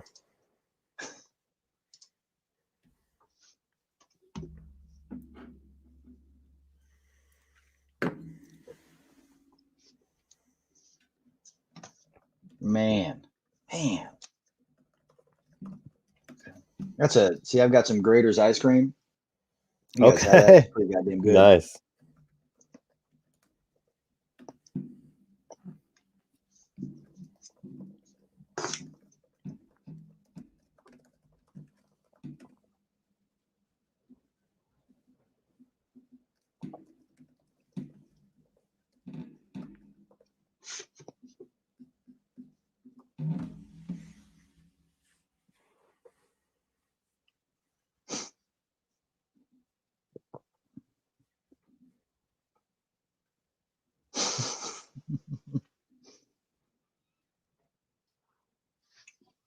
Like, this is one of those fights now that, like, I mean, that +5, whatever I had, 525. I mean, makes sense at this point. It's the only thing he can do to win. Yeah. Just throw some punches, but I don't think he's knocking him out. No.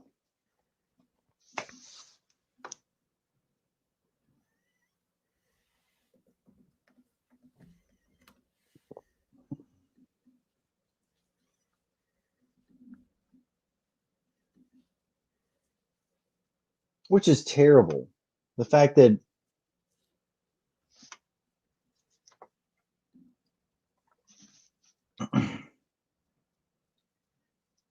he's so bad. And so is the Lima. Like, this is a shit performance. Like,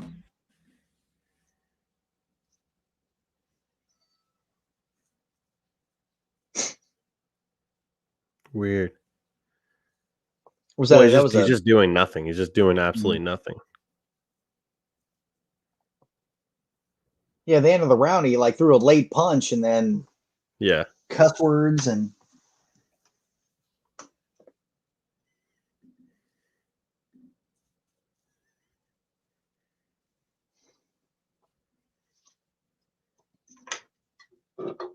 How's your ice cream?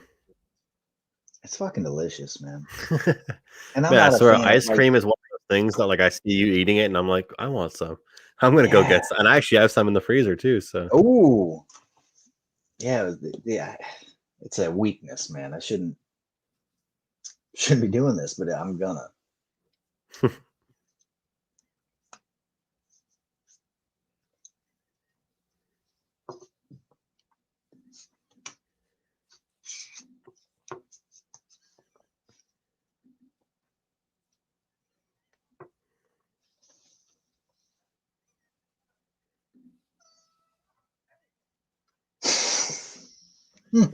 this guy's just embarrassing himself.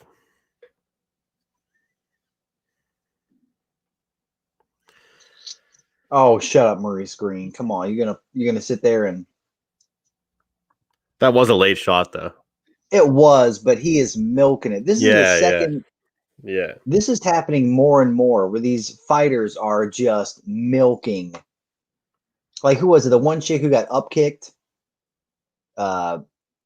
I mean, she should have won anyway, but He's trying to get a point taken off or something, right? yeah, it's just. I mean, it is kind of weird though. I mean, he was dominating the whole fight and then he just like decides to put a late shot in. You can't really do that. Mm-hmm.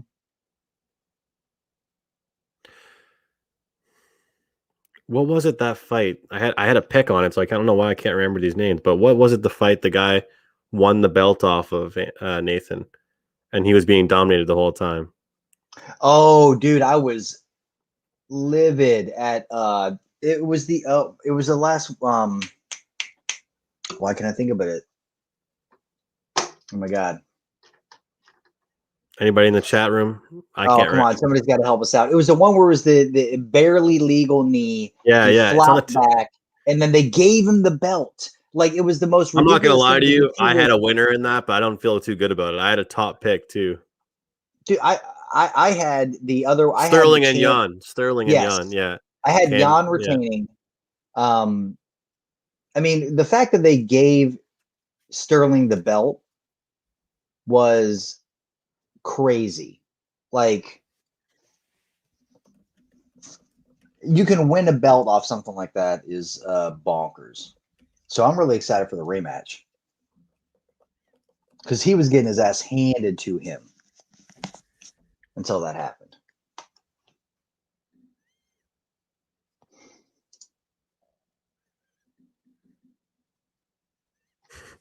This whole fight's just been the exact same thing going on.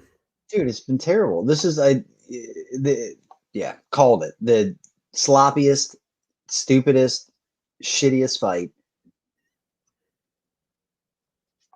If they were concerned for time, they aren't anymore. This is definitely. You're backing Sterling in the rematch, Camden Church. You better find God. Because that's ridiculous. Sterling was getting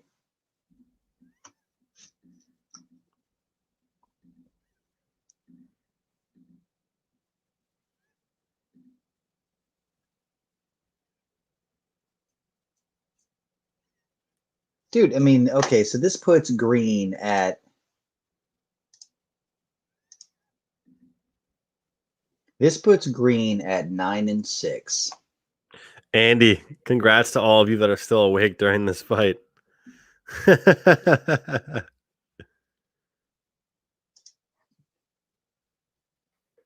You're not missing out, Andy. It's pretty bad.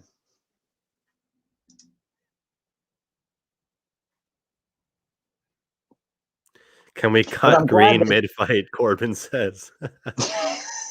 How much is he making during this fight? I want to know. Right? How much money is this guy making to lay down on the ground? I mean, it's just terrible. And I mean, the good news is though, when we talked about how like the ref will let things go, like when obviously this person has no chance, whatever. But I mean, I'm glad that, I mean, betting wise or whatever, you know, you got to let it just run out. As boring as this is, I'm surprised Herb Dean hasn't. Well, I guess it's such a dominant position that you can't really stand him up. It's not like he's not doing anything.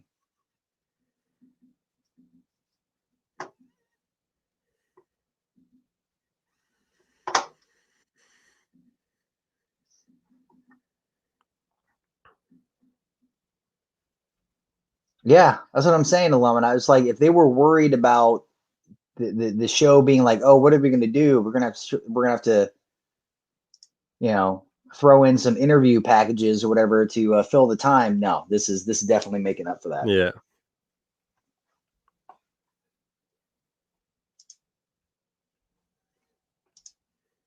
Chance, how was your softball, man? Any doubles? Triples?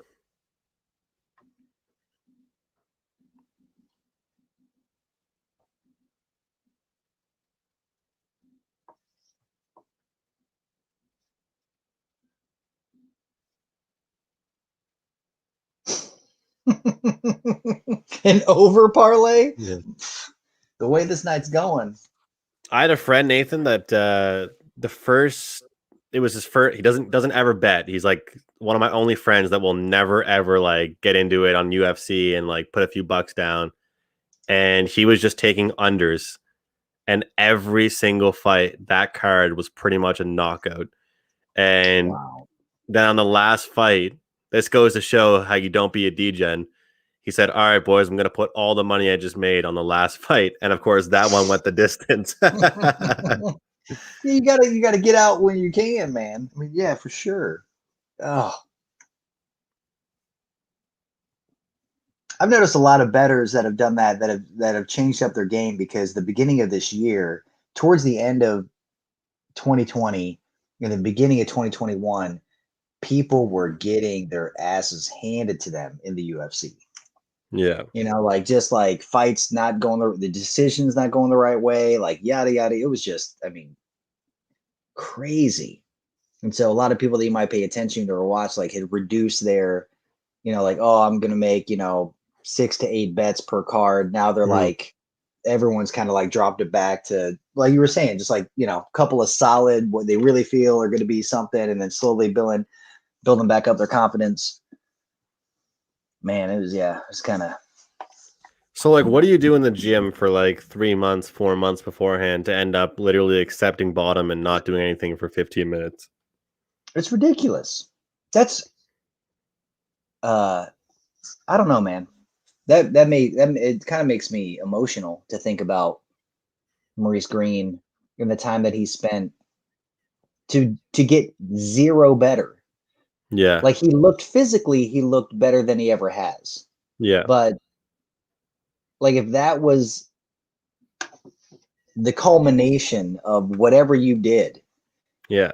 you couldn't get off your back from a smaller man when you've got the length to be able to push off the hips, to be able to just do some basic, you know, ground. It's you don't need to be in the UFC, man. No. I mean, whatsoever.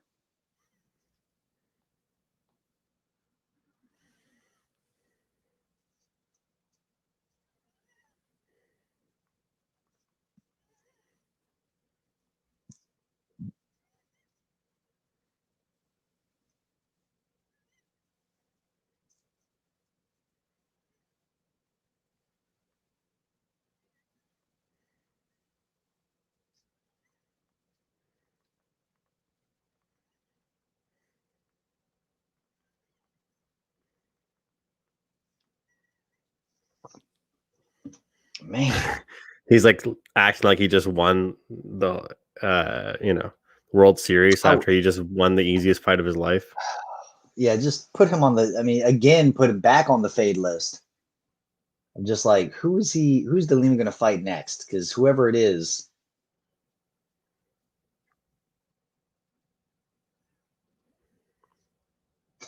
Andy, why are you on the chat but not in here?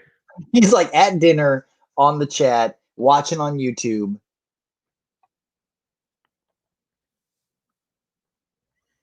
That's commitment. Yeah, Greene has been on the bad list for a long time, for a very long time. To be honest, I mean, I had a little bit of hope for Greene. A little. But,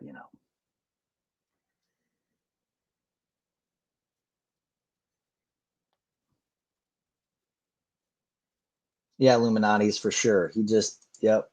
Oh, that wasn't it.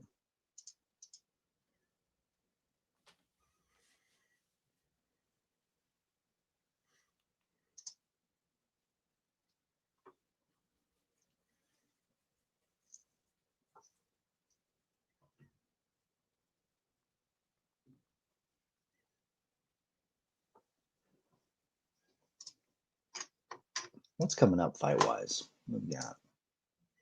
Magny. No, I mean, I meant just in general. Yeah. LFA, one championship, UFC. Ooh. Michael Chandler versus Charles Oliveira. That'll be sick. Yeah. Right off the bat, I'm going to Michael Chandler. Yeah. I've got him over. That'll be a good fight. It'll be a good fight. Just looking at the record and all that, I mean, I think Oliveira has like stumbled his way into this position. Mm-hmm.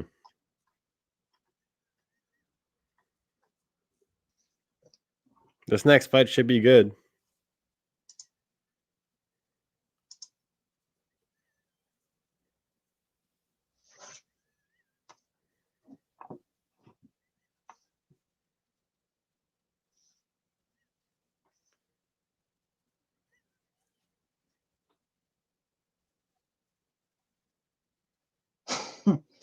Hey, if he rolls around for 15 minutes and gets the win chance, if Lima can do it, whatever. A win is a win is a win.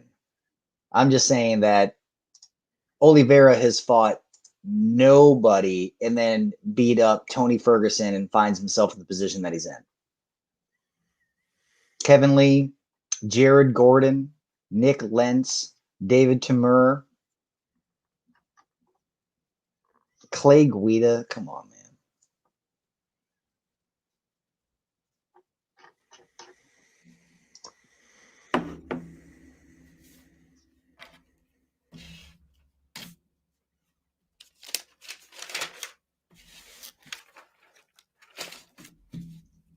I'm interested to see the odds in this Caitlin Chukagian and Viviane Araújo fight.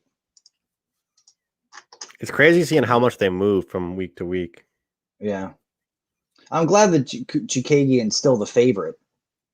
Because I feel like her not fluke loss, but whatever, the body blow to the liver that basically dropped her and she got, knocked out or whatever against whatever.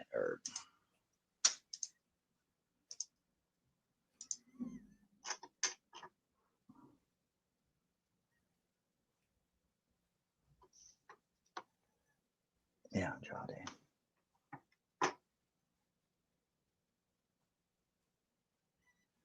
Oh, okay.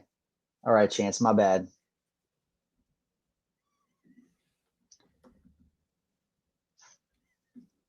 Yeah. Greene. That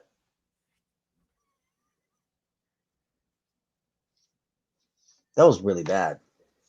That was pathetic performance. Mm-hmm. I haven't seen that bad of a performance in a long time. Like from a fighter, just like accepting defeat on the ground or on his back, unable to do anything, and then also Lima unable to do anything. Like he didn't really do much to impress on top, that's for sure. Yeah.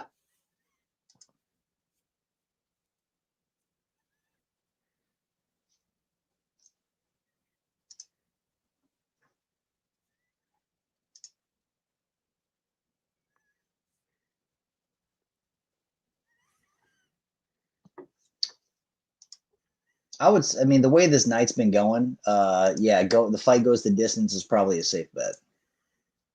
Looking to make it 2-0 with the clients. Mm-hmm. I think it's, this could be one of those fights, Nathan, that's still like a fun fight to watch. Yeah, for even sure. though I it's don't like, think it's going to be, because sometimes like the last one, I'm happy that you cashed your bet. I tailed you on it, but like it wasn't an entertaining over. This could be an entertaining over, yeah.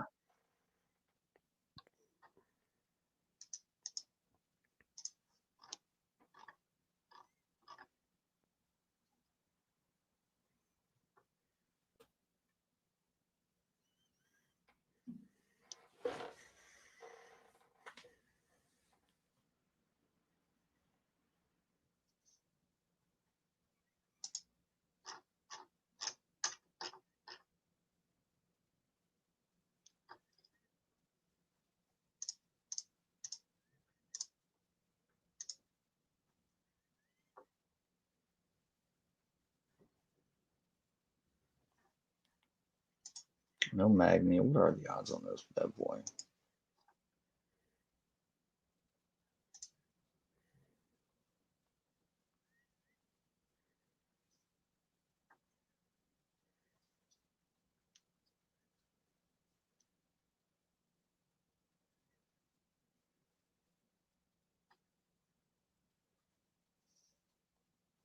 Then I given the over.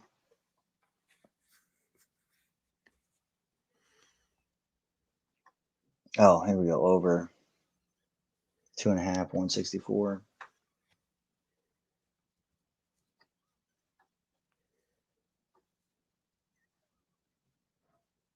What would you do in something like, so you've got like, okay, so fight goes the distance, yes, is minus 132. No, plus 100, even money, whatever. Then you've got down round props. Over 2.5 is minus 164. I guess, I mean, then under is plus 128. Yeah, that's what's so crazy, right? It's like a lot of people would say, like, the argument would be that a lot of finishes come in those last few minutes. Mm-hmm.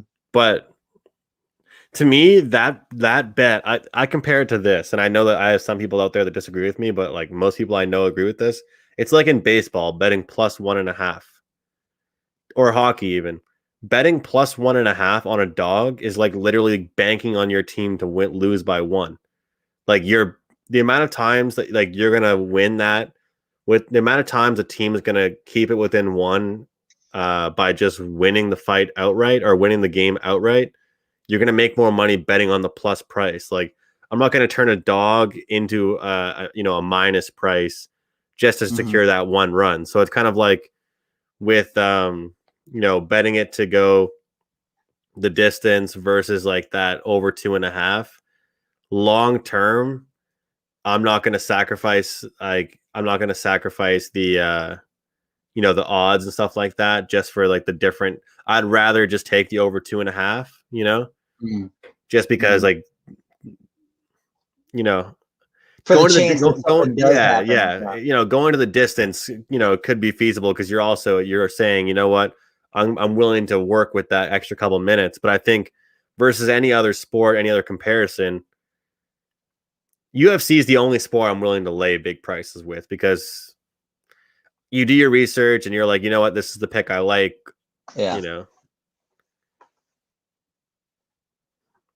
I'm sure it happens all the time. I bet where people are like, they're at the fight to go the distance and somebody has over 2.5.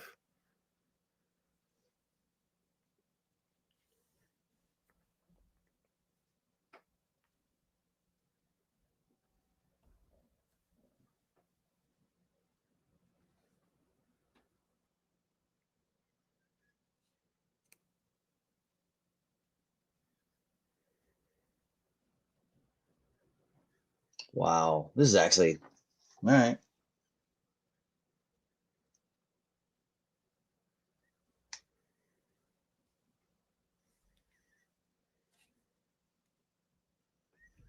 This actually has some pace to it, man. Mm-hmm. Damn.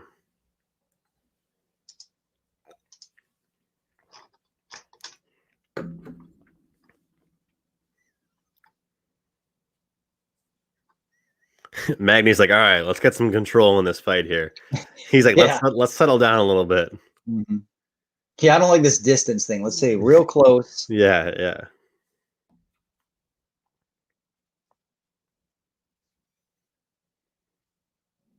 You see Neil Magny, what he's trying to do is that inside, he's got those long arms, like that whatever choke. Mm-hmm.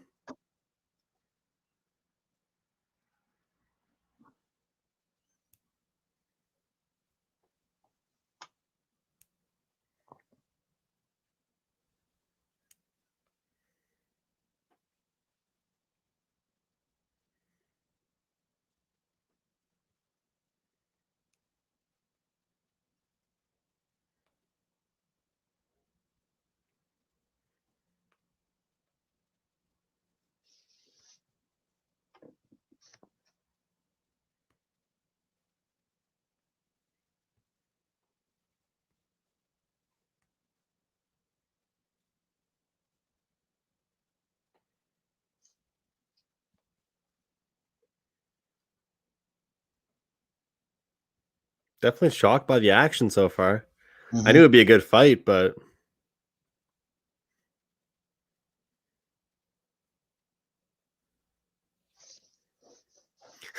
Chance, you're getting too hyped for me, man. I'm on the over. You're getting way too Yes, now, boys. You're getting way too hyped for me right now. Don't save your hypeness for after 2.5 rounds.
It is interesting how, like Cormier, whatever they were able to call it, like how Magny is able to bring this type of fighting.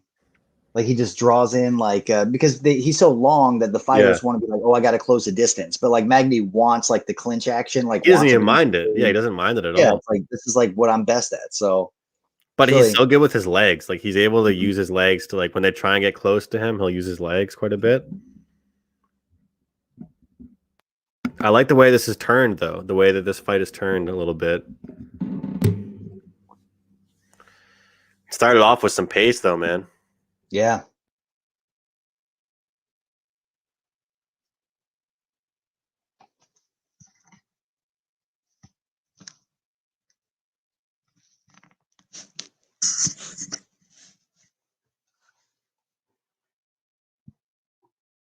Yes. Yeah, chance for sure.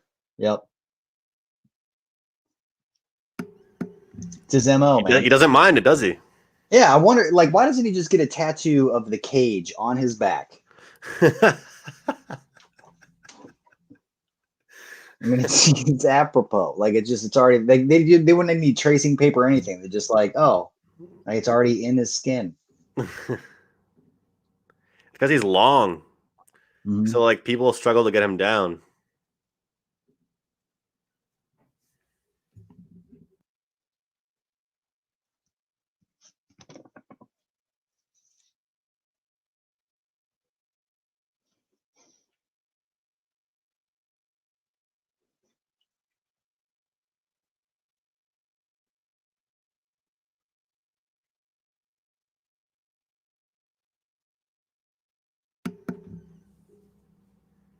A lot of movement from both these guys. Mm-hmm. That's pretty much what I said in the bulk of my analysis on this fight. Was like the durability, the ability to not get finished in general, especially early in fights. Oh, for Magny? Yeah. Yeah. Neal's coming off a loss. He was outclassed, lopsided scoreboard. Mm-hmm. I think he'd want to take it easy as well.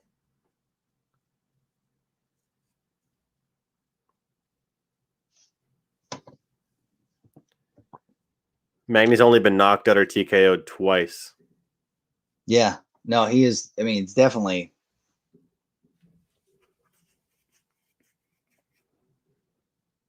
And like what and how often is it the Magny finishes? You know, it's not. It's rare. So it's like even if Neal like kind of gasses or whatever, I mean, he's shown durability. So it's like, okay, well, odds are this is just going to go. You know, it's going to definitely. They're playing for points, pretty much. Mm-hmm.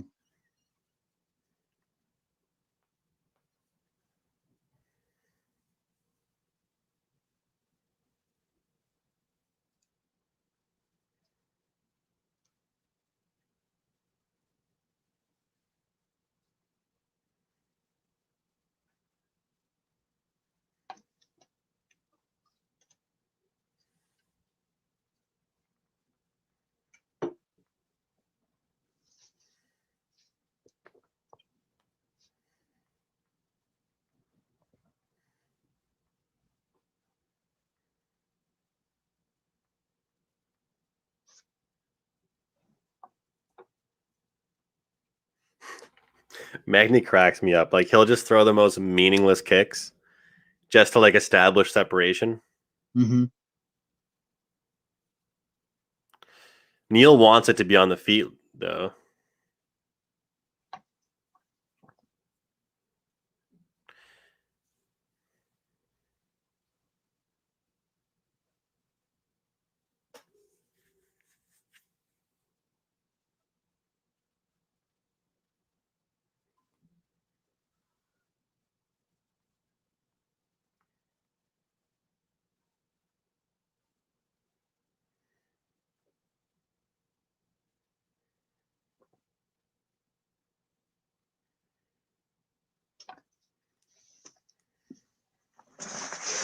Corbin, was that just a piece of the parlay, or was this the closer?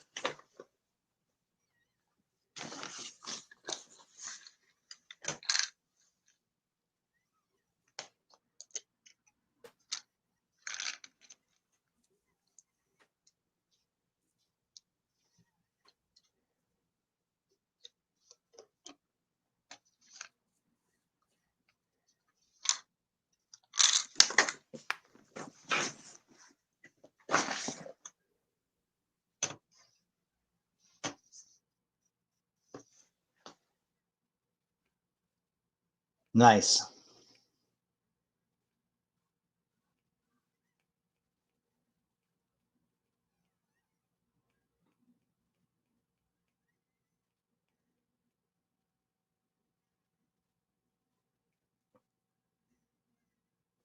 So even though we've got the bet and the over on the fight, where are we at in regards to the scorecards? Yeah. I mean, this is I couldn't really tell you. I think that we've seen a little bit from both. Mm-hmm. The funny thing is, Neal's kind of established like the middle, right? Yeah, the aggression, the dominant moving forward.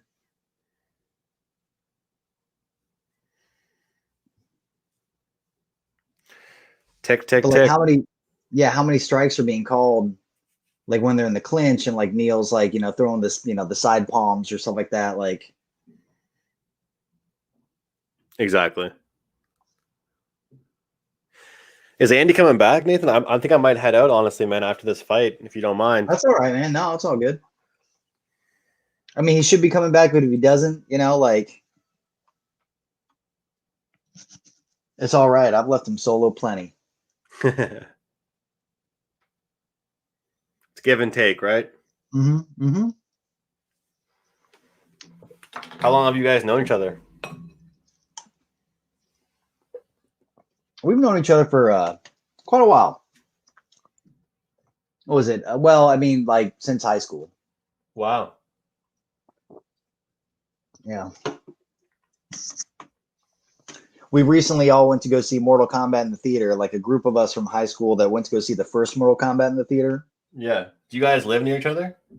Me and Andy actually live pretty close, and then our other friends live a little further away.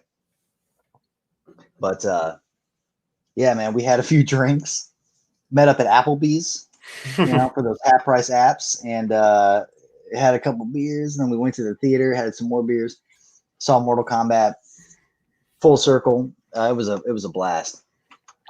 We were those obnoxious 40-year-olds in the theater, just laughing at the screen. I'll never forget one time I took an edible before I went to see like a serious movie, and I was just like, it was like this Will Smith movie, and this guy, and he was like, I can't remember anything. Like he like lost his memory, and my friend and I literally went that whole movie without knowing what the hell went on, like for like an hour and a half, and like we're just bursting into laughter at parts that definitely weren't funny, and people were like in front of us turning around like, dude, what are you laughing at? Like nothing here is funny at all. And all right, what do you think? Lima, Greene, 50K, fight of the night? What are you thinking here, fellas? God, what a return. What an entrance. What an entrance. That was trash, man. That was absolute trash.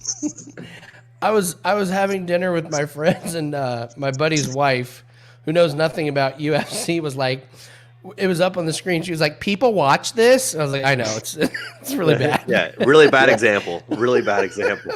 Don't you hate that, Andy, when it's a bad example? Yeah, yeah. Like, no, we do the show. It's awesome. It's dope. And he's just laying on that man. Like, I know.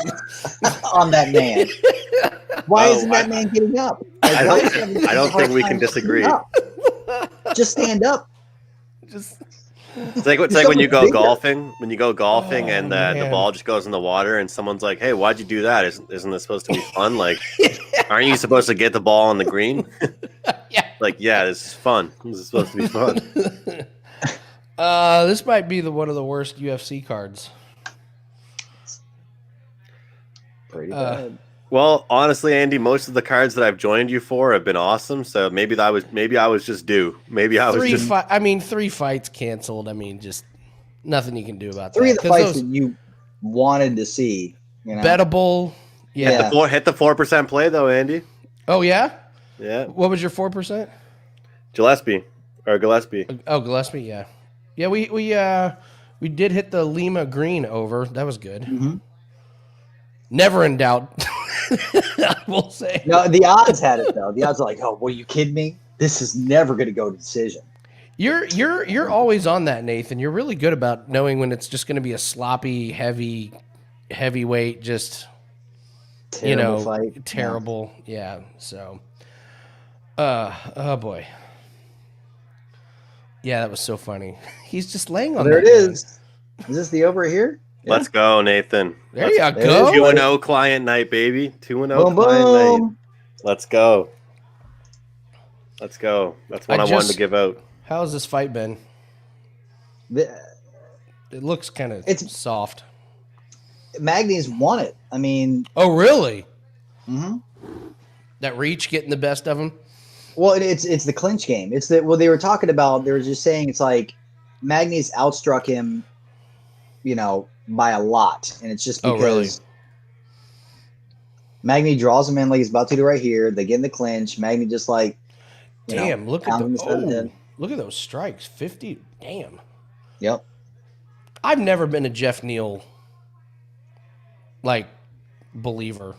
It's always felt forced with him.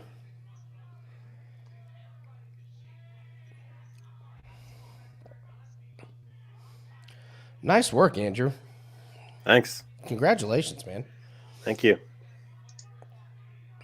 Although I will say, because I want to keep transparent, even though everybody on here has already seen this, I got my ass kicked with my McDonald's money picks. I mean, throwing some. I mean, Nathan witnessed it. My 2 client picks killed it, and the random little method of victory, messing around bets that I made. It goes to show pick your ones.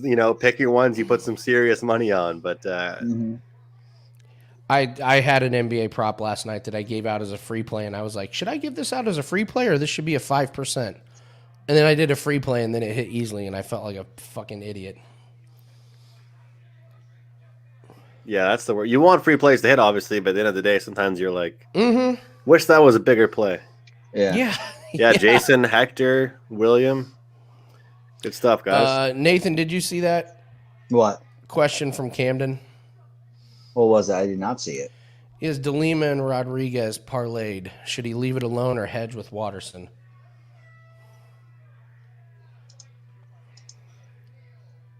What did he say? Lima and Rodriguez parlayed? Yeah, so he already hit De Lima. Mm-hmm. And what was the next one?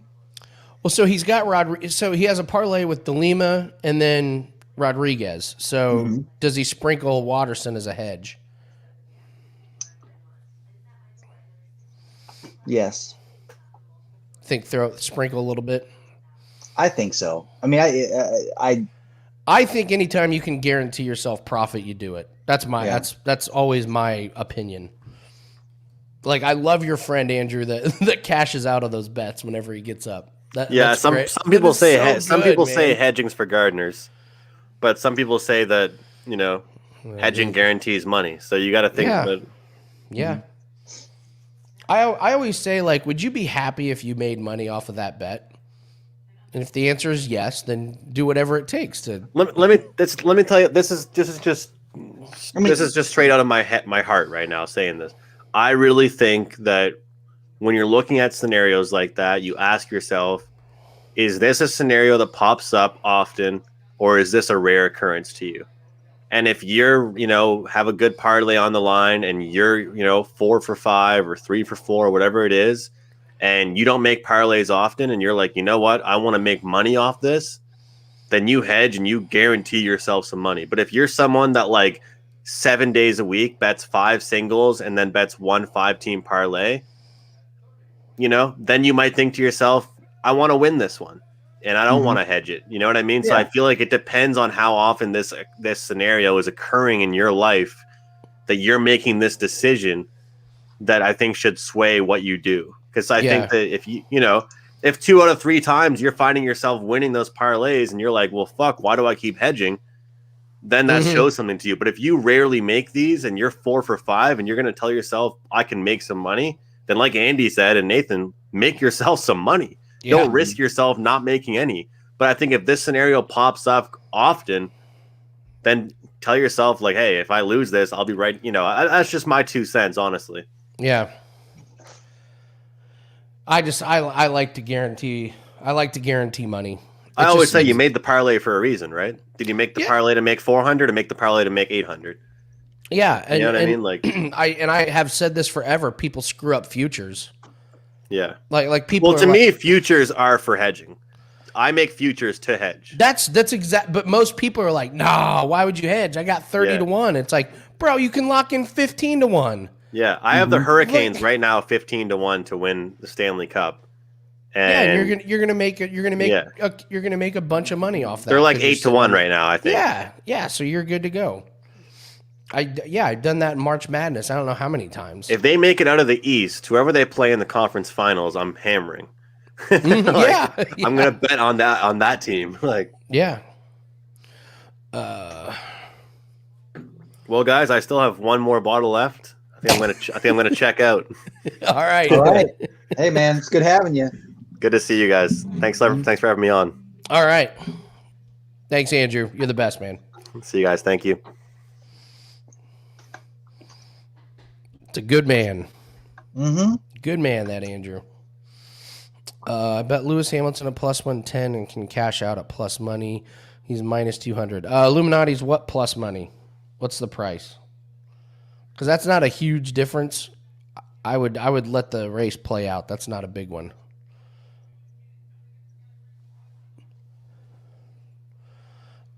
What's next? What do we got? 2 more fights, Nathan? Cerrone.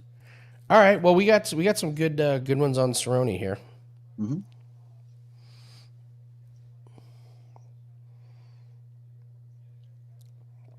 Has there been a finish? Yeah, there was Gillespie. Oh, that ended up getting Gillespie got the finished? ground and pound. Yep. Oh, ground and Yep. pound. Okay. Is that it? That's well, and then the very first one was Harris by submission. Oh, yeah. Harris looked great, man. Yeah. Jesus, that's bad. Yeah, That's yeah, bad. dude. Especially 2 on a card, finishes. especially like a 9-fight, whatever the fuck, dude. This is. Well, you got to believe the Rothwell Lens was probably going to be a finish at some point.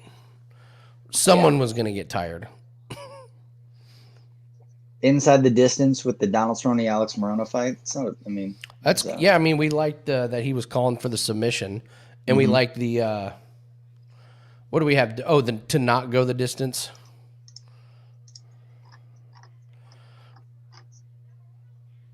Oh, I watched a little bit of the Daukaus Hawes fight. My God, Daukaus. I mean, what was that? Dude. Well, I mean, it was also like I took Phil off the shit list. Yeah, he seemed like he had more energy. I'd be surprised if he passed his next drug test. To be completely honest. True. But I mean, a lot of for him veins. to be able to, I mean, he basically didn't get. I mean, Daukaus gassed more than Phil Hawes did. Like he just owned the second and third round and was able to stuff Daukaus and defend some of the submissions. And I mean, I just took him off I didn't put him on the good list. I just took him off the shit list. Yeah. Like he's not absolute trash after that performance. Well, that's a big move for him. Yeah, it is. Well, we should let him know. We should tweet him. Be like, hey, just to let you know, hey, Phil, you're off the shit list, bro. Congrats on the big win. Mm-hmm.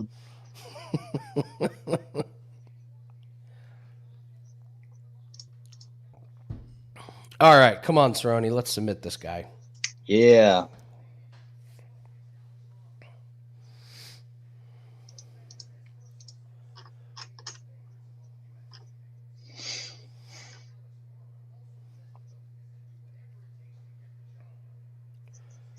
It is kind of funny about the zombie thing because Morono, a little bit of a zombie-ish look. Mm-hmm. You know? Mm-hmm. Yeah.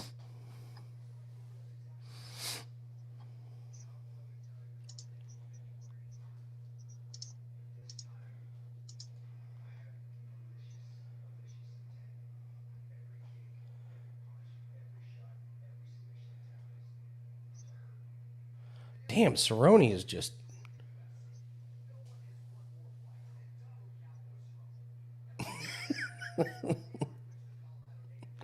The guy that tried to call timeout was great. It's like the Ric Flair. Right there, yeah. Like, oh, God. Dude, yeah,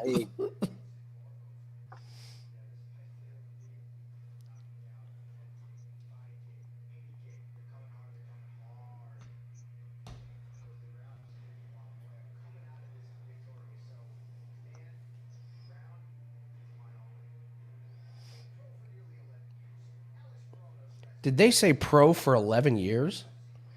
Morono has? Wow. Morono? Yeah, I guess. Cowboy versus zombies.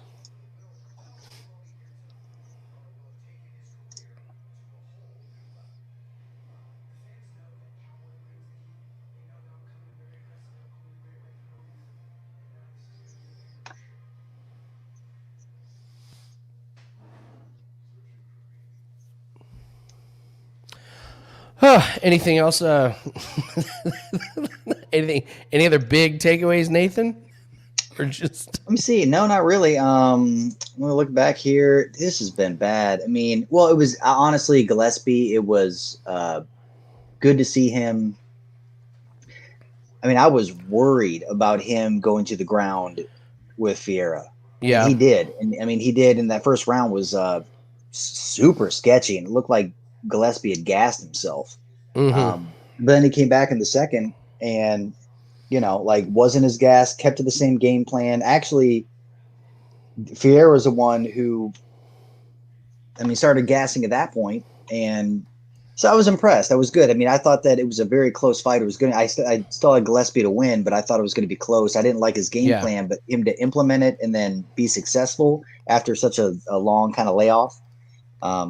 Impressive, huh? Good. Yeah. I mean, pissed about like Daukaus, dude. He should have stayed. He should have stayed on the shit list?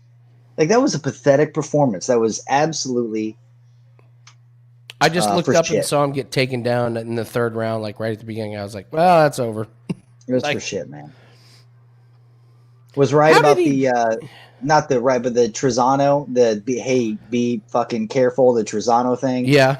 Like Parlay Buster Trizano won by unanimous decision. Oh, did he? Yeah, but that was one where everybody was like, "What the?" That was a crazy ass call by the judges. Oh, 'Cause was Klein, it?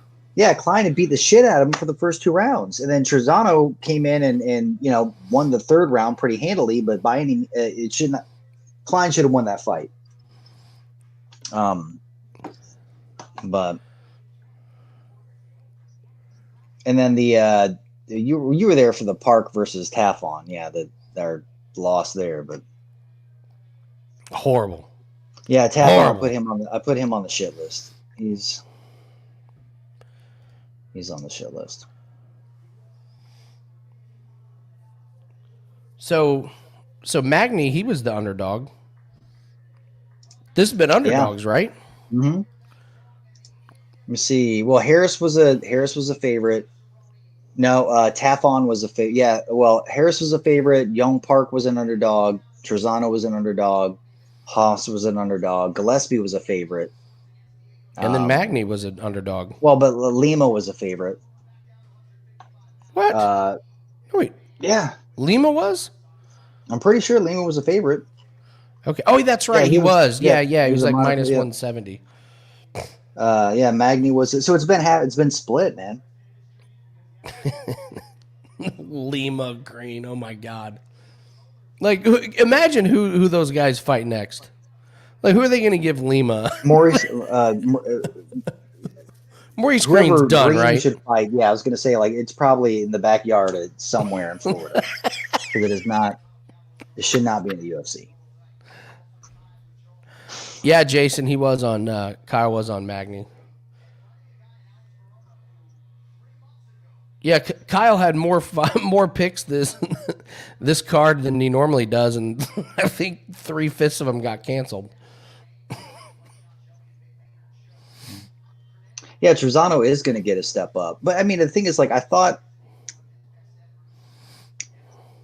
I mean, I liked Trizano's performance. I didn't think that he should have won that fight. He still would have been like, oh, okay, like it's 2 years off. Like he comes back and looks as good as he does. It's impressive. I didn't expect him to win. Yeah. By any means, but I was not disappointed by his performance. Klein, I would definitely keep an eye on because with him losing, depending upon who they put him up against because of that loss.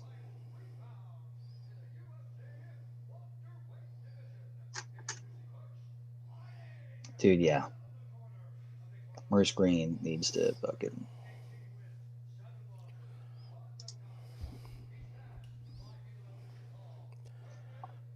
Oh, I'd love to get the sub here, Nathan. That would make our night. That would totally get rid of the Tafon. Yeah.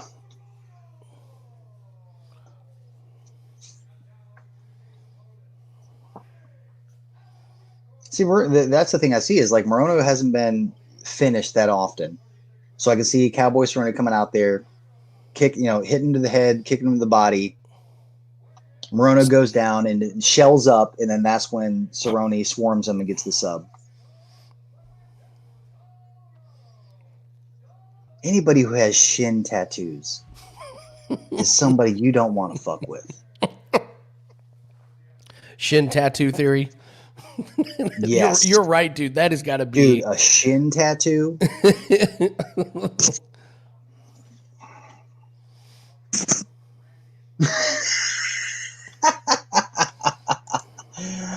Yeah. You're not, dude, for sure. Oh, Cowboy called it. Said Morono's going to try and come out. Right, you're right, dude. Dude, I like how he just ducked that punch. Yeah.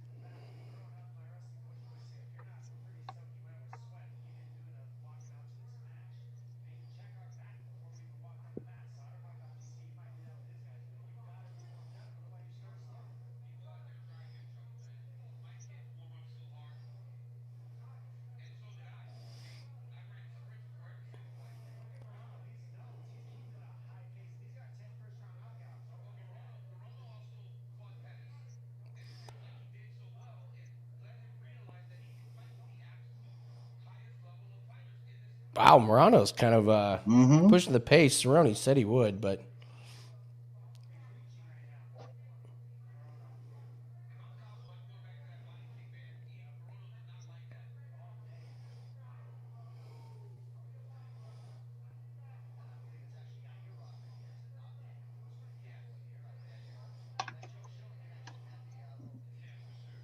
uh-oh. Morono lost that early adrenaline. Mm-hmm.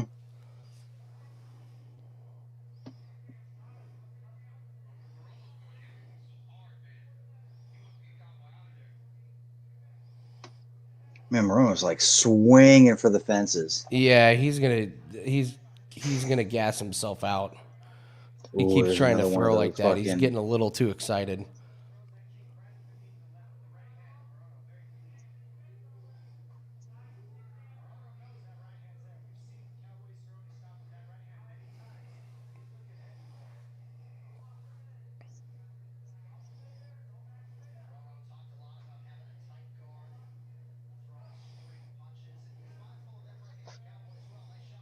Mm.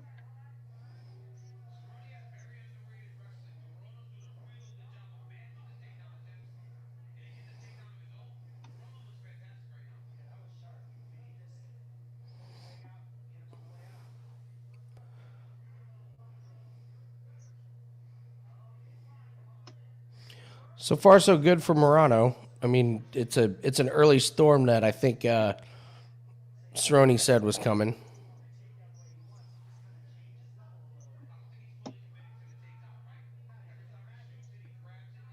Yeah, Cerrone, he always, Donald always looks fucking He always looks slow. He's slow in the looked slow first for round. 10 I mean, years. Yeah.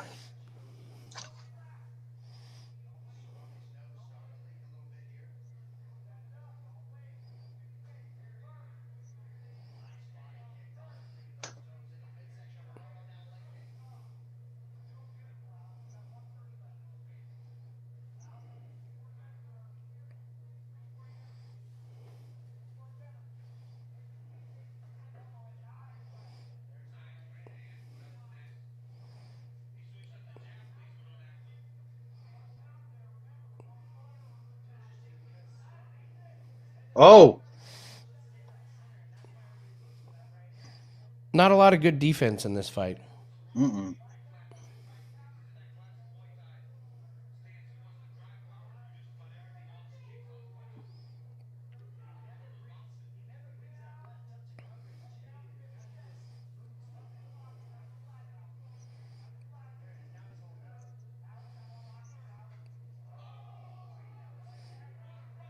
Uh-oh.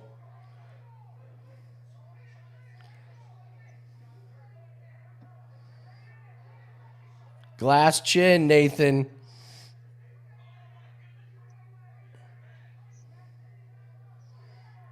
Oh, Cerrone is busted so he is so fucked up.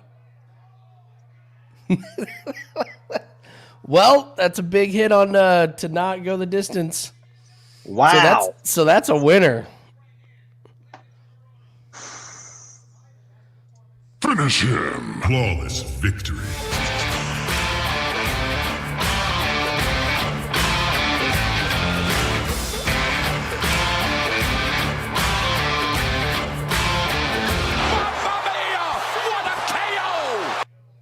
That's got to be it for Cerrone, right? Dude, I mean, That's it. yeah. We That's talked pretty- about that glass chin, man. He just can't take a punch.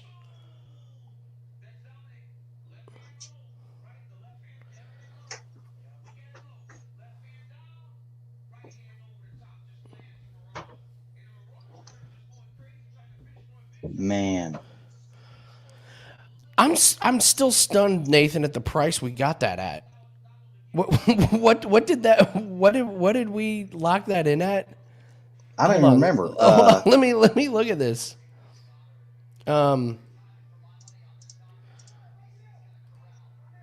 Dude, prayers, yeah. Plus 130.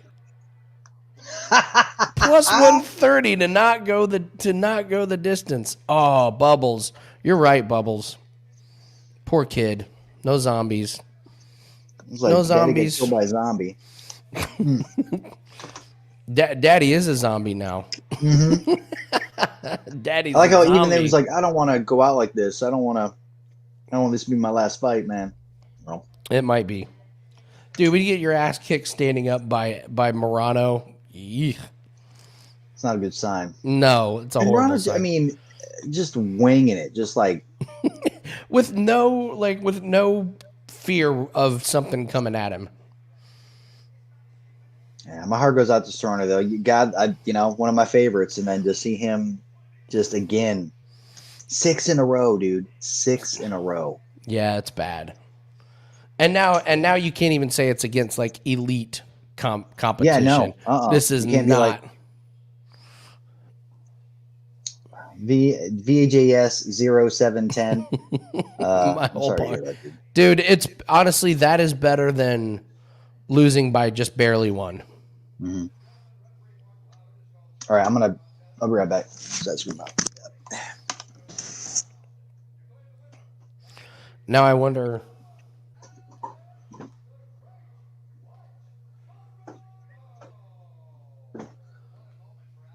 All right, so that was a nice little hit.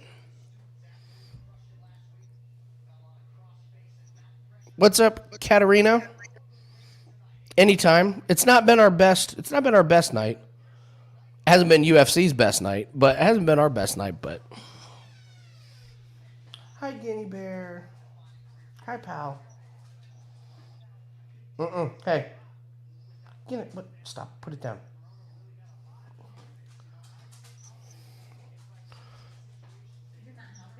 Thank you, Guinness. That was very nice. He's upset that he hasn't been getting screen time. Oh, is that what it is? My dog wants to be on camera, apparently. All right, up next, Waterson, Rodriguiz. So we're seeing underdogs hit. It means nothing, but man.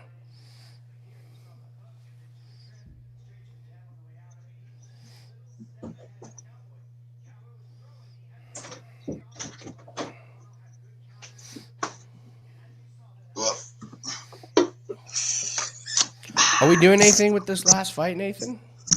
Ooh, man, I got some sun today. Jesus, I'm like orange.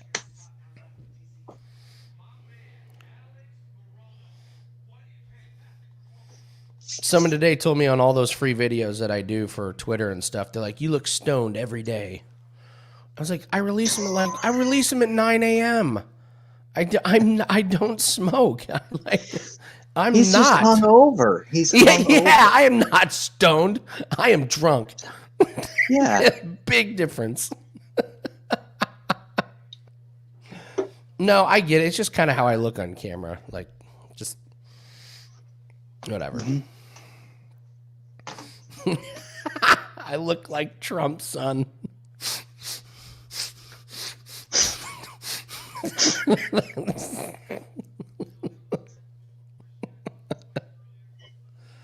I mean, we got one fight left, Nathan. Is there a way to attack this thing?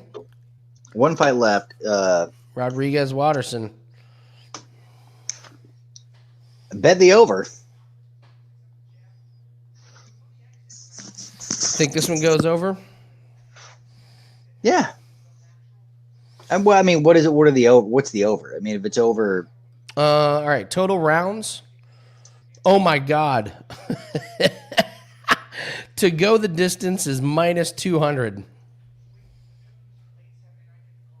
what's the for a what are the rounds 5-rounder. left? For a 5-rounder. Yeah, what are the rounds? It's women's MMA. They really think this isn't going to go to the distance. But what all right, what's this?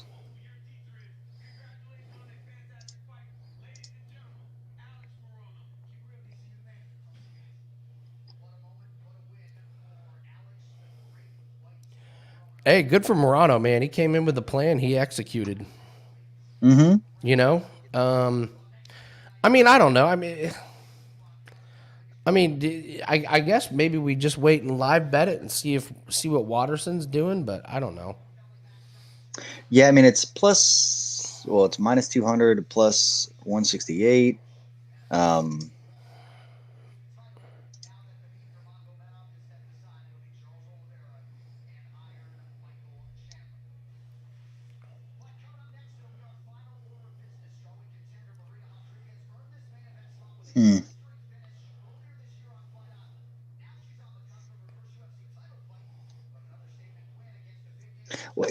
Does the Karate Hottie How about have this? any Hey, finishes? Any finishes? This is no. Yes, she does. You mean Watterson? Yeah. Yeah, she does have finishes. And here's the thing. The thing that I don't like about Marina is that, or whatever the fuck her name is, right? She has such a terrible gas tank. And I know it's a catch weight, and I know she didn't have to drop all the weight, but she has lost 10-8 rounds in the third round. Like, she's like, you know, like beating the girl's ass or whatever. But come to the third round, it's like 10-8. And this is supposed to go 5 rounds against Watterson, who's just a machine in regards to like just picking it apart at you or whatever. But she could go back to where your head's at. You know, she could. So maybe bet the under. Maybe bet the under. You're thinking if Rodriguez just completely gasses out? Yeah, I don't think Rodriguez can go. I don't think Rodriguez can go the 5 rounds. I mean, if she's lost several times to 10-8s in the third round, because she just gasses but ends up winning because of her dominance in the first 2, then what's going to happen if she's got to go 2 more rounds past that to somebody like Watterson, who can, I mean... Well, that's the thing. I mean, if you take the under, you could get Rodriguez finishes Watterson early. Mm-hmm. Or...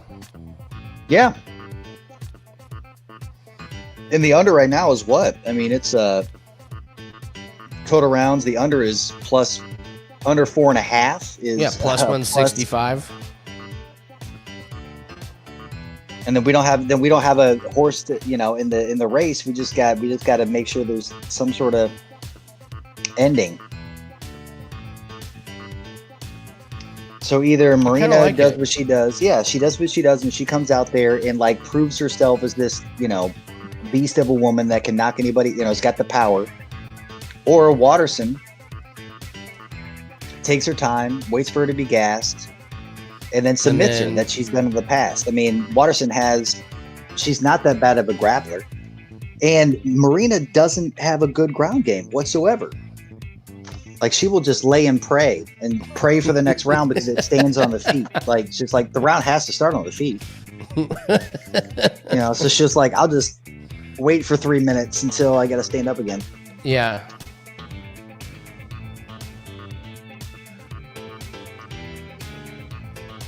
Yeah, 3 KOs, 9 subs, 6 decisions. So, yeah. KO lost to Esparza in a split decision. Draw against Calvillo. Tisha Torres and Aguilar. And then a draw. How does she have 2 draws? That's crazy. Mm-hmm. I guess I see what you're saying. Let me look up. Look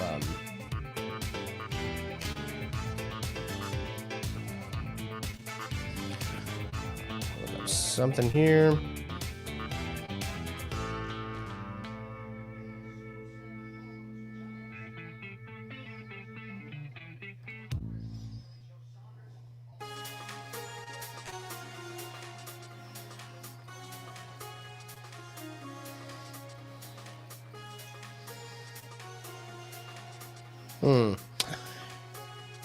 I mean, Watterson has gone to decision,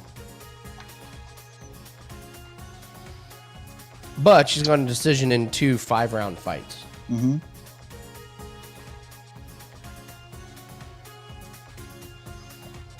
I mean, yeah, if you do like props or whatever, you got, I mean, you could either, fight does go the distance at plus 160. You've got Watterson by points at plus 260. Marina Rodriguez by KO at plus 290. I mean, I don't see Rodriguez winning by points. Definitely not by submission. What's her method of victory? KO. Oh, okay. I see what you're saying. And then you got Watterson. Like, what's her method of victory? I mean, it's like I mean, it could be submission. It could be TK. It could be all three if Yeah. Rodriguez Mhm. gasses. Yes.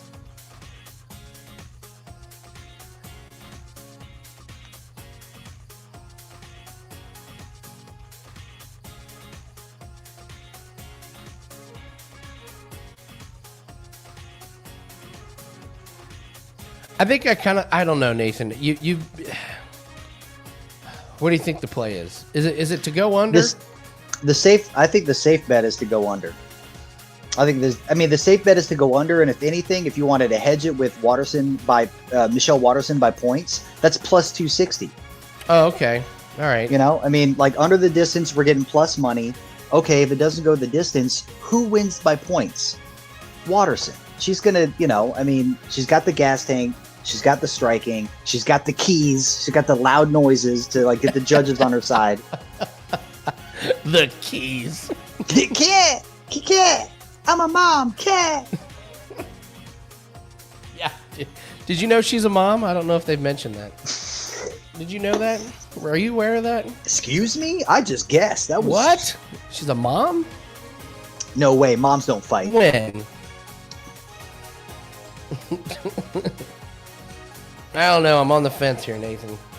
I think I like the under. I think I like just the under. Chance, right, I get what you're saying. Everyone is on the under. Here's the problem, though, Nathan. I've not been great on this card. Here's I've the been thing. pretty bad. Well, that's fine. Look at this. How about instead of betting so if you bet the under, if everyone's on the under, which is plus money, if you think it's going to go the over, I mean, does it finish in the last whatever, or does it go to decision? If it goes to decision, who do you think wins by points? My guess would be Watterson would take the last few rounds. Right? Possibly stealing one.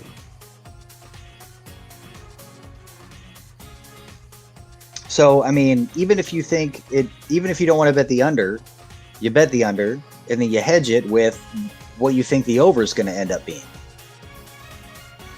I just want one bet. One bet. Then bet the under.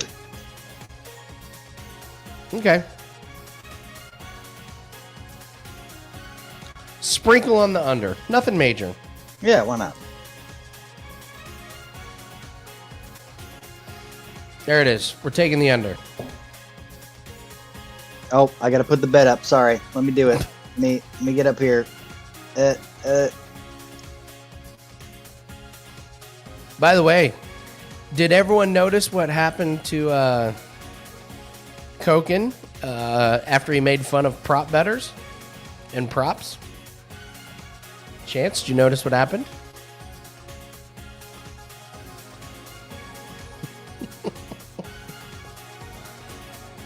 What happened? He went on a big cold streak. Karma. I'm gonna refresh my drink here, Nathan. But I don't need that big of a drink because it's going under. That's right. You know. He said something shitty about props, and then I love Dave. I don't want him to go on a cold streak, but took offense to getting to completely throwing shade to props. I don't know about the rope on her head. That's a tie, dude. That's a tie boxer. It's a rope. I mean, literally. I'll be right back. All right.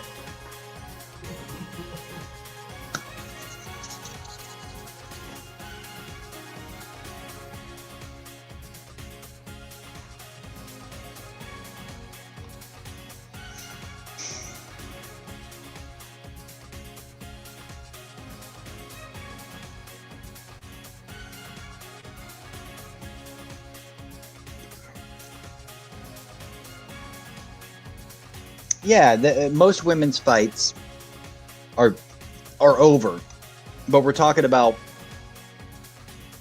the gas tank.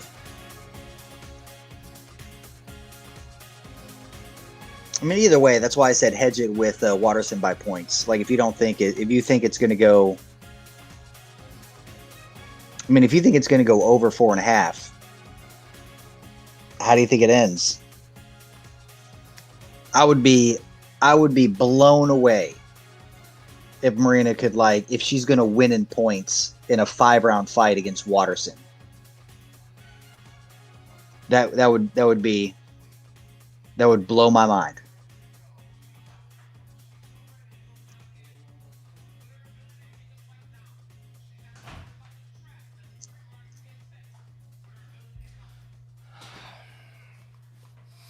Here we go.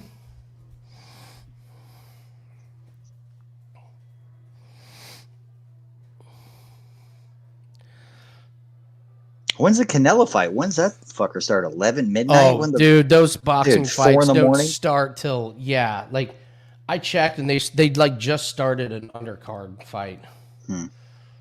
So, What's that on? DAZN or crack streams, depending on which one you subscribe to. I believe. I like how the Brazilian's coming out to like a Dropkick Murphy song or whatever that is. It's interesting. Yeah. Yeah, it starts at 11:30. You got an hour, Nathan. An hour. DraftKings says 11:30 p.m. Man. Where's it taking place? Texas. I believe it's Texas, right? Oh, Snack says it's here in Dallas. Yeah, I thought it was a Texas fight.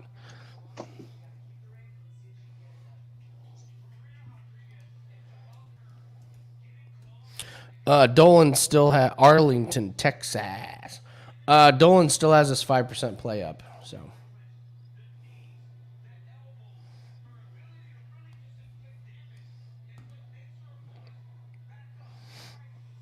Chance, I'll tell you about it later. It really was nothing, but it was. He didn't mean anything by it. I just happened to be watching, and it was kind of funny.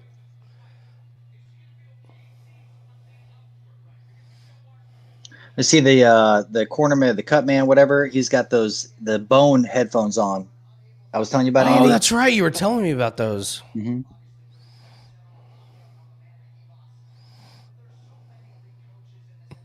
That's probably pretty good for like, I mean, for sports, like to where you still like you can like if you had it like a headset, right? So you can hear everything coming from the corner or whatever it is, but you still have the open ear to be able to like hear what's going on around you.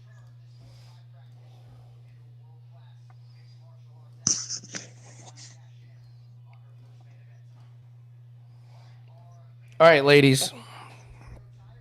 Let's really beat some ass. I mean, let's go. Let's got the thunder. Let's do this. Some ass. Yeah, I didn't know that Rodriguiz is that old. Mm-hmm. I thought she was younger. Shit, that's awesome.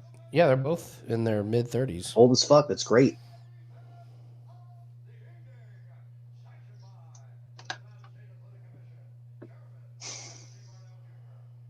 Look at Buffer wearing that like just basic blue, basic blue suit. He's like, he knows 3 fights get called off, you get basic blue. Mm-hmm. Pull this out of my trunk real quick. It's underneath his spare tire. Yeah.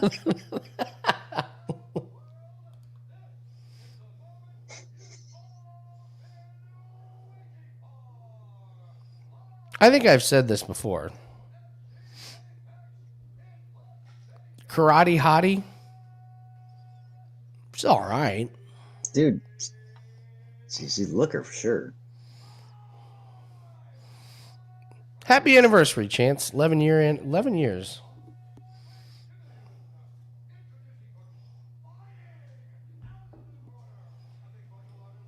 P.S. Everybody, Mother's Day's tomorrow, in case you forgot. Tell your mothers you love them. Tell your wives just, you love them.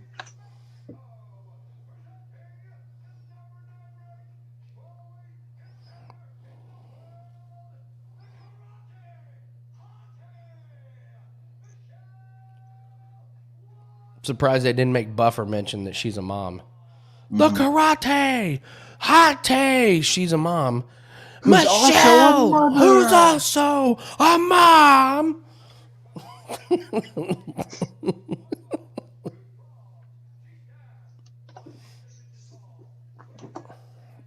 I really like this bet, Andy. All right. I mean,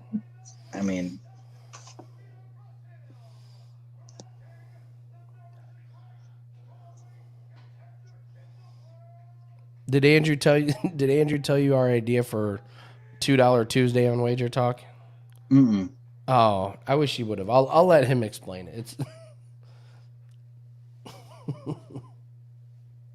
without him, it loses all of its context. Next time he's on, we'll go over it. It's a great idea.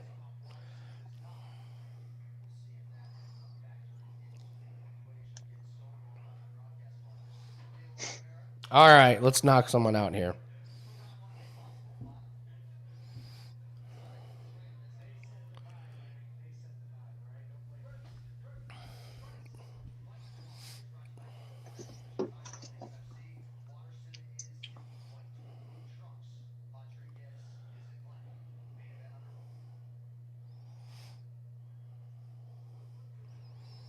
You think Waterson wants us on the ground immediately? I think it's not a bad strategy.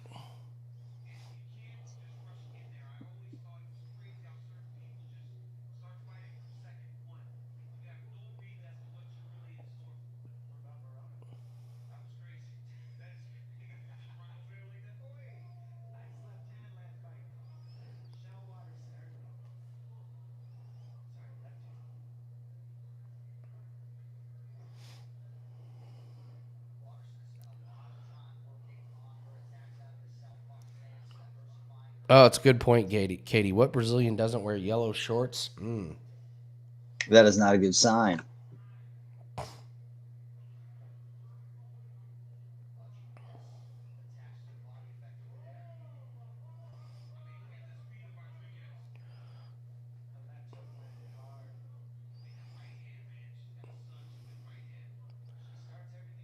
Waterson is not going to want to take too many more of those shots. Mm-hmm.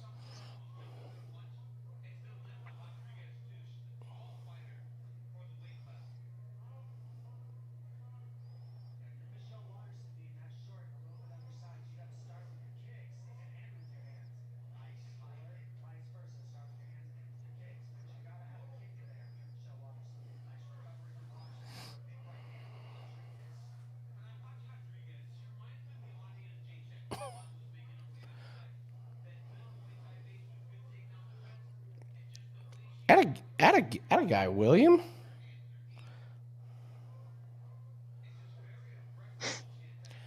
I mean, Waterson is missing her punches and kicks by, I'm damn near a foot.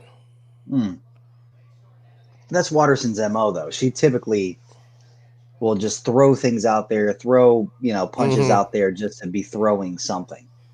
Look like she's staying active.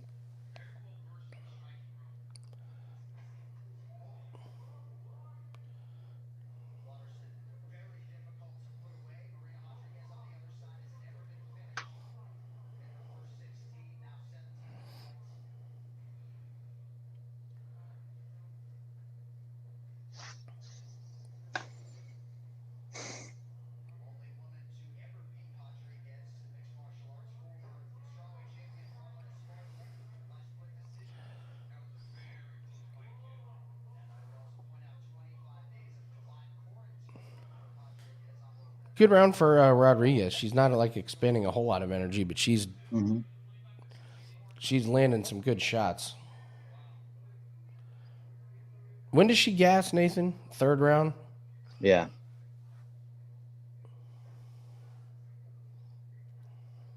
And Waterson could be the situation where it's like, here's what might happen. 30 seconds. 30-second mark, Waterson goes for the takedown.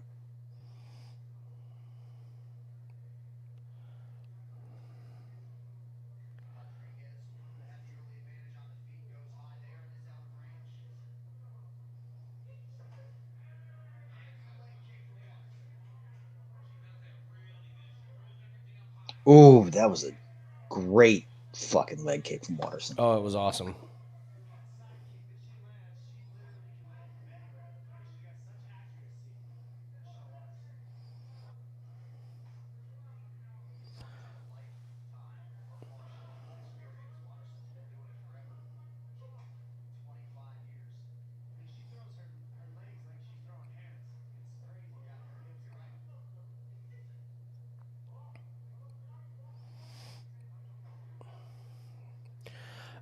I guess I'd like to see Rodriguez push her up again. I mean, she's got her back up against the fence. Why doesn't she push in? She's got the length. Like, I would think she'd be pretty good in the clinch. Maybe not.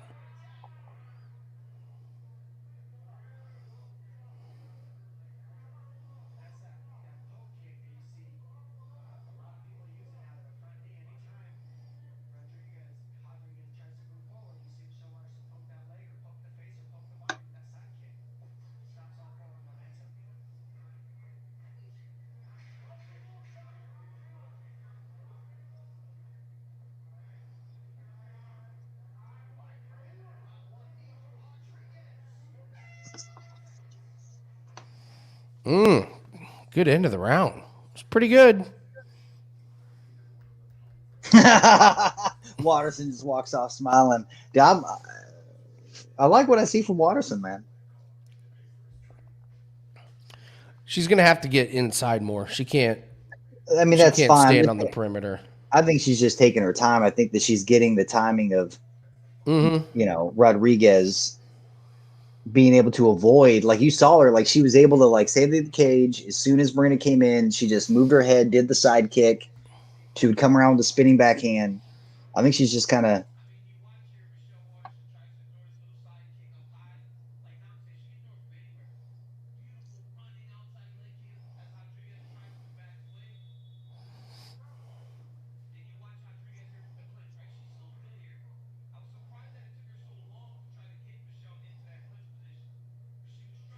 Yeah, she might be smiling, but you saw that reach advantage. Like when they get in the clinch, she can knee really, really good.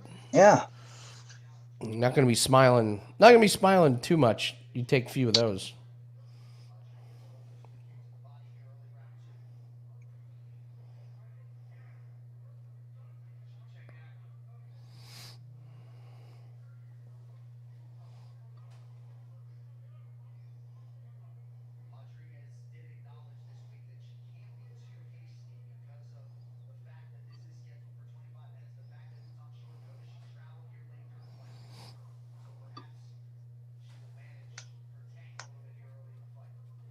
No, don't manage the tank.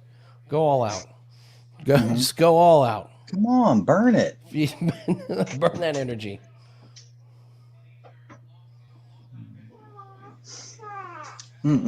Just because they have the fourth and the fifth round doesn't mean you need to use it.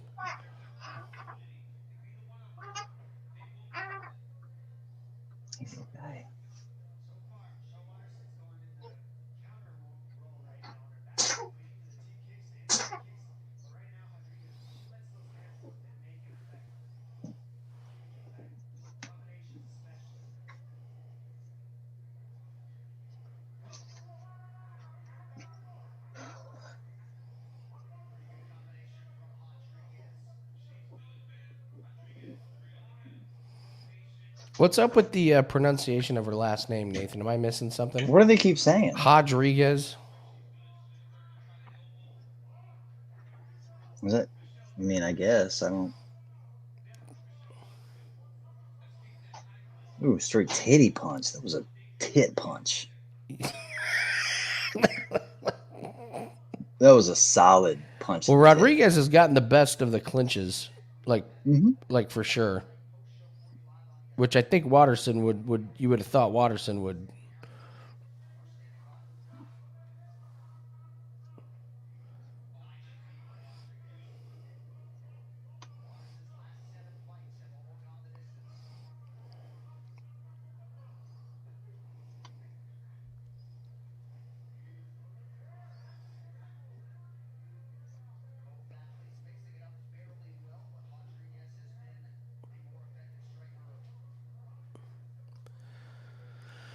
Ours pronounces H in Portuguese. Oh, maybe that's why she's not wearing. Brazilian, the Maybe yellow maybe, trunk, maybe yeah. that's why she's not wearing yellow shorts. Maybe something like that.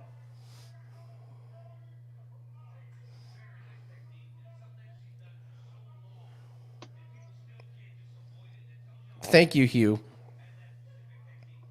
We don't claim to know everything. We don't claim to know much of anything.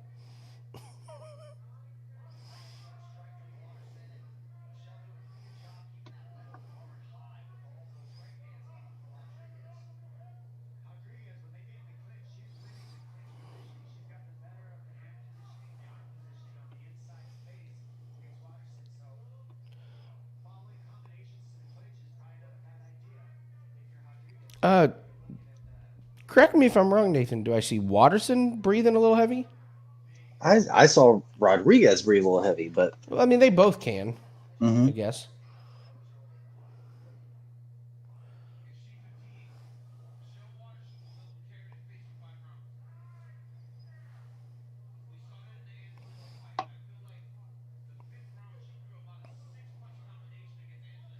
I mean, Waterson has definitely taken a lot of body shots.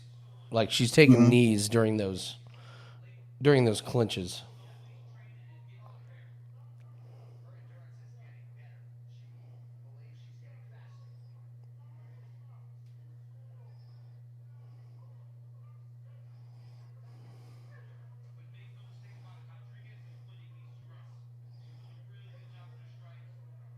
Mm.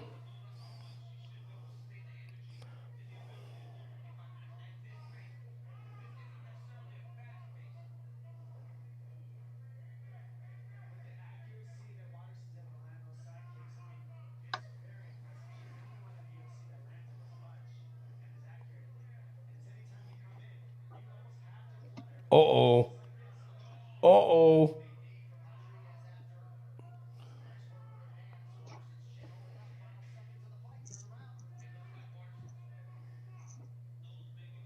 Oh, man.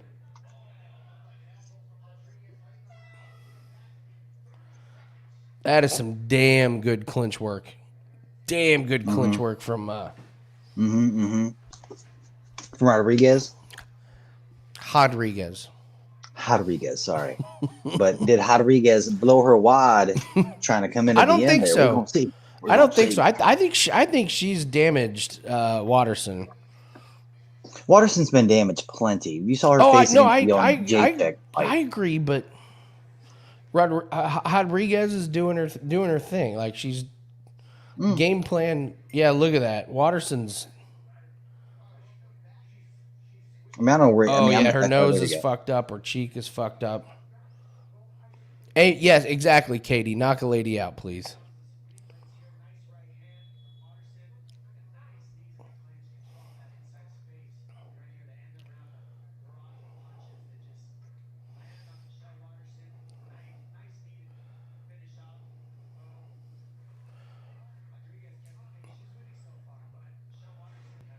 Now we get to see if the gas tank theory is real. Mm-hmm.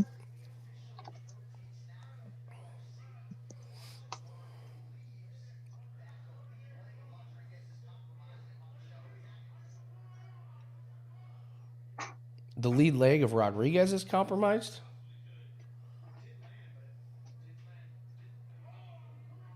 Oh, good kick. I think that rocked her, Nathan.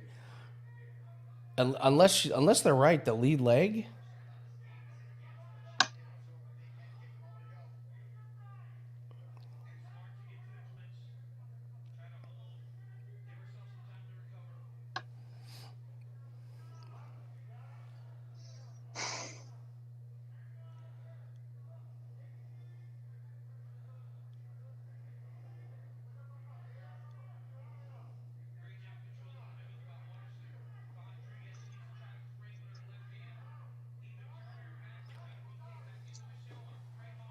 She did just try the toe stomp.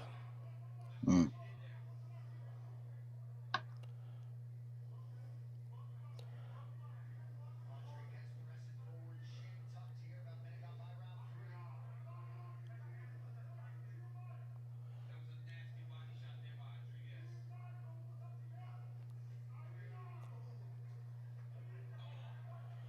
Yes. Yes.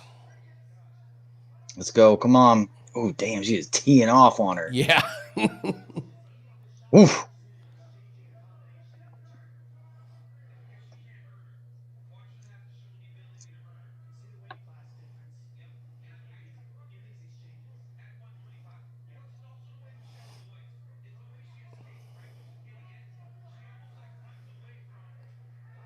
Oh, man.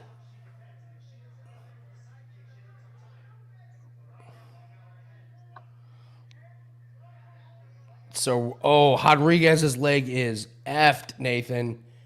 It is, dude. That front leg is just, that is hurting.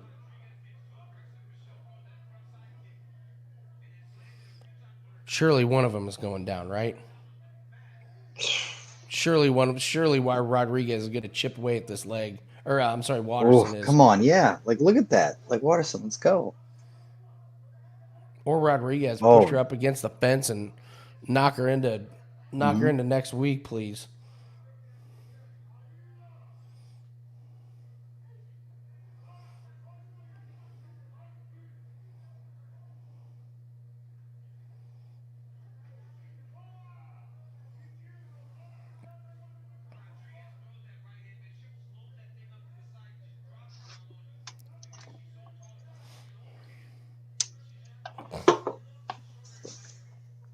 Yeah, Waterson's plus 750.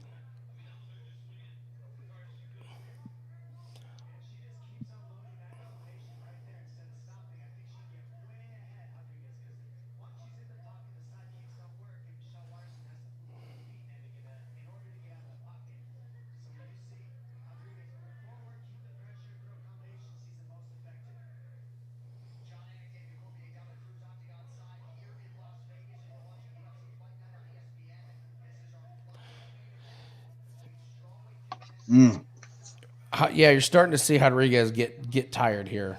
Yeah, but she's definitely done damage. So we'll I see mean, if for Waterson sure, can it's take like advantage. But you're right, Waterson is just.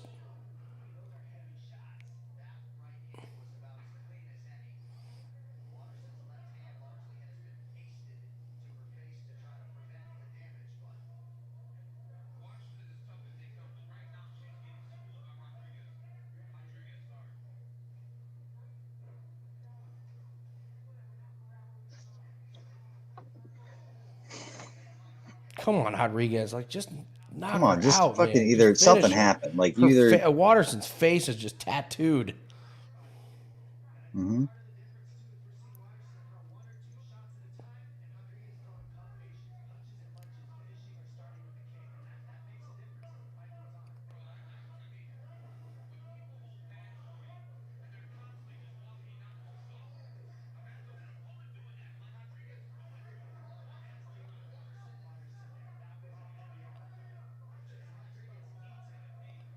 This is a great fight, though. Great I mean, fight. fuck, dude. Damn, dude. Both game. Yeah.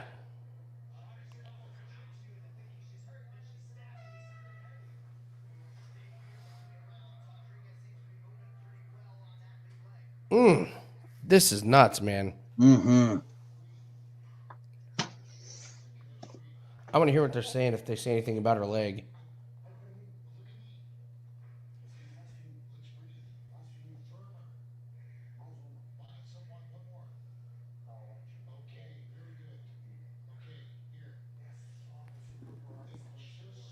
Vito, yeah, for sure. This is the fight of the night. This has been great. Yeah.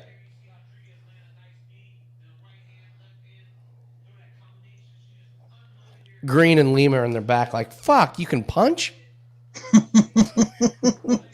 Or aren't they just laying on each other? These two are going to come in and snake us out a fight of the night.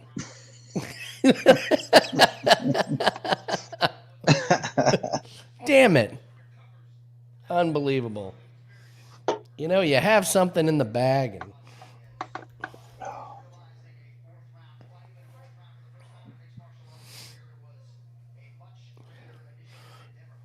And I don't know, Yeah, Corbin, John. for sure.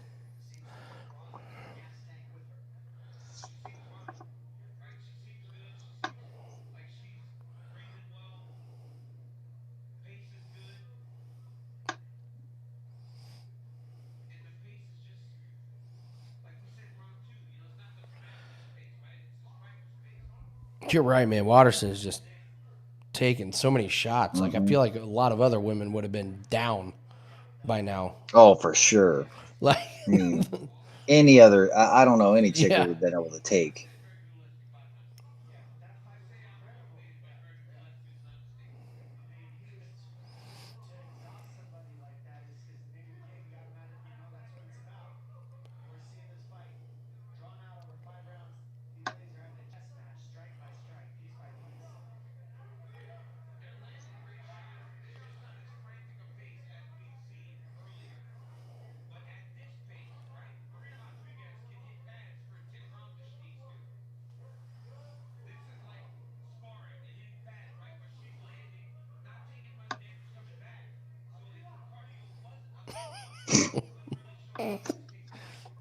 she is a mom.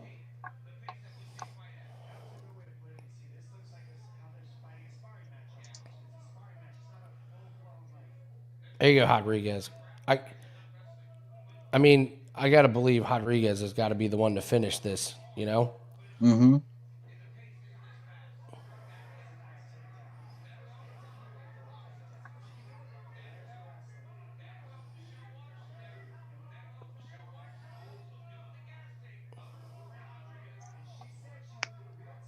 I don't think Waterson's going to do shit with this takedown, to be honest, man.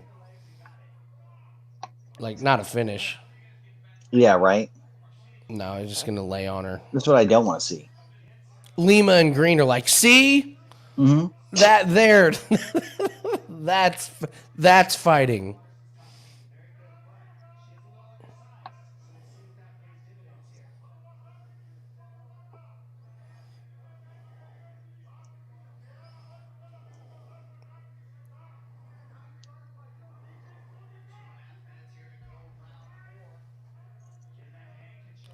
Two and a half minutes. Can we get a finish here from someone?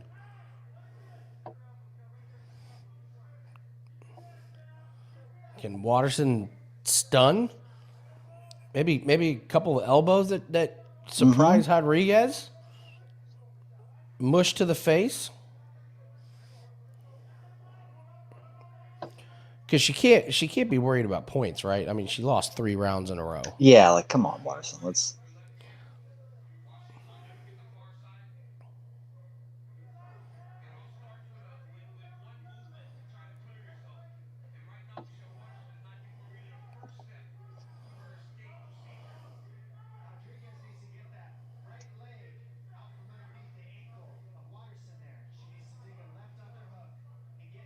I like how they let the girls just like toe the cage. Right? You know. Yeah. I mean, now she's pressing on it, but it's like.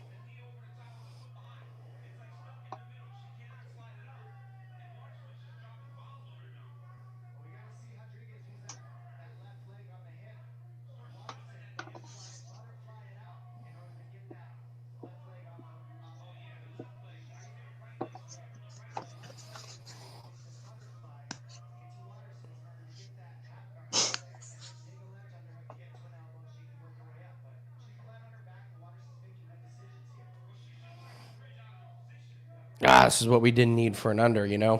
Mm-hmm. This is like worst case scenario.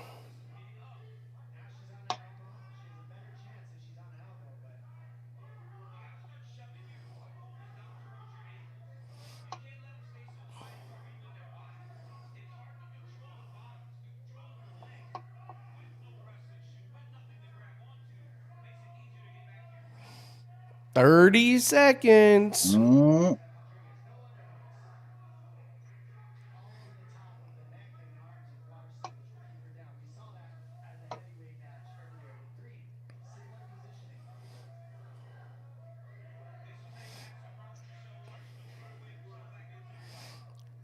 Is Rodriguez Oh, wow. exhausted? Could she be exhausted?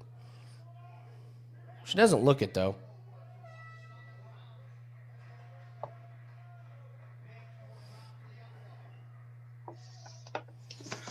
All right, we need some help here.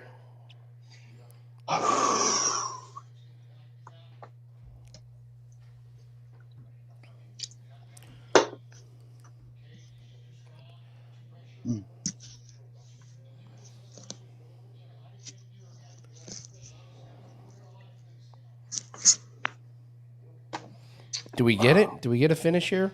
I'm skeptical. Yeah, me too. I mean, I feel like what's going to happen is Waterson's going to be like, "Oh, that worked," and she's going to do the same thing for the Yeah, last right. this last round. She's going to try to take her to the ground and hold her fucking there. Vita, oh shit, what's up?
A draw.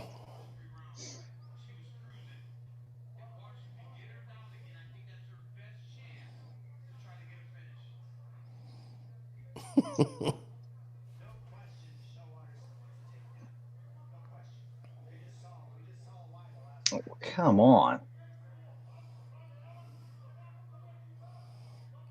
Yeah, Waterson looks like she's kind of giving up.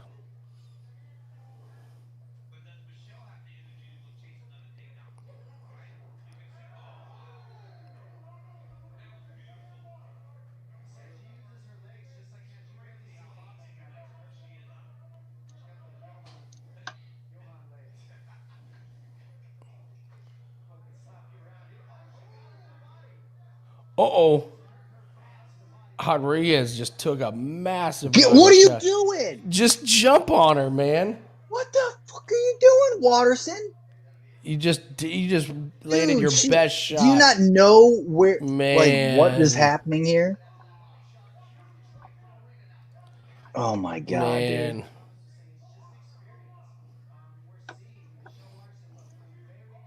Waterson, you have no idea what you just did? And Yeah, then you saw you her just had her stagger rocked. and you just kind of like, brr.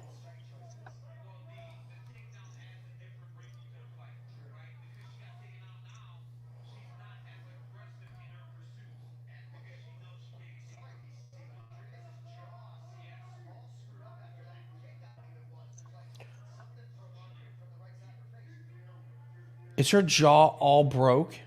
It is, dude. I think Rodriguez's What are you jaw doing, is Waterson? completely broke. You're going to let her beat you with a broken jaw. Oh my god, that is bonkers, man. She probably feels bad because she's a mom. That's...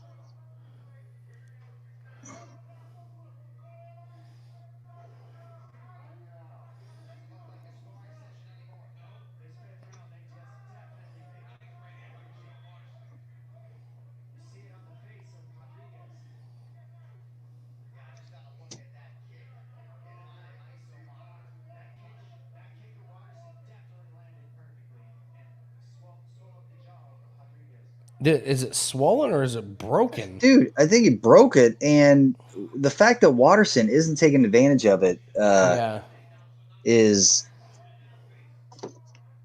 disappointing. I mean, one, she hit her in the body and she crumbled and she didn't take advantage. Two, she's broken her jaw. And she's like, crumbled. You know what? I'm not going to, I won't throw any, I'm not going to target that huge problem on her face.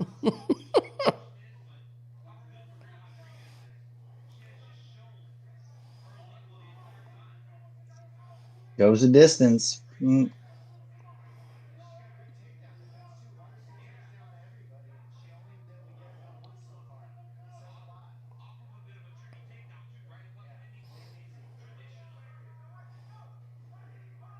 Doesn't say a lot. Waterson tried 2 takedowns Yeah. and got one of them.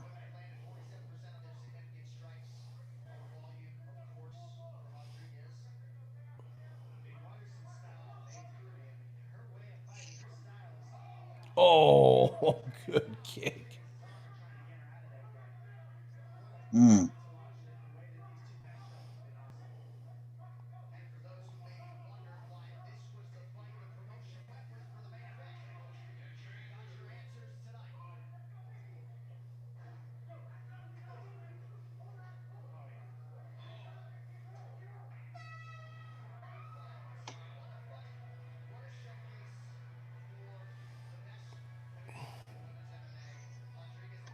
Go get that cheek looked at. No shit. God.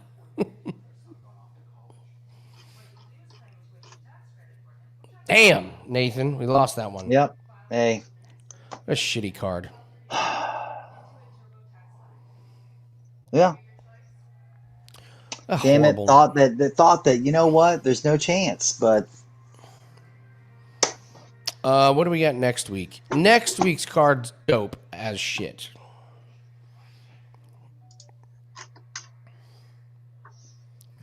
Next week's card's pretty amazing. yeah, next week's card has got let's see. You said you like Chandler over Oliveira, right? I like Chandler over Oliveira for sure. I do too. Dariush over Ferguson. I don't know, man. Ferguson just may have just too much. You know what I mean? Like Ferguson just taking shitload of punishment. I don't know if he's the same. No, I agree. I like Dariush. I mean, it could be close. I like I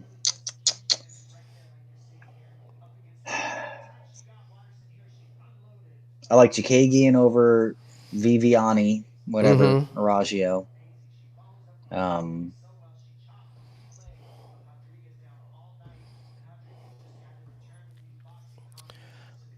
You have a guy, Rafael Alves. Anytime you have a fighter with the last name Alves and he's fighting with a guy whose last name ends with a V, you always take the guy whose name ends with a V. Is Magulov. I mean, that's Dagestani weapons dealer. If I've ever, some of these other ones I don't remember. Oh, baby sister Shevchenko fights. Ooh. Against Andrea Lee. Andrea Lee did she get her ass kicked the last time out? Yeah, she's lost 3. She lost against Modafferi, dude. Fuck. Okay, yeah. I would definitely say Shevchenko, whatever her name is. Shevchenko's sister over Andrea Lee. Because I still think Shevchenko, they're going to have sister versus sister. No way. Won't happen. Yep. No way. Yep. No way. Watch it happen, dude. Watch it happen. It won't. No way.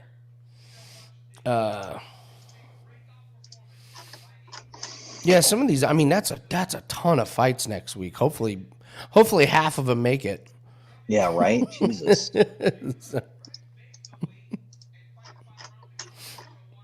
Hermanson. I like Hermanson. Sean Strickland looked so good last week, Nathan. I don't know if you saw his fight. He looked so good. He did. I did see it. He looked like I mean, he's going to be. I think they were talking about Holland versus Strickland. That would be fucking awesome. Dude, Holland versus Strickland. Strickland will murder him. I want to see it. I'd like to see it too, but yeah, that's what I'm saying. Like, I think that's a great matchup, and where they are, Holland coming off that loss again or whatever, and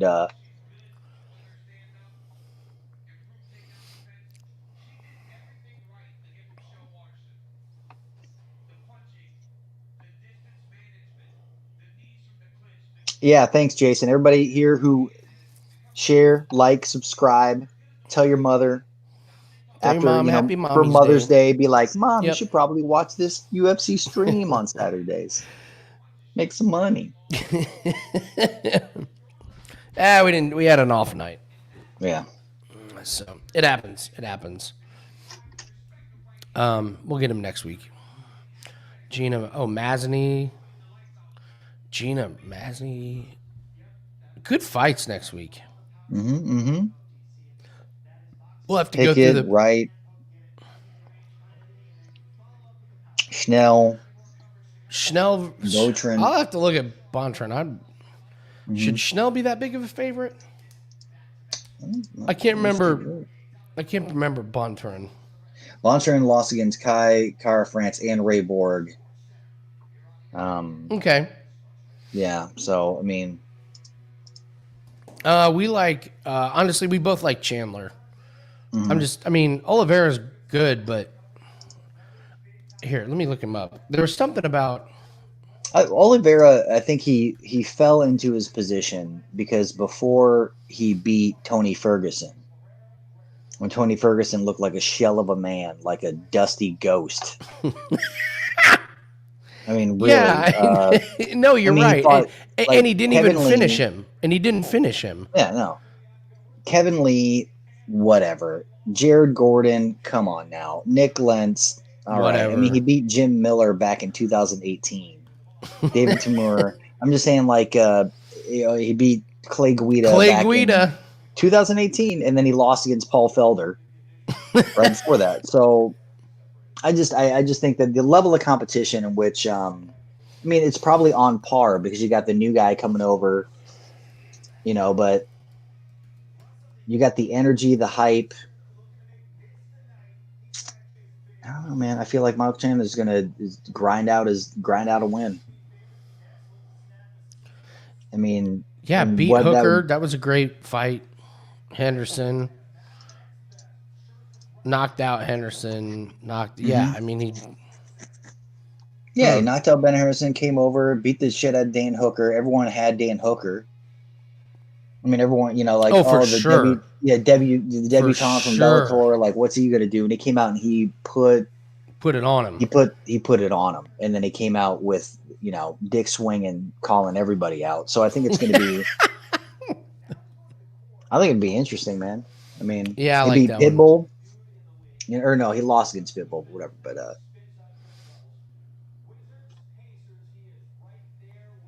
yeah, he got KO'd by Peg. How he looked against Hooker. That's not the same guy that fought Pitbull. Yeah. So, all right, I'm done for tonight. Mm-hmm. Ditto, guys. Thanks, guys. Thank you so much for joining. Appreciate it. Been awesome. All right, good night, guys. In that channel.